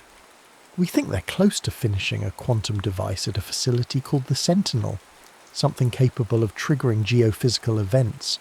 We need to understand how to disable it." Helena exhaled, her hand moving to the disassembled scanner on the table. "I only saw fragments of the data. The architecture is based on dimensional resonance, unlocking certain frequencies that can tap directly into Earth's tectonic structures. If the pulses are strong enough, they could induce massive earthquakes, volcanic eruptions, potentially even shift weather patterns." Rafe eyed the apparatus. "And this is alien tech?" "Partially," Helena said. "The core designs were reverse engineered from them. The Overseers Alliance provided key components. Our top brass believed it would secure Western dominance if we could selectively unleash chaos. That's why I quit. I couldn't be party to mass murder." Tyler's voice dropped to a whisper. "This is bigger than war. It's potentially rewriting the planet." Helena nodded gravely. "And they have zero qualms about collateral damage. Billions could die." A grim hush fell over the room. Then Helena leaned closer. "What I don't understand is why these extraterrestrials want this. People in the program theorize the aliens might be terraforming Earth for their own ends. Another theory is that they're simply trying to cull humanity, leaving only a fraction under direct control." Ashley stepped to the window, parting the curtains a fraction to scan the street. "We still have to worry about staying alive. The same people you left behind are trying to kill us now. They already attacked our safe house." "That doesn't surprise me," Helena said. "Carlisle, Pike, all of them. They won't let anything jeopardize the mission. They've invested too much for too long." She gestured to the equipment. "I've been working on a frequency disruptor that might neutralize the quantum device's resonance cycle. Trouble is, I haven't tested it on any large-scale hardware. It's still theoretical." Tyler nodded. "Then we need to get you inside the Sentinel to test it for real, or at least close enough to sabotage the device." Rafe rubbed the stubble on his jaw. "We have limited manpower. Nathan Drake is out there, hopefully still alive, drawing away Carlisle's mercenaries. It's just the four of us. We're going to need a plan." Helena bit her lip, a flicker of determination in her eyes. "Then we'd better hurry. Every day they inch closer to activating the reckoning. Once it starts, reversing it might be impossible." The plan that formed was audacious, balancing cunning and sheer desperation. Ashley hacked into public transport data to mislead any watchers. They would head north, but by roundabout routes, changing cars, forging IDs. Helena's frequency disruptor would need final calibrations en route. If they were lucky, by the time they reached the Sentinel, they'd have a fighting chance. Fate had other plans. Before they could even leave Cambridge, Ashley's laptop pinged with a high-priority alert. She frowned at the screen. "This is a direct intercept from one of Carlisle's private channels. He's authorizing a level 5 contingency, targeting multiple sites. The coordinates. Oh no." Tyler moved behind her, scanning the data. "One of these coordinates is in London, near the newspaper's headquarters. Another is in Dover, and the others are scattered worldwide. Ports, major cities." Helena's eyes flashed with alarm. "They're tightening the noose, possibly fueling tension with China and Iran by orchestrating terror incidents or sabotage. They want all eyes fixated on global conflict so nobody notices the Sentinel, and they're also likely trying to draw you out, Tyler." Rafe gripped the back of a chair, knuckles white. "If they're moving to a contingency plan, that means the final phase is near. They won't allow any loose ends." An uneasy hush filled the room. Tyler felt guilt gnaw at him. The newspaper staff he'd worked alongside could now be in danger. But he also knew the bigger picture. Countless innocent lives at stake if the reckoning triggered. "We stop it at the source," Tyler said quietly, voice edged with resolve. "If the Sentinel is destroyed or the quantum device disabled, the entire plan collapses." Helena gathered her disruptor components. "Let's do it." but we'll need a small miracle to get past the layers of security around that facility. Rafe turned to Ashley. We'll need forged credentials, some way to slip in under the radar. I can handle that, Ashley replied, her fingers dancing across the keyboard. But it won't hold up under thorough scrutiny. We'll also have to plan for infiltration, guard schedules, sensor arrays, the works. They began packing, tension thick in the cramped room. Helena insisted on bringing boxes of notes, her life's work on alien tech. For hours they organised, compiled and destroyed anything too incriminating to leave behind. By midday they had a plan, risky, but it was all they had. Just as they prepared to slip out the back, a distinct hum vibrated in the air. At first, Tyler thought it was a truck idling outside. Then the windows rattled, and the humming took on a subsonic pulse that set teeth on edge. Helena's face went ashen. That's an acoustic disruption array. Military grade. They found me. Moments later, the front door exploded inward. Splinters showered the hallway. A squad of masked operatives stormed in, rifles raised. Smoke grenades clattered on the floor, spewing choking clouds. Rafe reacted instantly, yanking Tyler and Ashley behind an upturned couch. Helena ducked into a side room, rummaging for something. Gunfire erupted, muffled by the swirling smoke. Bullets whizzed overhead, lodging into plaster walls. Tyler coughed, eyes streaming. Ashley tried to activate the disruptor, but Helena shouted, "No! It's not stable yet!" More gunmen poured in, methodical and unyielding. Rafe popped up from behind the couch, returned fire with measured bursts. One operative went down, but the others advanced quickly. They wore advanced body armour. The drones of war had arrived, cold and relentless. Suddenly Helena emerged from the side room with a small canister in hand. "Close your eyes!" she shouted, tossing the device into the hallway. A deafening flash erupted, and a wave of disorientation flooded the area. The operatives stumbled, ears ringing. Rafe seized the moment, firing precise shots that forced them into retreat. "We have to go now!" Helena screamed. They scrambled out the back, smoke swirling around them. Sirens blared in the distance. Cambridge was about to light up with a full-blown incident. The team dashed through side alleys, hearts thundering, adrenaline in overdrive. Eventually they reached an abandoned parking lot where Helena's old nondescript hatchback waited. They piled in, slamming doors just as a black SUV swerved onto the street behind them. Rafe gunned the engine, the tyres squealing. The chase was on through narrow roads, weaving between startled pedestrians, until they hit the outskirts of town and roared onto the highway. In the car's rear view, Tyler spotted the black SUV finally lose ground, swerving away. But the sense of reprieve was fleeting. There was no doubt more teams were coming. Breathing hard, Helena clutched the disruptor to her chest. "Now you see how serious they are. They'll burn down entire cities if it means covering this up." Tyler tried to steady himself, focusing on the road ahead. "We have no choice. We push onward, to the Sentinel." An unspoken terror clung to them like a dark cloud. Global conflict was intensifying by the hour, engineered to sow chaos. The quantum device loomed in the Scottish Highlands, nearly complete, waiting to unleash catastrophe. And somewhere, the Overseer, ancient and inscrutable, watched and waited for humanity's next move. They drove north under a sky that turned from steel grey to an ominous patchwork of storm clouds, as though nature itself braced for an unfolding cataclysm. Tyler Wheeler, Dr. Helena Moore, Rafe DeLuca, and Ashley Winters knew they were racing against the clock, their every mile bringing them closer to the Sentinel, a secret fortress hidden deep within the Scottish Highlands. Despite the tension, the car ride gave them a shred of time to plan.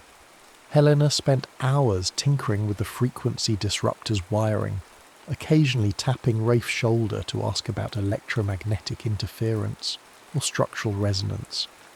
Ashley manipulated stolen credentials and forged IDs on her laptop. Tyler tried to keep an eye on the rearview mirror, half expecting black SUVs or attack helicopters to burst out of the swirling mists. Their final approach to the Sentinel was a winding single-lane road overshadowed by pine forests. Helena explained that the facility predated the Cold War, originally built as a subterranean bunker. Over the past decade, Carlisle and General Pike had retrofitted it with alien-inspired technologies, turning it into the cradle of the reckoning. Rain hammered down by the time they parked near a chain-link fence hidden among the trees. Floodlights swept across the perimeter, illuminating barbed wire and turret-like security towers. "We'll never get in through the main gate," Rafe muttered. "We need to find an alternate entry." Ashley popped the trunk and rummaged for a handheld device that looked like a cross between a tablet and a satellite phone. "Sensor jammer," she explained. "Short range, but it should cloak our movement from standard detection grids for a few minutes at a time." They slipped through the sodden forest, keeping low. Rain soaked their clothes, and thunder rumbled ominously in the distance. The fence was electrified. Lines hummed with lethal current. Helena attached a small clamp that neutralized the circuit for a few precious seconds, allowing them to cut through. Once inside, they found themselves on a narrow service road leading into the heart of the base. A patrol vehicle rolled by. They pressed themselves flat against the muddy ground, hearts pounding, until its taillights disappeared into the darkness. Step by agonizing step, they neared a wide concrete entrance set into the hillside. A guard post stood under a harsh overhead light. 2 armed soldiers in tactical gear chatted, clearly bored. Ashley crouched behind a boulder, hooking her sensor jammer into a small drone. "This will give us a short window." She launched the drone, and it floated silently behind the guard post. A flickering distortion rippled across the security cameras. The soldiers noticed something was off, but too late. Rafe darted forward, dispatching them with swift, silent takedowns. Tyler's stomach lurched. He'd never grown used to violence, but there was no turning back. They dragged the unconscious guards aside, scanning ID badges that Ashley reprogrammed on the spot. The heavy steel doors hissed open, revealing a long corridor lit by fluorescent tubes that buzzed like trapped insects. Inside, they encountered labyrinthine hallways, each leading to sealed chambers, labs, and offices. Helena led the way, occasionally stopping to check readouts on her disruptor. "We need the main reactor room. That's where the quantum device draws its power. If we can sever the resonance core, we can shut it down, or blow it up if necessary." They passed through a corridor lined with thick glass, windows showcasing bizarre equipment, cylindrical tanks filled with luminescent fluid, twisted metallic structures pulsing with an eerie violet glow. Helena's face was tight with anger and regret. "They've refined everything we worked on. I never wanted it used like this." Suddenly an alarm wailed. Red lights flashed overhead. "They know we're here," Rafe hissed. The group sprinted through winding passages, narrowly dodging squads of armed personnel. Tyler's heart jackhammered in his chest. Every corridor felt like a trap. They ducked into a storage area, breath steaming in the chilled air. "Too many guards," Ashley panted. "We need a diversion." Helena nodded, checking her disruptor. "If I can overload one of these secondary nodes, it might temporarily knock out the base's power, but it'll bring them running." "That might be our only shot," Rafe agreed. They found a small sub-reactor control room behind a locked door. Ashley hacked the panel while the rest stood guard. The door hissed open, revealing a chamber lined with thick cables and server racks humming with unnatural energy. Helena hurried to the central console, her hands shaking slightly as she rewired circuits. "Cover me," she said, voice taut. Rafe and Tyler took defensive positions at the entrance, readying for the onslaught they were sure would come. Ashley hovered by Helena's side, occasionally pointing out system prompts. "Careful. You don't want to fry the wrong subsystem or we'll lose the disruptor feed. A distant thud signalled an approaching security detail. Another alarm blared, deeper in pitch, signalling a containment breach. The building shuddered, the early flickers of the sabotage. Helena gave a final twist to a cable and pressed a sequence of commands on the console. Sparks flew, and a surge of energy rattled the entire chamber. Lights flickered out, replaced by dim emergency beacons. The base's deep hum faltered. "Now!" Helena yelled. They sprinted back into the corridor. Gunfire erupted from behind as security forces advanced with flashlights bobbing in the darkness. Rafe fired short, controlled bursts, forcing the soldiers to take cover. Tyler's lungs burned as they dashed down flights of metal steps, searching for the main reactor. Finally, they reached a massive chamber reminiscent of a nuclear silo, but laced with alien architecture. Towering columns pulsed with faint purple energy. In the centre, suspended by thick cables, hung a black sphere about 10 feet in diameter. Strange markings crawled across its surface, occasionally glowing in patterns that resembled script. "The quantum device," Helena breathed. "It's already primed." At that moment, footsteps thundered behind them. A phalanx of armed soldiers rushed in. Leading them was General Alexander Pike himself, garbed in tactical gear, face grim. Beside him stood Victor Carlyle in an immaculate suit, his hair slicked back, eyes gleaming with cold triumph. "You just couldn't leave well enough alone, Wheeler," Carlyle said, voice echoing in the cavernous chamber. "After all these centuries, did you really think a handful of renegades could stop this?" Pike raised a hand, and the soldiers aimed their weapons. "Stand down, all of you. Hand over the disruptor." Rafe's grip tightened on his rifle. Ashley, panting, clutched her side. Tyler noticed Helena's gaze flick between Carlyle, the quantum device, and the cables overhead. Then a new presence emerged from the shadows. A tall, hooded figure with an unsettling aura. It wore a sleek, dark robe that seemed to shift in the dim light. Even from a distance, Tyler sensed its intelligence. Ancient and inhuman. The Overseer. No one spoke as it drifted forward, each movement fluid, almost as if gravity had a different hold on it. When it finally spoke, the voice was neither masculine nor feminine, but a resonant chord that rattled the nerves. "You have come far, Tyler Wheeler," it said, turning its shrouded visage toward him. "Your ancestors helped sow the seeds of this new epoch. It is ironic you now seek to uproot them." Tyler felt a surge of nausea. What are you?" The Overseer's hood shifted, revealing only a vague shape. "We are the Watchers, the stewards of your species' evolution. This mission was born from the folly of man, but guided by us toward inevitable ascension." Carlyle stepped forward, his voice reverent. "We're on the brink of a new age, guided by them. Humanity's petty squabbles end, and a more perfect order emerges." Helena's eyes blazed with defiance. "You mean genocide? Billions dead, just so a few can reign over the ruins. How is that evolution?" The Overseer seemed to regard her coldly. "Every world must choose its path. Some embrace order, others fall. We have chosen to guide those willing to see the necessity of sacrifice." Tyler's anger flared. "That's not your choice to make. This is our world." Pike raised his weapon, muzzle trained on Tyler's chest. "Sentimentality. We do what must be done." Time slowed. Helena's hand darted toward the disruptor, flipping a hidden switch. The device hummed. For an instant, Tyler wondered if it would even work. Then a burst of energy pulsed outward. The soldiers staggered, reeling from sudden feedback in their earpieces. Carlyle grabbed his temples, howling. The Overseer hissed, a spine-chilling sound.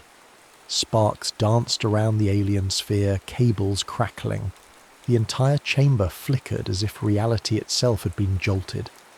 Rafe seized the moment, unleashing covering fire. The team dove behind large crates as bullets ricocheted. Pike shouted orders, but confusion reigned. Some of his men collapsed, disoriented by the disruptor's high-frequency wave. Carlyle stumbled, eyes wild. The overseer glided backward, momentarily destabilized by the resonance. Helena frantically adjusted the disruptor's settings. One more surge might overload the device. It could destroy everything in here, including us. Tyler locked eyes with her. We have no choice. Do it. She recalibrated the disruptor, but a warning beep indicated critical instability. The quantum sphere pulsed dangerously, the alien markings flaring from purple to crimson.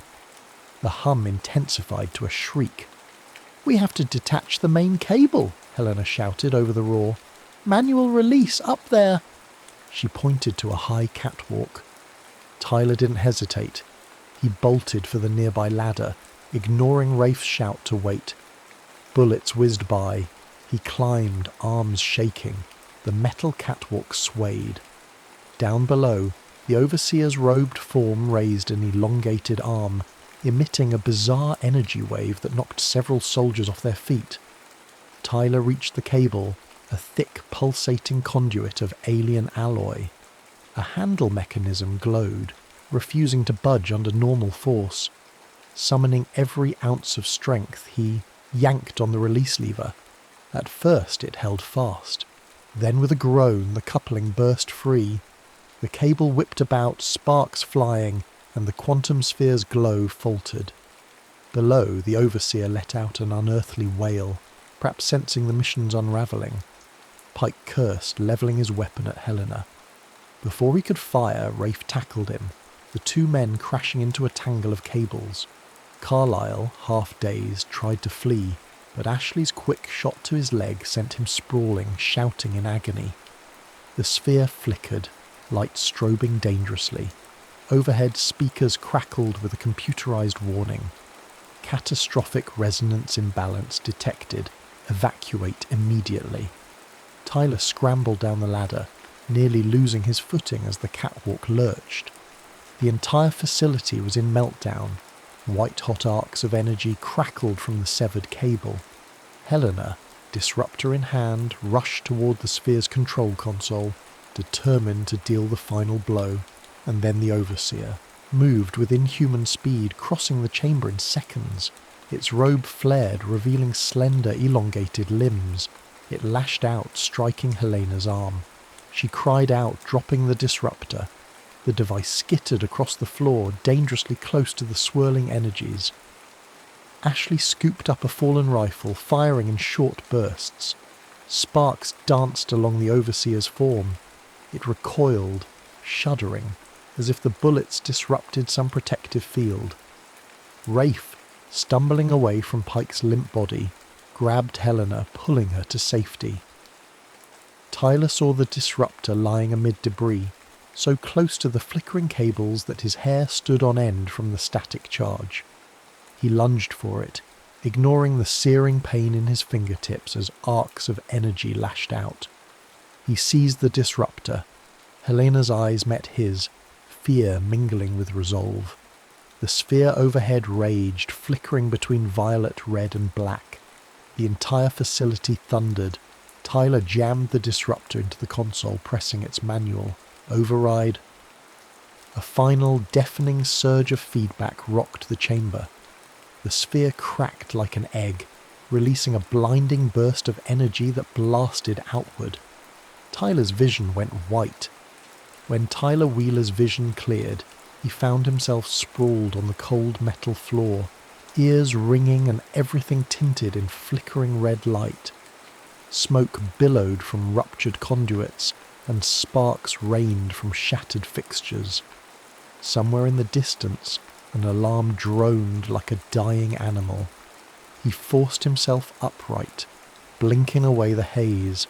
The quantum sphere now hung lifeless, fractured down its centre. Strange, viscous fluids seeped from its cracked shell, steaming on the floor. Whatever energy it once harboured had been unleashed, or spent. The Overseer lay collapsed near the control console, its robe torn. Its elongated limbs twitched, attempting to stand but failing. The disruptor had done catastrophic damage to the device it had guided for centuries and possibly to itself. Tyler felt a strange mixture of dread and pity as he watched the alien being struggle in vain. General Pike's body lay slumped against a pile of debris, silent. Victor Carlyle was pinned under a fallen girder, moaning and clawing at the air. One of his legs was twisted at an impossible angle. The once impeccable mogul now looked like a trapped animal. Rafe DeLuca, Helena Moore and Ashley Winters emerged from behind a half-collapsed partition. Their clothes were singed, hair matted with sweat and dust, but they were alive. Helena clutched at her bruised arm while Ashley helped prop her up. Rafe, weapon still in hand, scanned the chamber for threats. "Tyler," Rafe called, relief flooding his voice. "You all right?" Tyler coughed. "Been better." Helena hurried over to inspect the quantum device's remains, gingerly stepping through the wreckage. The sphere is cracked wide open. The resonance meltdown must have neutralized it, but the facility is unstable. We have to leave now. An ominous rumble echoed through the base. The overhead console flickered, then spat out a computerized warning. Containment breach in progress. Reactor meltdown imminent. Ashley's eyes widened. If the meltdown hits the deeper levels, it might trigger a bigger explosion, or cause a chain reaction with whatever alien hardware is still active. Rafe nodded grimly. We can't let a massive blast go off here. Who knows what effect it might have on the region? The fallback plan was to sabotage the device, but we never planned for a meltdown of this scale. Helena's gaze darted to the broken disruptor. We might still be able to override the meltdown sequence from the main control station, but someone has to stay behind to operate it. And with the system in this state, it's basically a suicide mission. Tyler felt a surge of horror, but also a grim acceptance. We can't let the Highlands be contaminated, or worse. If this place blows with alien technology, inside it could ignite the geophysical nightmares we were trying to prevent. Ashley set her jaw. We'll do what we have to. Maybe we can set it on a timer.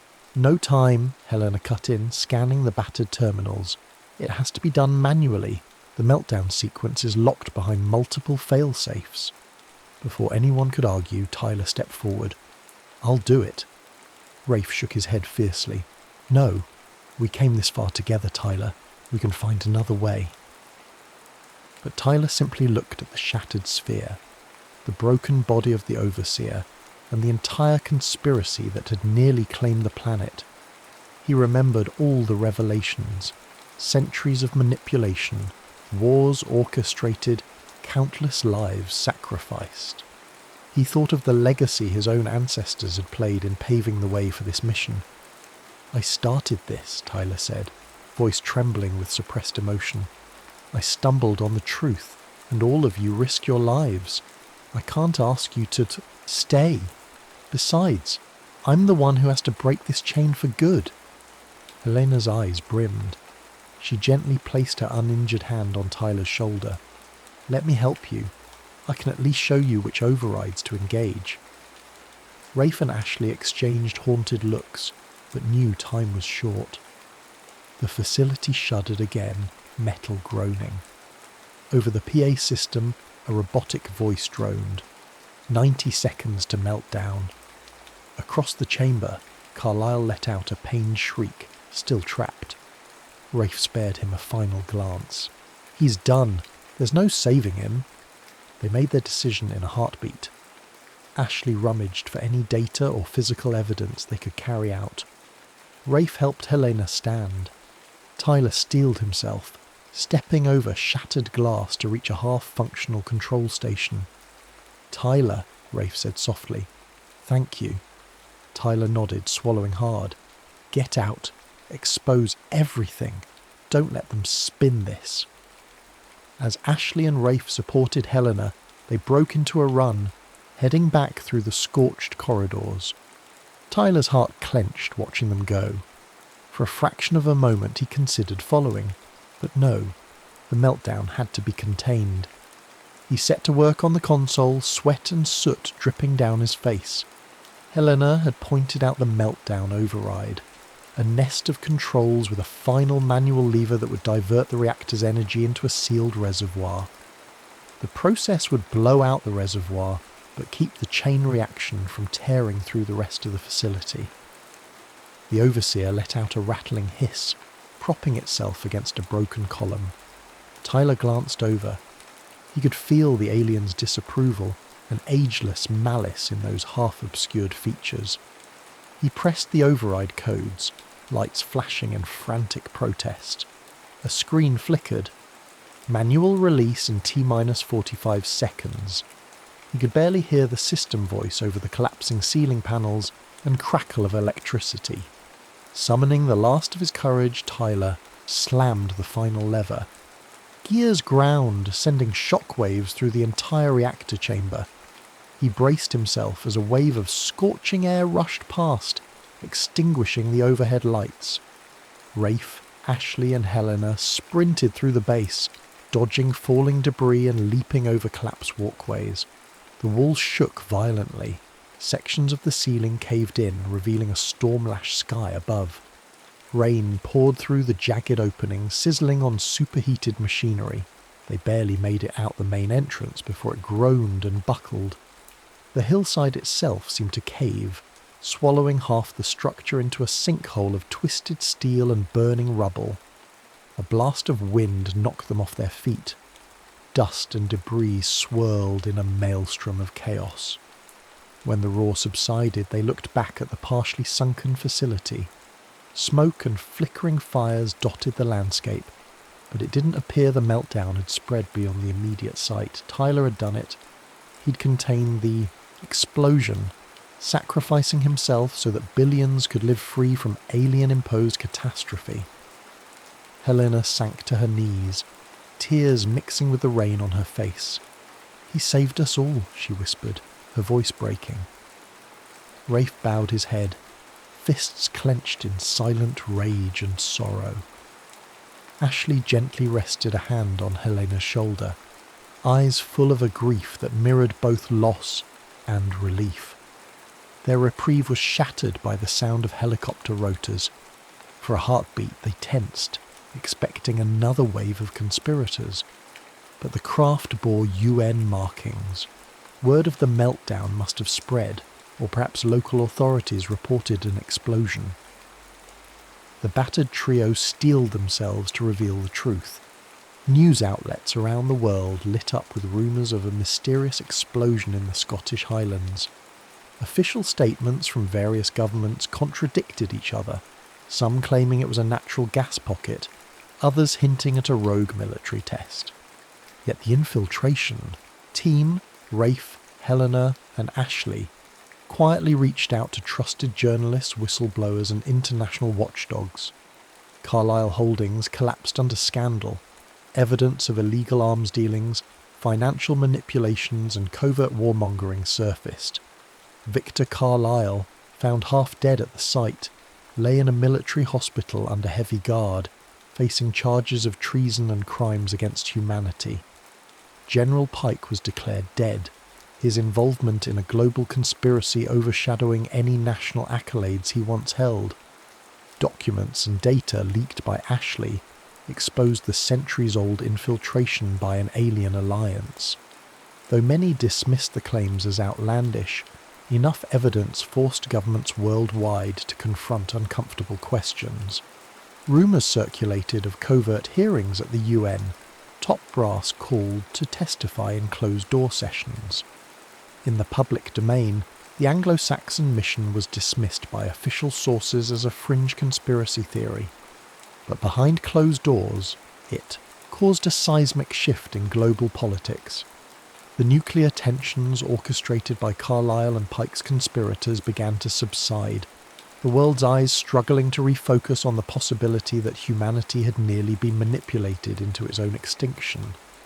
Helena Moore, scarred but resolute, worked with an underground team of scientists to ensure that any further traces of alien technology were either neutralised or disclosed.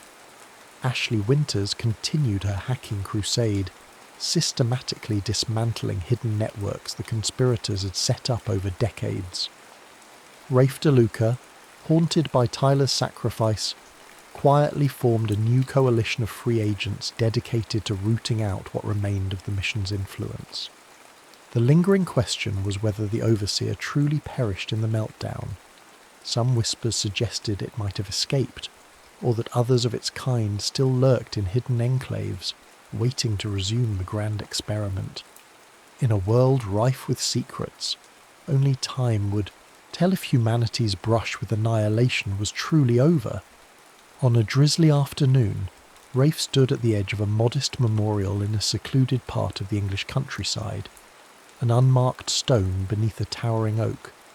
He placed a single flower there, water droplets running off the petals. "This was the least we could do," Helena said softly, joining him. Ashley lingered nearby, eyes downcast. Rafe nodded, voice gruff with emotion. Tyler Wheeler believed in the truth. He believed that no matter how vast the conspiracy, or how powerful the oppressors, standing up for what's right mattered. Because if no one does, we lose our humanity. Helena placed her hand on the stone. He changed everything. In the end, we exposed them. We're still here, still fighting, and we have Tyler to thank for that. A breeze rattled the leaves overhead, as though echoing that sentiment. They stood in silence, letting their grief mingle with gratitude. None of them knew if the Overseer's threat was truly gone, or if a new shadow would rise to replace it. But they did know that Tyler's legacy would carry on in every act of resistance against the hidden forces that sought to mould the world in their own image. As they turned to leave, the clouds parted just enough for a brief shaft of sunlight to illuminate the stone. Perhaps it was a coincidence of weather, or perhaps something more profound. A small sign that in the unending struggle between darkness and light, hope still found a way to endure.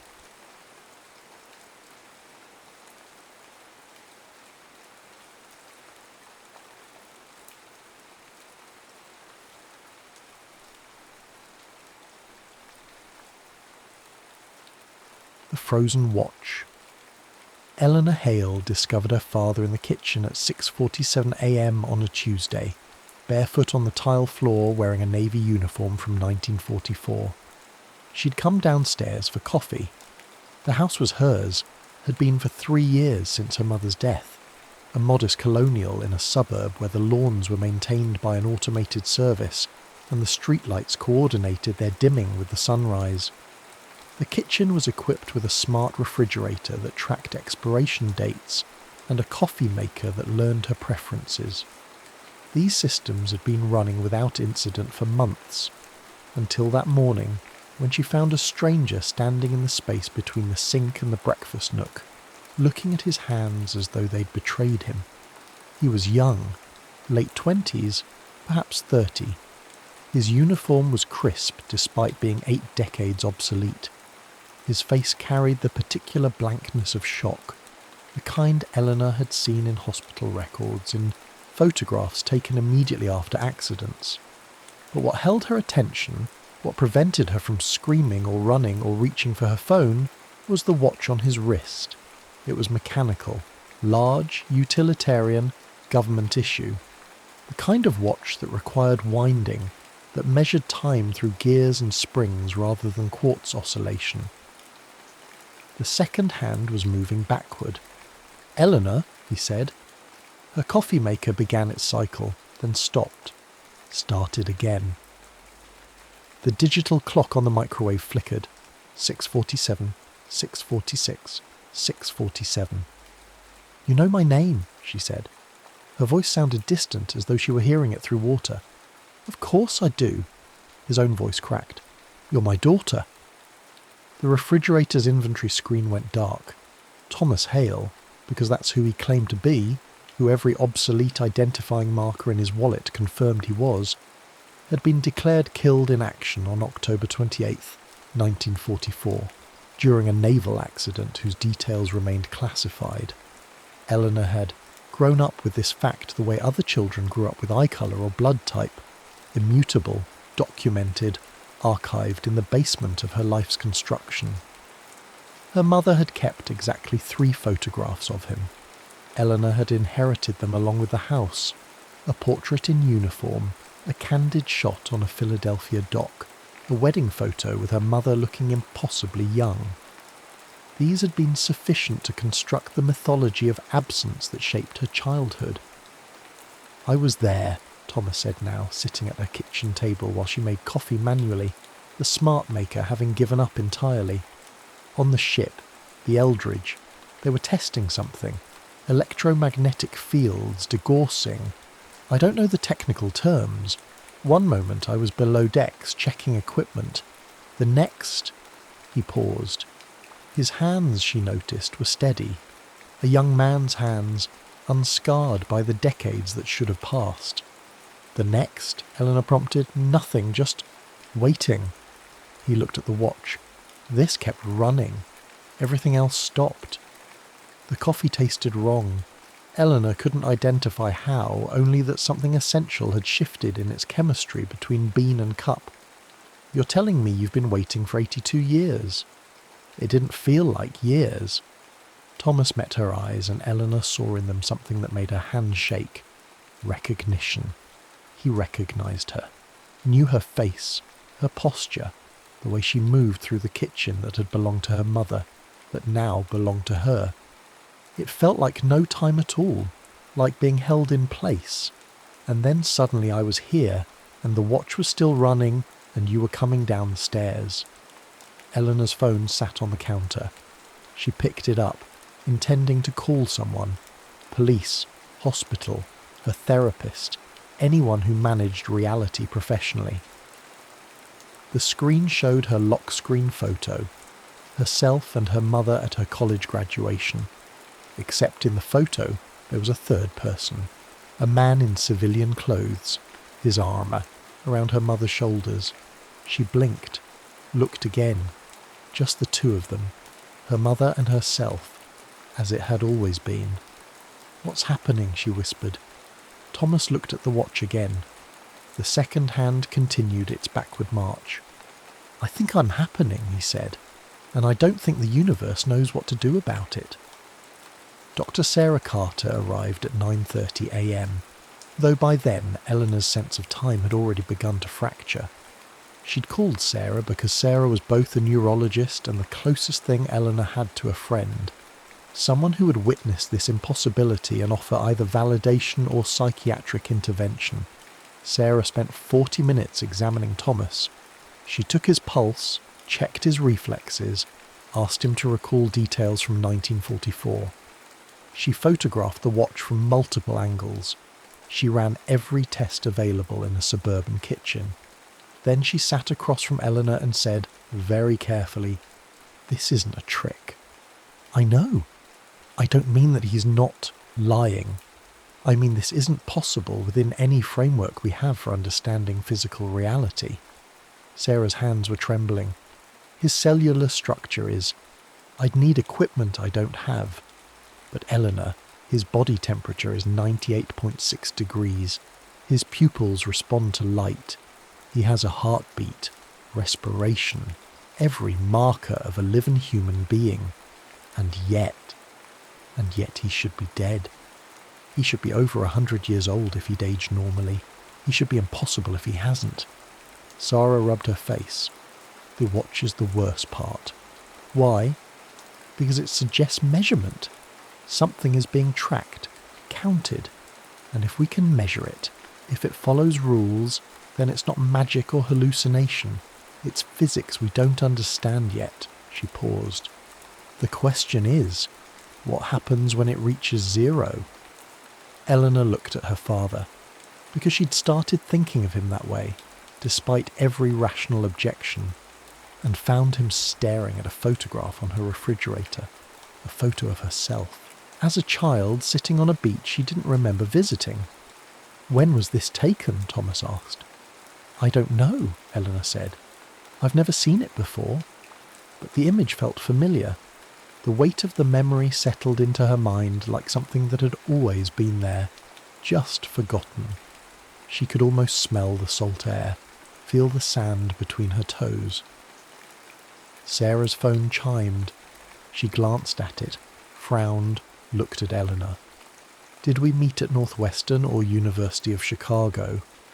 "Northwestern," Eleanor said automatically. "That's what I thought. But my phone's calendar says we met at a neurology conference in Chicago, at UC, in 2015. Sarah's voice had gone very quiet. "Eleanor, I don't remember ever going to Northwestern." The kitchen was silent except for the backward ticking of the watch. The phenomenon, because it needed a name, and phenomenon was suitably neutral, began to manifest in measurable ways by the third day. Eleanor took a leave of absence from her job at the hospital. She told her supervisor it was a family emergency, which was true in ways she couldn't explain. Her supervisor expressed concern, sympathy, and then, according to the email confirmation Eleanor received, confusion about who exactly Eleanor Hale was and whether she'd ever been employed there. Sarah brought colleagues, physicists, temporal mechanics specialists, government contractors whose credentials required Eleanor to sign non-disclosure agreements she suspected were meaningless. They installed equipment in her garage, turned her living room into a laboratory, treated Thomas like a specimen while somehow remaining unfailingly polite about it. The consensus emerged slowly. Thomas existed in a state of temporal inertia, his causality flowing backward relative to the universe's entropic gradient. He wasn't aging in reverse, nothing so simple. He was unwinding, returning to the moment the universe expected him to end. The watch wasn't causing this, it was measuring it. "Think of it like a debt," Dr. Raymond Kumar explained. He was a slight man with gentle hands and eyes that had seen too many equations that didn't balance. In 1944, Thomas was removed from the timeline. The universe adapted, closed the gap, redistributed causality. But now he's back, and the universe is trying to reconcile two contradictory states. "And Eleanor?" Sarah asked. Kumar looked uncomfortable. "Eleanor is the adaptation." "Explain that," Eleanor said. She'd been listening from the kitchen doorway, arms crossed, forcing herself to remain still. "You exist because your father died in 1944. Your mother remarried, or didn't marry at all, or married someone else. The timeline branched from that moment. But if Thomas survives, if he continues to exist..." Kumar trailed off. "Then I don't," Eleanor finished. Thomas, sitting in what had become his chair, turned the watch so the face caught the light. The second hand had accelerated. It was losing minutes now, not seconds. "How long?" he asked. "We don't know," Kumar admitted. "The degradation is exponential. Days, perhaps, maybe less." "Can you stop it?" Eleanor's voice was steady. She'd worked in medical archives for 20 years. She knew how to ask questions that had no good answers. "We've tried isolation, quantum anchoring, electromagnetic containment." Kumar spread his hands. "Every intervention accelerates the decay. Whatever is pulling him back doesn't respond to our physics." "Because it's not physics," Sarah said quietly. "It's accounting." Eleanor began experiencing displacement on the fourth day. She woke in her bedroom, except it wasn't her bedroom. The walls were a different colour. There were photos on the nightstand she'd never taken. Herself with a man she didn't recognise, at a wedding she'd never attended. The man looked happy. She looked happy. Then she blinked and was back in her actual bedroom, alone, the morning light slanting through familiar curtains. It happened again during breakfast. She was cooking eggs when suddenly she was sitting at a table in a house she'd never seen, watching a child, her child she somehow knew, eat cereal while Thomas read a newspaper. The child looked up and said, "Mum, can I have orange juice?" Blink, back in her kitchen, no child, no other house. Thomas sat across from her, watching with eyes full of terrible understanding. "You're seeing it too," she said. "Yes." His voice was barely audible. "I'm seeing the life we should have had, the one the universe built when I disappeared. I don't have a child. You do. In the timeline that adapted, you married, had a daughter. She's 7. Her name is Maya." Thomas's hands were shaking. "I can remember teaching her to ride a bike. Eleanor, I can remember things that never happened."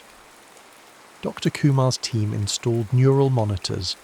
They tracked the displacements, mapped the temporal fluctuations. The data was terrifying in its clarity.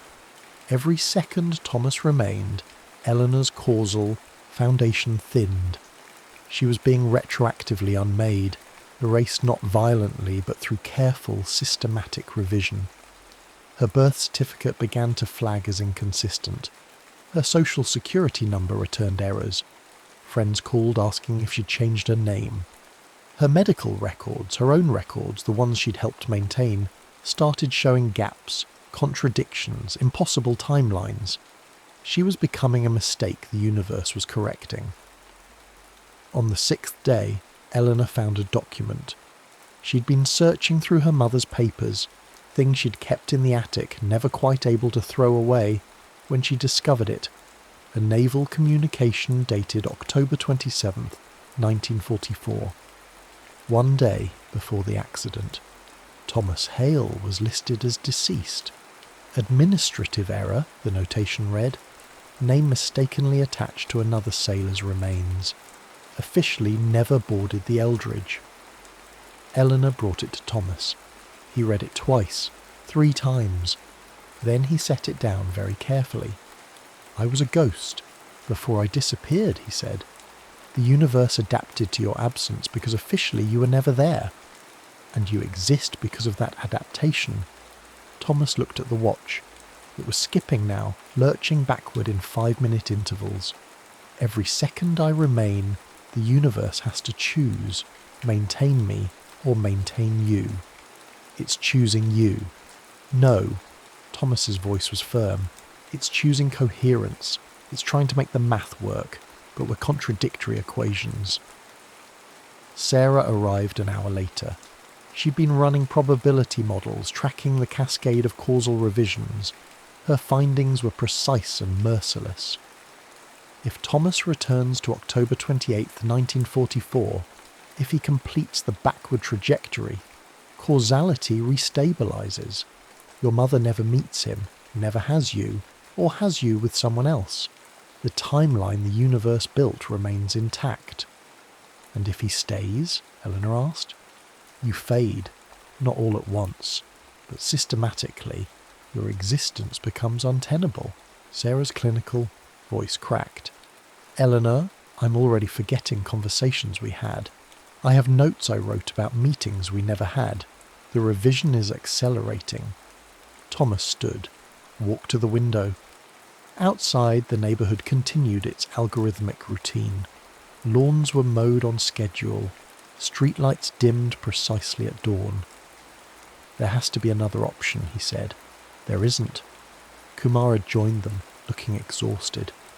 "This isn't a problem we can engineer around. It's not mechanical failure. The universe is self-correcting and we're the error it's fixing." Eleanor felt it then. A memory that wasn't hers. Herself at 10, learning to swim while Thomas watched from the pool's edge. The smell of chlorine, the sound of his laughter, the absolute certainty of his presence. Then it was gone. Just the echo of something that had never been. The decision came on the 7th day. Thomas's watch had reached critical decay. It was jumping backward in hour increments now, the mechanism straining against impossible physics. His body had begun to show signs of temporal stress. His hands occasionally flickered, transparent for half seconds before re-solidifying. He was starting to unmake. Eleanor found him in the garage at midnight, surrounded by Kumar's abandoned equipment. "I have to go back," he said. "You know that." "I know." The moment the watch reaches 0, I'll return to the ship, to the exact second the universe expects me to end. He turned the watch so she could see. 43 minutes remaining. You'll stabilise. Your life will coherence. Everything will be right again. Eleanor nodded. She'd known this was coming, had felt it approaching with the inevitability of archived facts. I need to ask you something, Thomas said. In the timeline you're living, the one I'm erasing, am I a good father? The question broke something in Eleanor's chest. I don't know, she said honestly. You were never there. You died before I could remember you. But in the other timeline, the one you keep seeing. Eleanor closed her eyes. Let the displaced memories surface. Thomas teaching her to drive. Thomas walking her down an aisle. Thomas holding a granddaughter named Maya. A lifetime of small moments, domestic and precious. Yes, she whispered. In that timeline, you're wonderful. Thomas nodded. His eyes were wet. I'm sorry I couldn't give you that. You didn't choose this. No, but I'm choosing how it ends. They sat in silence. The watch ticked backward. 28 minutes. I have an idea, Eleanor said suddenly. It's probably stupid. Tell me. The memories, the displaced ones, they're real, in a sense. They existed in a timeline that was real. What if we could preserve them? Not change what happens, but remember it. How? Eleanor went to her car, returned with a notebook and pen, actual paper, not digital. The kind of record that didn't depend on timestamps or cloud servers. Write it down, she said. Everything you remember from the other timeline, the life we should have had. I'll do the same, and when you're gone, I'll keep it. Proof that it was real, even if it Chen Myers couldn't last. Thomas took the pen. His hand was steady. They wrote for 20 minutes. Not frantically, but carefully, preserving details. Maya's 7th birthday. The house they'd lived in. The way Eleanor had laughed at his terrible jokes. The quiet Sunday mornings, the ordinary precious architecture of a life that had never quite existed. When the watch showed 5 minutes remaining, Thomas stopped writing. I need to tell you something, he said, in case this works, in case some part of you remembers. What? I love you. I know I didn't earn that right. I wasn't there, but in every timeline, in every version, you're my daughter, and I love you. Eleanor felt tears on her face. I love you too. I know, Thomas said. I can feel it. It's the only thing that stayed constant. 3 minutes, Eleanor made a decision. I'm going. With you, she said. Eleanor, not all the way, but close enough. If I anchor myself to your timeline, maybe I can preserve the memory, not just on paper, actually hold it while you fade. It could kill you. Or it could let me remember both lives. The one I lived, and the one I should have lived. She took his hand. I'm an archivist, Dad. This is what I do. I preserve records. I make sure truth isn't lost. Thomas started to protest, but the watch was at 1 minute. They were out of time. Eleanor wrapped her hand around his wrist over the watch, felt the backward pull of his causality, the wrongness of it. Her vision blurred. She saw Maya's room, the kitchen where they'd eaten breakfast, Thomas teaching her to change a tyre, her mother, younger, happier, a complete life, ordinary and beautiful, 0. Thomas Hale faded at 12:43 a.m. on a Thursday. He didn't vanish violently. He simply became less, degree by degree, until he was a suggestion, then an outline, then nothing. The watch stopped at 0, not broken, but finished, its purpose completed. Eleanor remained. She sat in the garage for an hour, feeling the universe stabilise around her. Her phone restarted. The smart refrigerator came back online. Dr. Kumar's equipment powered down, its measurements complete. When she finally stood, she felt different. Not wrong, but doubled. She remembered growing up without a father, all the documented absences, the archived grief. But she also remembered Thomas teaching her to swim, walking her down the aisle, holding Maya for the first time. Both lives were real. Both existed in her mind with equal weight. Sarah found her at dawn. Eleanor? Tentative, as though uncertain she'd recognise the name. "I'm here," Eleanor said. "What happened?" "He went back, to where he was supposed to end." Eleanor touched the watch, still sitting on the workbench where Thomas had left it, and I remembered. Both timelines. Both lives. Sarah sat beside her. They watched the sunrise through the garage's open door. The neighbourhood began its morning routine, synchronised and coherent. "Is that sustainable?" Sarah asked, carrying contradictory memories. "I don't know," Eleanor admitted, "but it's what I have, what we have. The truth is complicated. It always has been."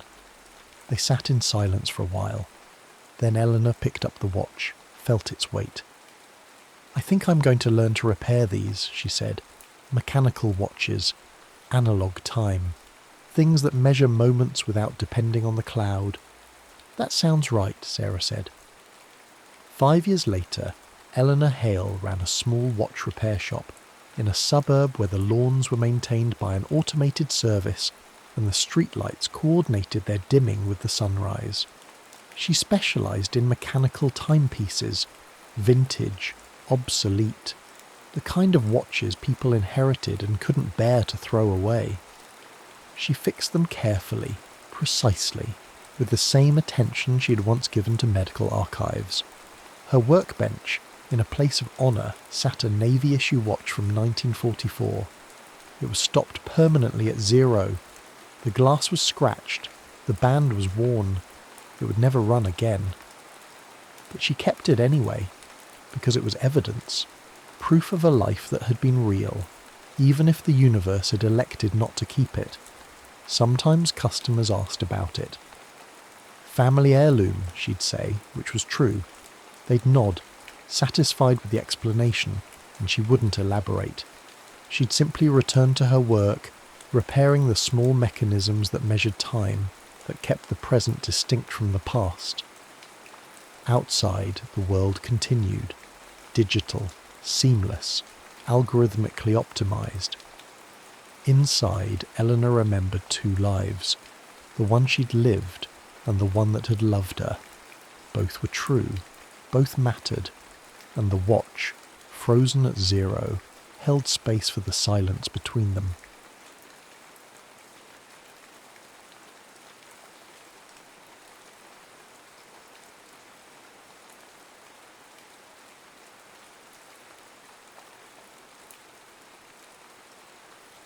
The Ether Protocol. Berlin, October 1946. The city was a corpse picked clean, its bones jutting into a sky the colour of dishwater slate. Autumn gnawed at the ruins, a damp chill that seeped through threadbare coats and settled deep in the marrow. It was a landscape of absences, missing walls, missing roofs, missing people, and sometimes missing realities. Inside the skeletal remains of the Kaiser Wilhelm Memorial Church, jagged shards of stained glass littered the floor like fallen jewels amidst the grey dust and pigeon droppings. The air hung thick with the scent of ozone, damp stone and something else. Something metallic and acrid, like a struck match held too close to the nose. It was here, amidst the desolation, that the impossible had torn a hole in the merely catastrophic. Vivian Hale knelt, her gloved fingers tracing patterns in the thick layer of disturbed dust. Around her, grim-faced men in ill-fitting Allied uniforms stood awkwardly, their weapons held loosely, useless against whatever had happened here.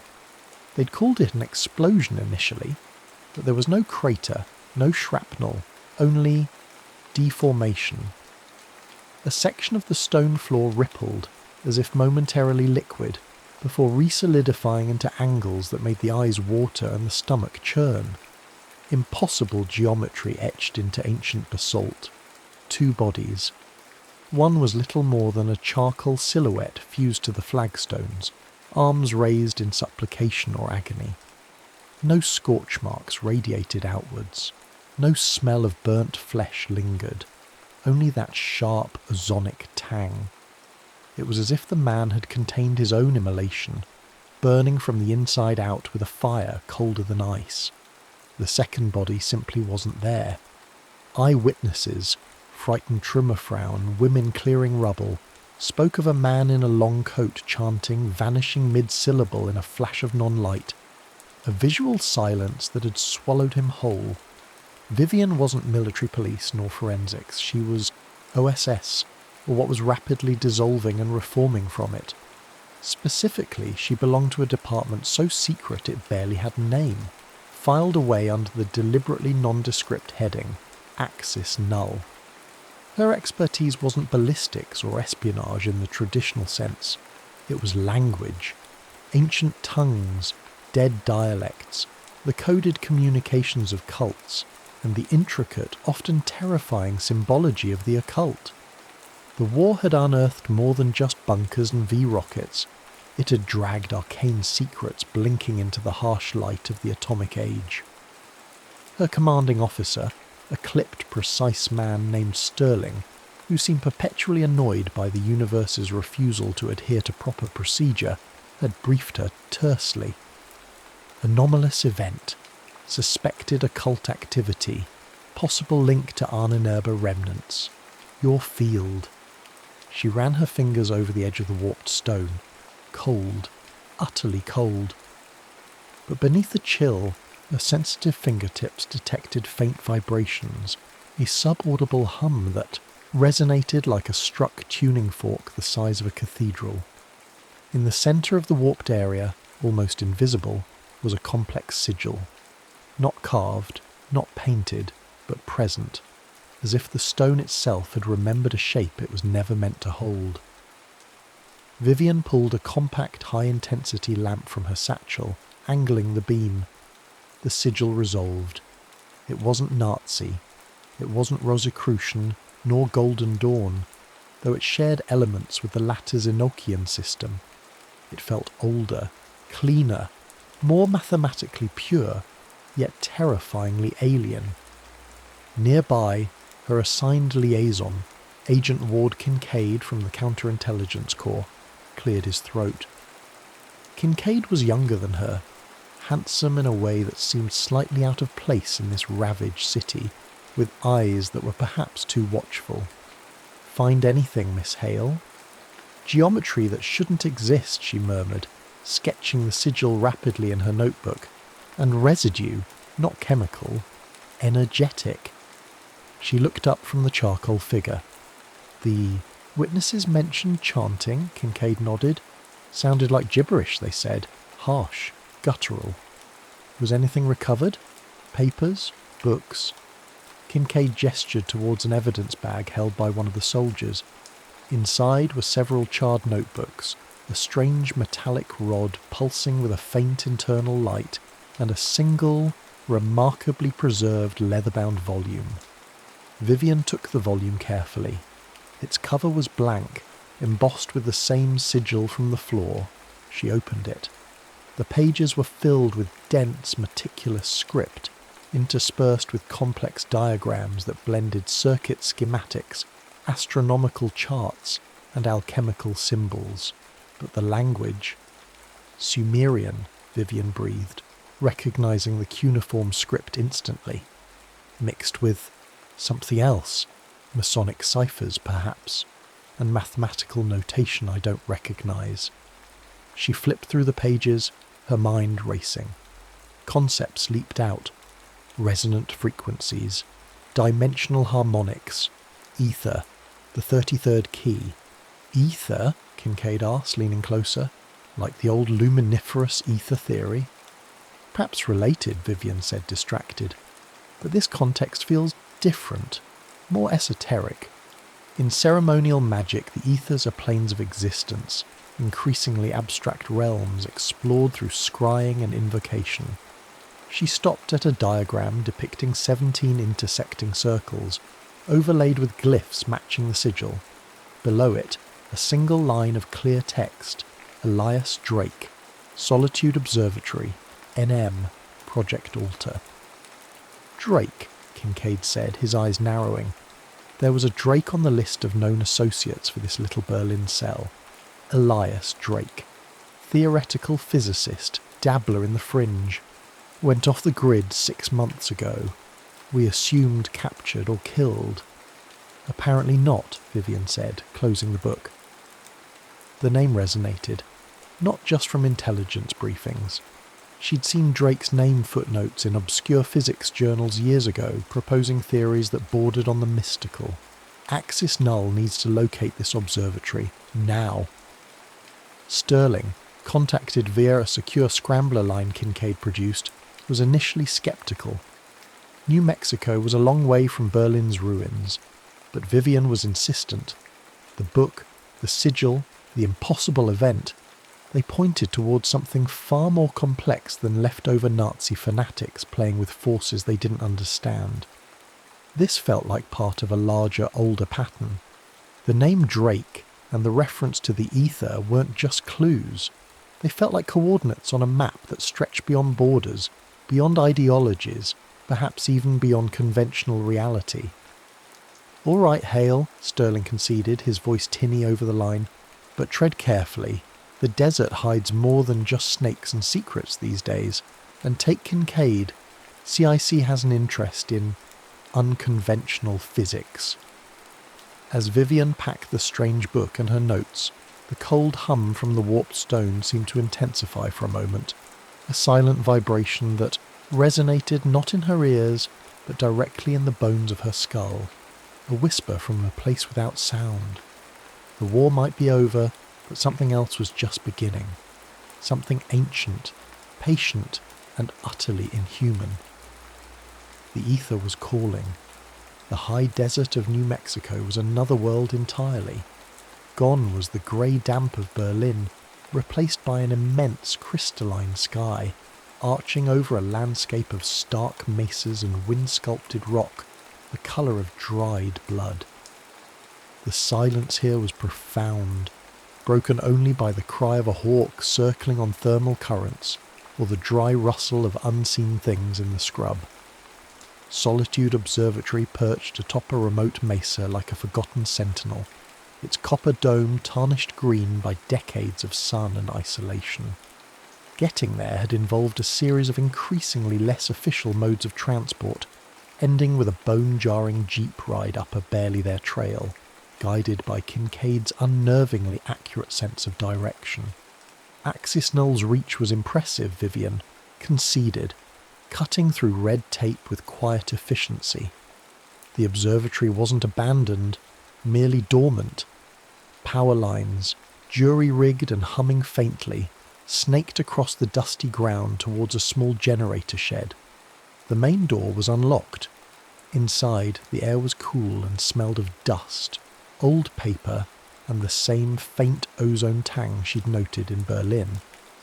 The main observation room was dominated by the skeletal mount of a massive telescope, its optics removed, now draped in cables and wires connecting it to an array of bizarre devices. Vacuum tubes glowed beside gleaming brass rods, arranged in complex geometric patterns. Repurposed radio equipment hissed and crackled. Crystalline structures pulsed with soft internal light. It was a bizarre fusion of cutting-edge electronics, salvaged military hardware, and what looked disturbingly like ceremonial magic apparatus. A man emerged from the shadows beneath the telescope mount, wiping grease from his hands with a rag. He was older than Vivian expected, perhaps early 40s, with eyes that burned with a feverish intensity behind thick spectacles. His hair was an untamed shock of dark curls, threaded with premature grey, and his clothes were stained with oil and something that looked suspiciously like dried incense ash. This had to be Elias Drake. "You shouldn't be here," Drake said, his voice raspy, unused. He didn't seem surprised, merely wary, like a man expecting intrusion. "Axis Null, I presume? Or is it the other ones?" Axis null, Vivian confirmed, holding up her identification. Kincaid remained near the door, observing silently. We're investigating an incident in Berlin. Your name came up. Your work. Drake laughed, a short, harsh sound. My work? They called it madness, delusion, until they saw what it could do, until they tried to weaponize the irrational. He gestured vaguely at the chaotic assembly of equipment. They thought they were opening a door. Fools. It's not a door, it's a bridge. And not between places. Between realities, Vivian prompted, stepping closer, recognizing symbols from the Berlin notebook etched onto some of the brass rods. Drake's eyes locked onto hers, sharp and unnervingly perceptive. You have the sight, don't you? You feel the resonance. He nodded slowly. Yes, between realities. Dimensions, if you prefer the clumsy terminology. The ethers aren't physical locations. They're nested strata of consciousness, information matrices woven into the fabric of space-time itself. What happened in Berlin? They forced an unstable resonance, tried to brute force the 33rd key. The book we found mentioned the keys, Vivian said, and the ether invocation. The invocation isn't a prayer, Drake explained, pacing now energized. It's a command sequence, a vibrational algorithm. You tune reality like a radio, focusing consciousness as the receiver. Science, magic, they're just different interfaces for the same operating system. The ancients knew it. The mystery schools encoded it. The Nazis stumbled onto fragments of it, twisting it for their own pathetic ends. He gestured towards a device incorporating a piece of glowing, non-terrestrial-looking metal, the star metal mentioned in Beasley's notes. This helps stabilize the field, focuses the resonance. Who are the other ones you mentioned? Kincaid asked, his voice cutting through Drake's fervent explanation. Drake stopped pacing, his expression clouding over with suspicion, or perhaps fear. The Watchers, the Keepers, those who've been tending the bridge for longer than human history remembers. They call themselves the Glyphborn. Vivian felt a chill despite the desert heat. Glyphborn? An inner order, Drake whispered, leaning closer conspiratorially. They claim descent from a depth stretching back to Sumeria, maybe further. Priests, mathematicians, mystics who understood the ethers. They say they made arrangements, pacts perhaps, with the intelligences that reside there, the ultra-terrestrials. Ultra-terrestrials? Vivian echoed. Not extraterrestrials. No, Drake scoffed. Not invaders from Mars out of some fanciful illustration. Think bigger. Think stranger. Intelligences from beyond the electromagnetic spectrum, perhaps beyond causality as we understand it. Beings whose existence intersects our reality like shadows cast by unseen objects. The Glyphborn believe they are the intermediaries, the shepherds guiding humanity's interaction with these forces. He lowered his voice further. They see conflicts like the recent war as mere ripples on the surface. The real struggle, they say, is for the soul, for the control of consciousness itself, waged across dimensions, using symbols and rituals as weapons. Vivian exchanged a look with Kincaid. This was far beyond rogue Nazi scientists. This was a hidden history, a secret cosmology. And these Glyphborn, Vivian asked carefully, where do they fit into the Berlin incident? Drake shrugged nervously. Hard to say. Were the men in Berlin acting on their orders? Were they rogue elements? Or were the Glyphborn simply observing? They rarely intervene directly. They manipulate, guide, prune. He shuddered. They believe humanity is a project, an experiment. Before Vivian could press further, a low hum emanated from the device containing the star metal. Lights flickered across the array of equipment. Drake's eyes widened, first in alarm, then in manic excitement. It's tuning, he stammered, rushing towards the controls. The residual resonance from Berlin, it must have created a sympathetic frequency. dial spun, vacuum tubes glowed brighter, the air crackled with static. The ozone smell intensified dramatically.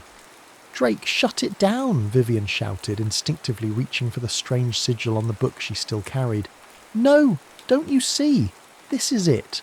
A chance to stabilise the connection, to truly see!" Drake frantically adjusted a series of crystal oscillators, chanting under his breath, harsh, guttural syllables that echoed the witness reports from Berlin. The space around Drake began to shimmer, like heat haze rising from asphalt. The star metal pulsed violently, casting shifting patterns of impossible light across the room. Kincaid drew his weapon, shouting Drake's name, but it was too late. With a sound like tearing fabric amplified 1,000 times, Elias Drake flickered. For a fraction of a second, he seemed superimposed with shifting geometric forms. Then he simply wasn't there, vanished. The equipment sputtered and died, plunging the observatory into near silence, broken only by the ticking cool-down of stressed components. The star metal dimmed to a dull, ominous glow.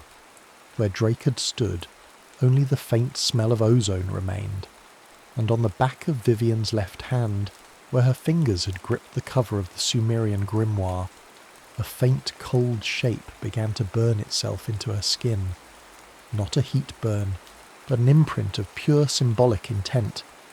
It was the sigil from the Berlin cathedral floor. It didn't hurt, but it felt utterly irrevocably present. A mark, a key, or perhaps a leash. The silence in the observatory was heavy, pressing. Drake's vanishing act hadn't been like the Berlin incident's non-light disappearance. This was messier, more like a signal abruptly cut off, leaving static and a lingering sense of wrongness.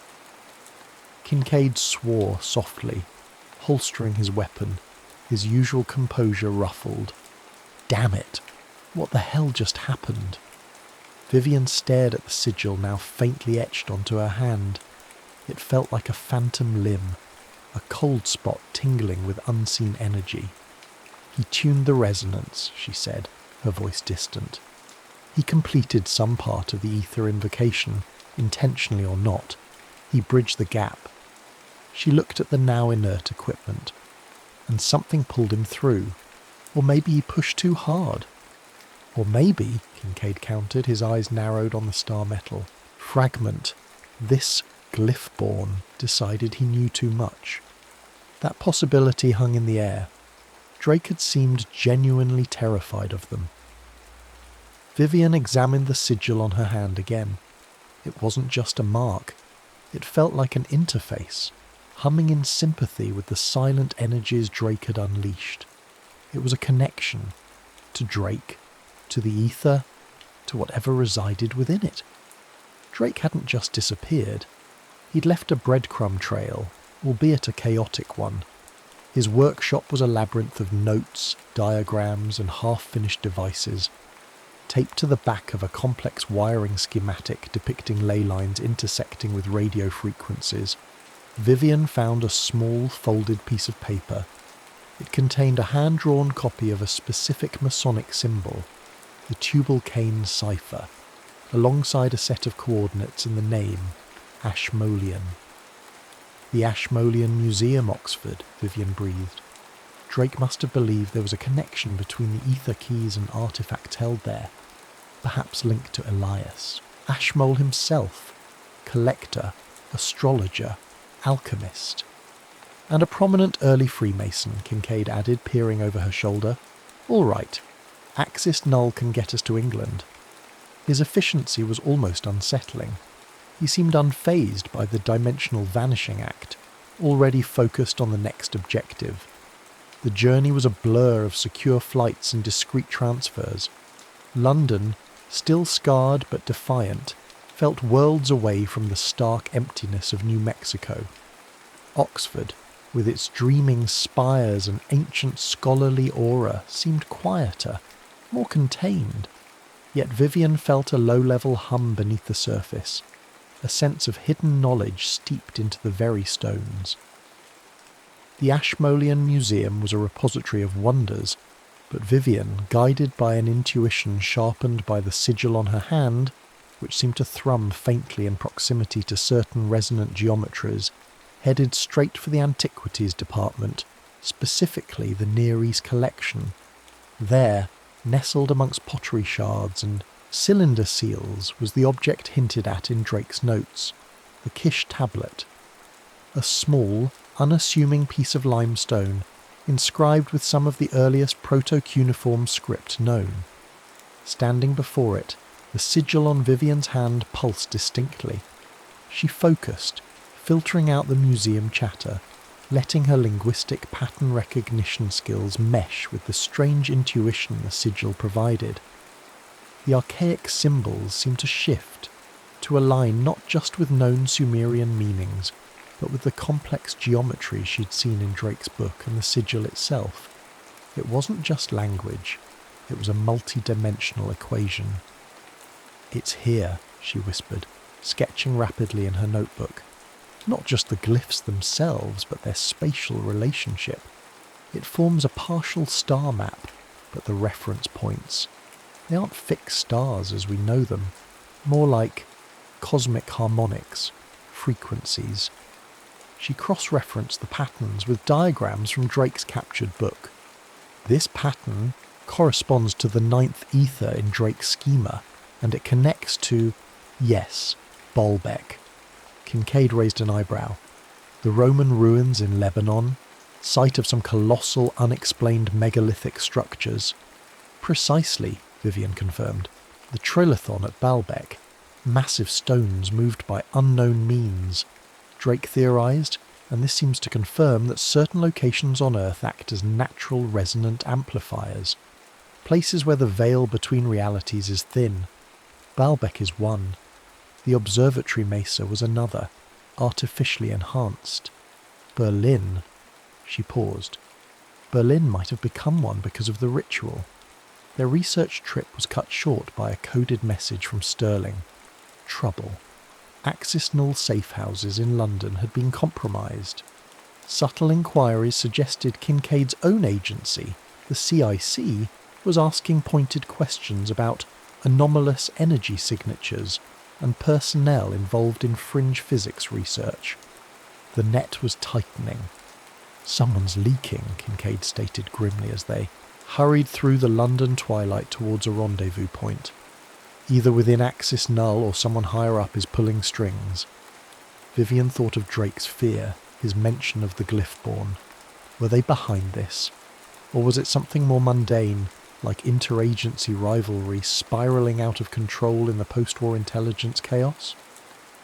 Their extraction point was a derelict theosophist lodge in Bloomsbury, a decaying building filled with faded charts of astral planes and dusty portraits of Madame Blavatsky.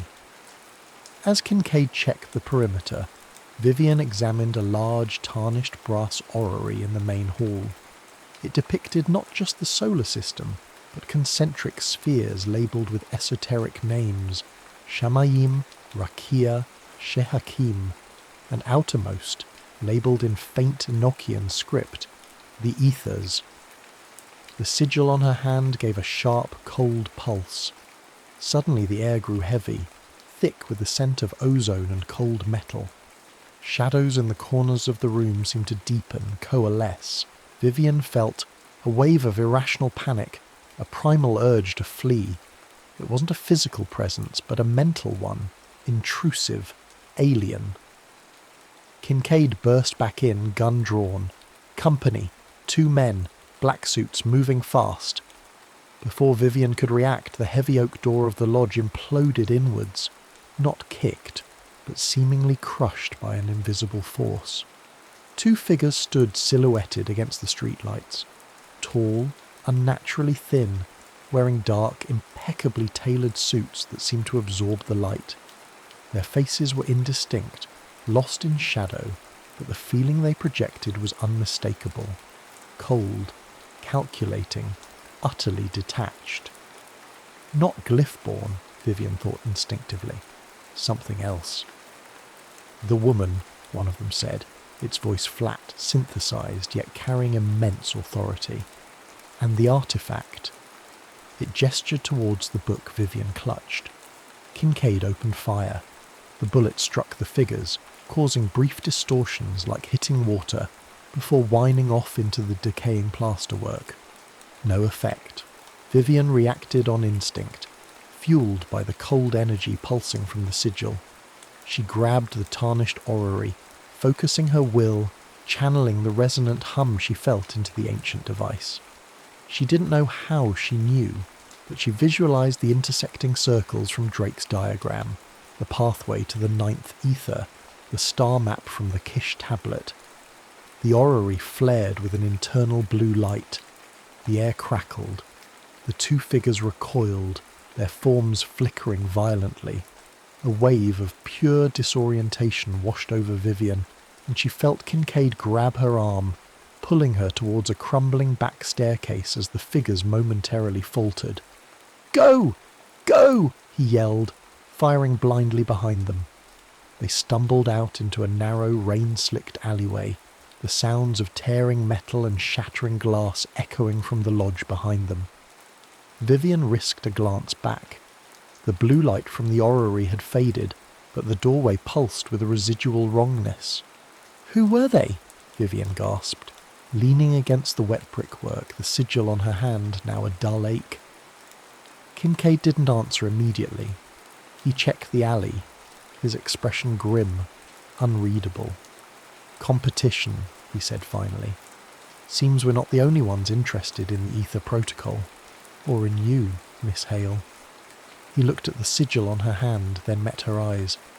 "This is bigger than Axis Null. Bigger than the war." Drake was right. "This is about the evolution of consciousness." He paused. "Or its assimilation." Vivian realized with dawning horror that Kincaid wasn't just stating facts.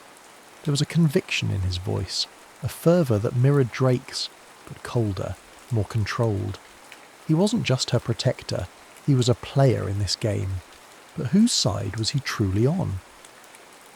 The escape from London was frantic, a series of near misses and sudden changes of plan orchestrated by Kincaid with a chilling efficiency that bespoke deep contingency planning. They ditched their compromised transport, navigated the city's underbelly via forgotten tube tunnels and smugglers' routes, finally emerging onto a fog-bound wharf where a nondescript cargo ship awaited, engines rumbling low. Axis Null protocols, Kincaid had claimed, but Vivian felt a growing unease. His movements were too smooth, his resources too readily available, especially now that Axis Null itself seemed compromised. Their destination, Kincaid revealed as the ship slipped its moorings and vanished into the grey murk of the Thames estuary, was not Baalbek directly, but a staging point, a remote monastery library in the Italian Alps known to house texts related to Giordano Bruno. The Renaissance heretic burned for his cosmological and hermetic beliefs, beliefs that touched upon infinite worlds and cosmic consciousness. Drake's notes contained oblique references to Bruno's work, suggesting a missing link in the ether invocation sequence.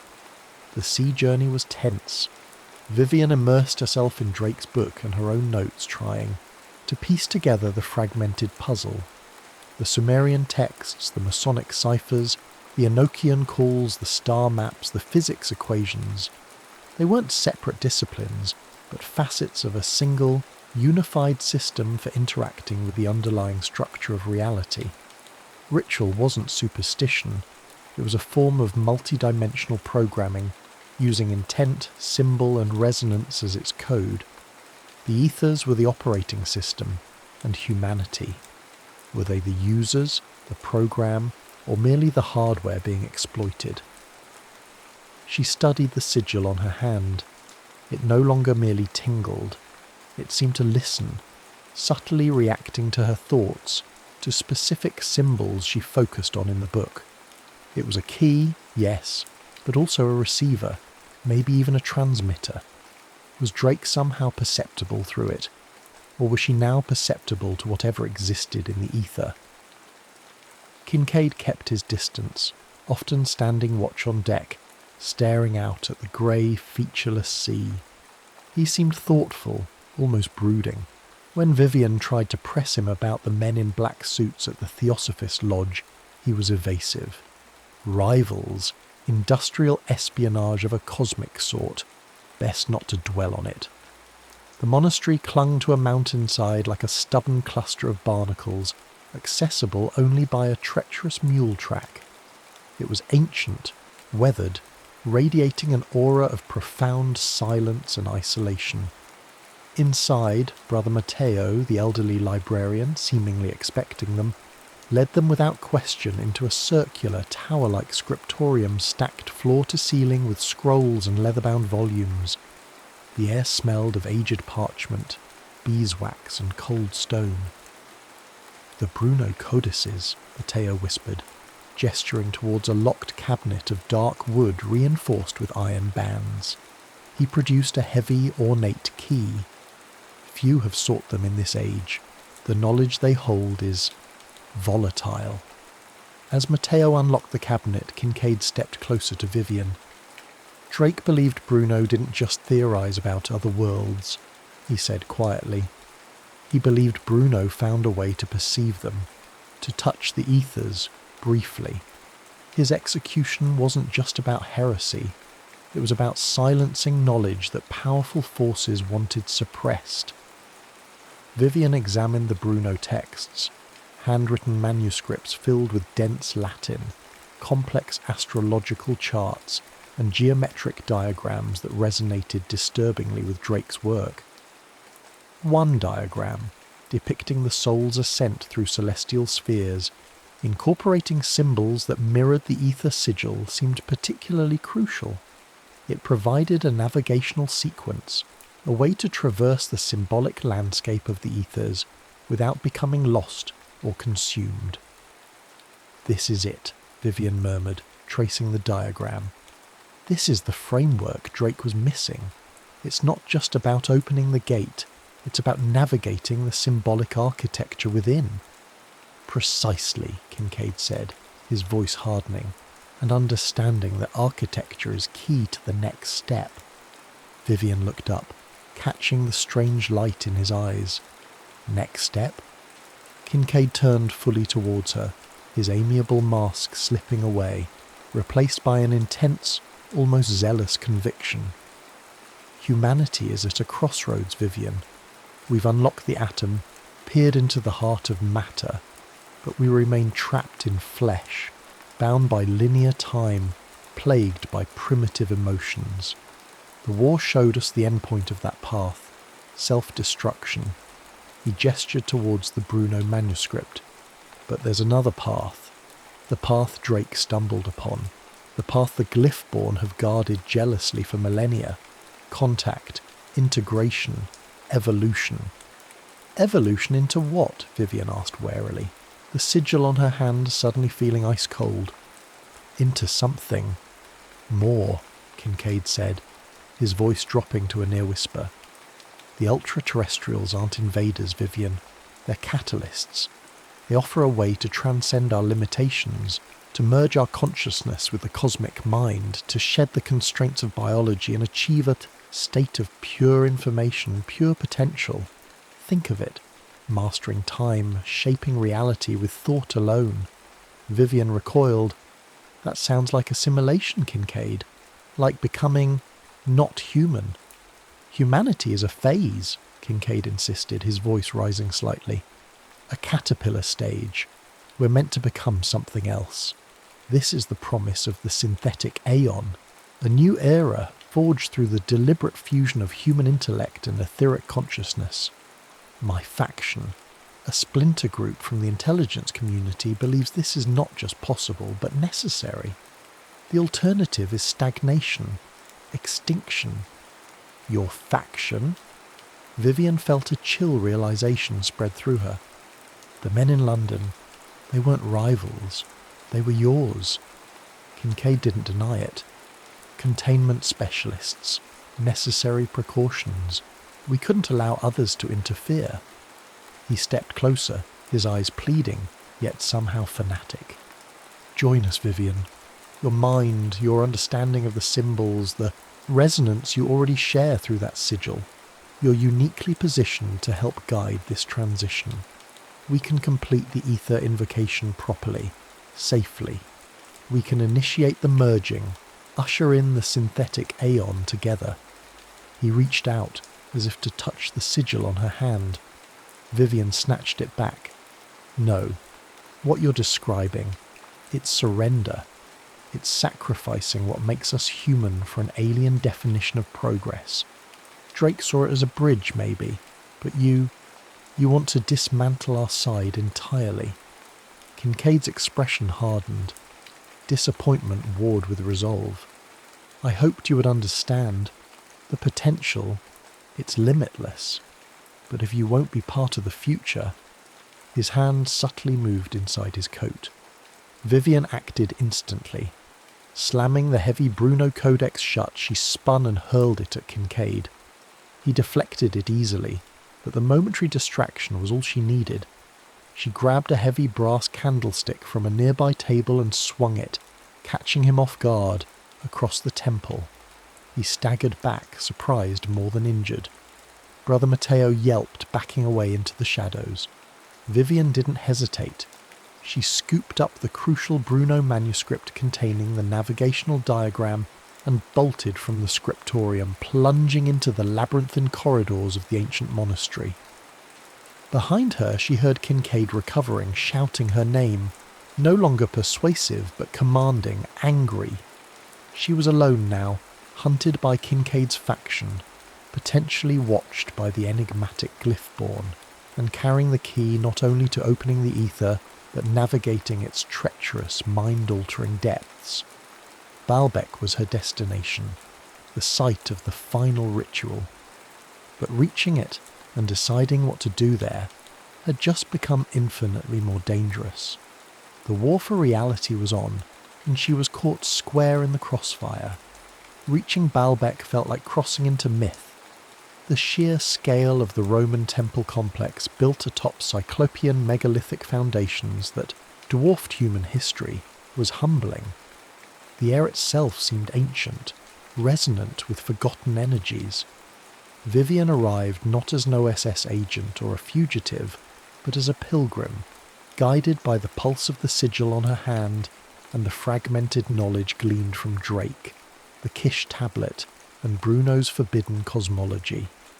Kincaid and his synthetic Aeon fanatics were somewhere behind her, a looming threat.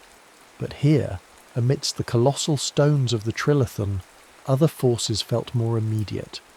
She found the focal point described obliquely in Drake's notes, not within the grand temples of Jupiter or Bacchus, but in a subterranean chamber beneath the courtyard, hidden behind a section of wall carved with faded Phoenician inscriptions that subtly incorporated the ether sigil's geometry. Inside, the air was still and cold. The chamber was circular, its floor a mosaic of polished obsidian that seemed to drink the light from her lamp. In the centre stood a low, intricately carved altarpiece, not Roman or Phoenician, but something older, stranger. It pulsed with a faint internal energy, resonating in harmony with the sigil on her hand. This was the apparatus, part technology, part altar, part dimensional antenna. She recognized components described in Drake's book.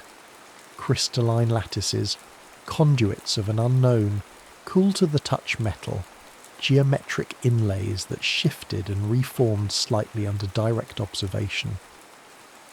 Following the instructions pieced together from the Sumerian text, Drake's diagrams and Bruno's navigational sequence, Vivian began the final preparation. This wasn't about chanting incantations into the dark. It was about alignment, resonance, and focus. She placed specific resonant stones, gathered from the observatory, the London Lodge, the monastery, into designated niches in the altar. She traced the complex patterns from the Bruno manuscript onto the obsidian floor with chalk infused with powdered star metal salvaged from Drake's lab before her, Flight.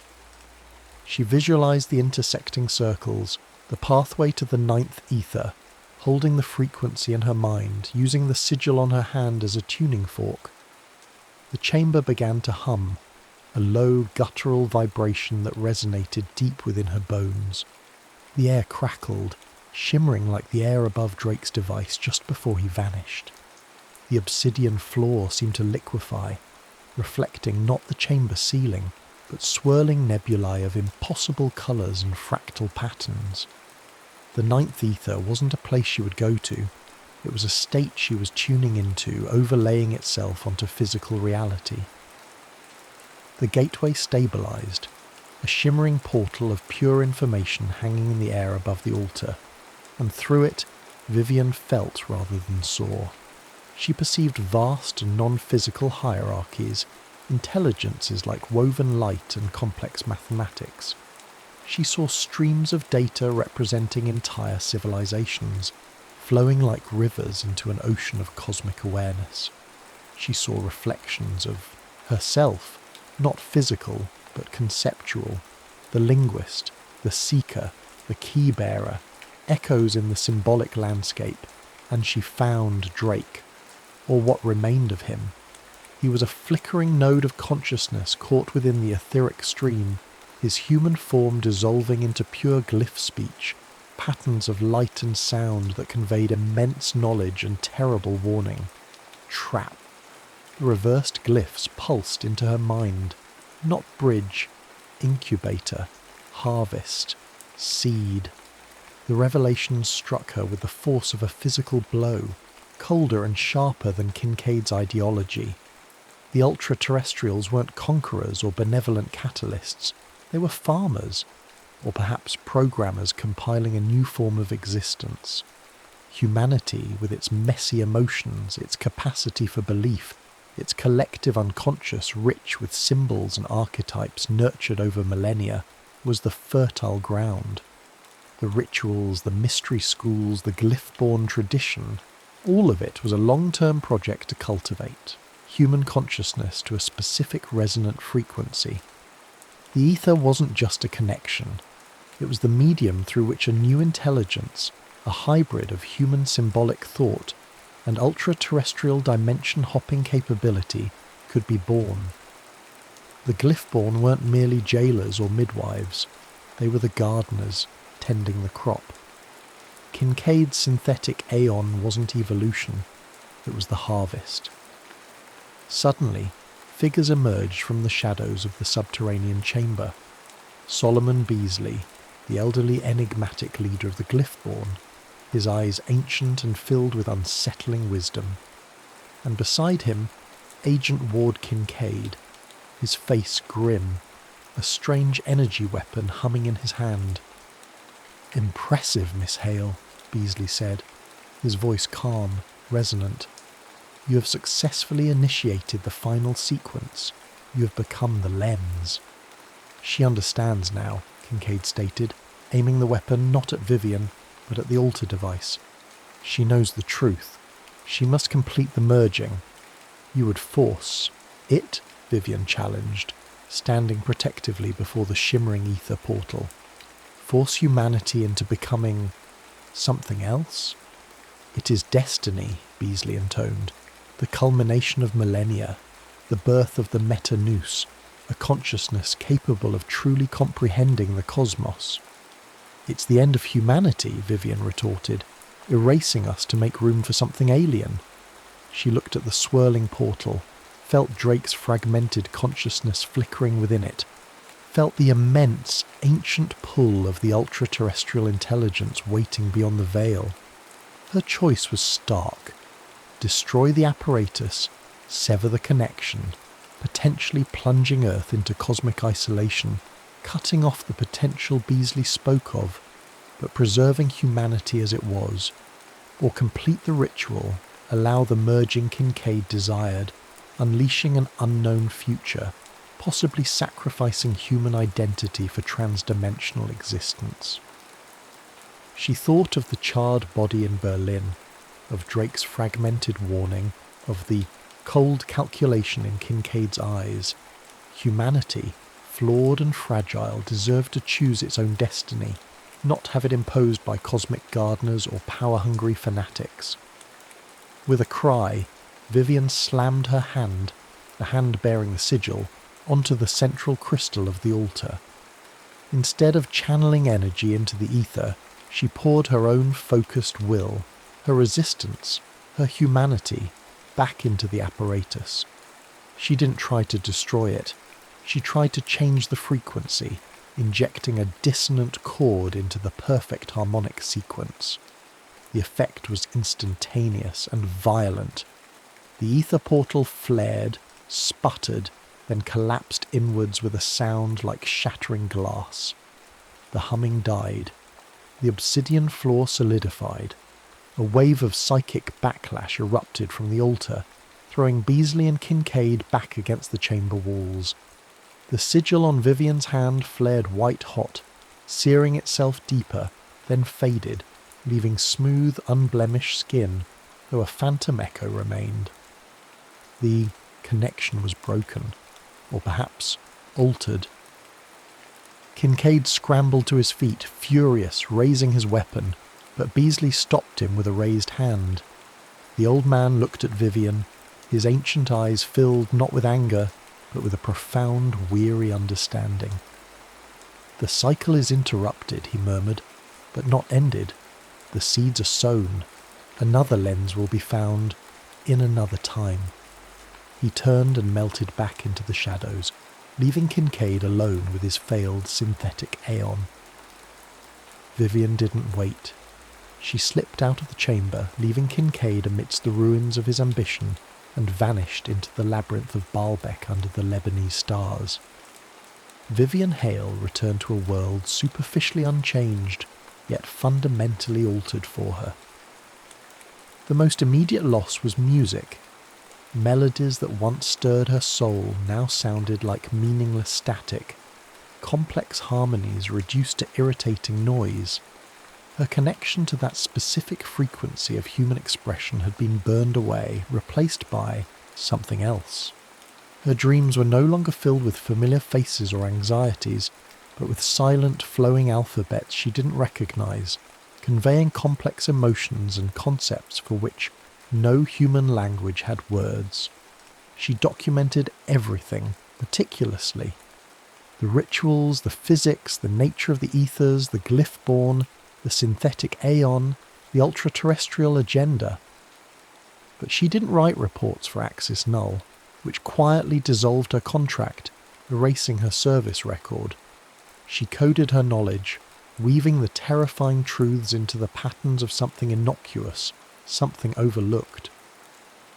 In a quiet room in a nameless city, Vivian Hale, no longer an OSS agent but a quiet scholar of forgotten tongues, carefully illuminated the borders of a children's prayer book.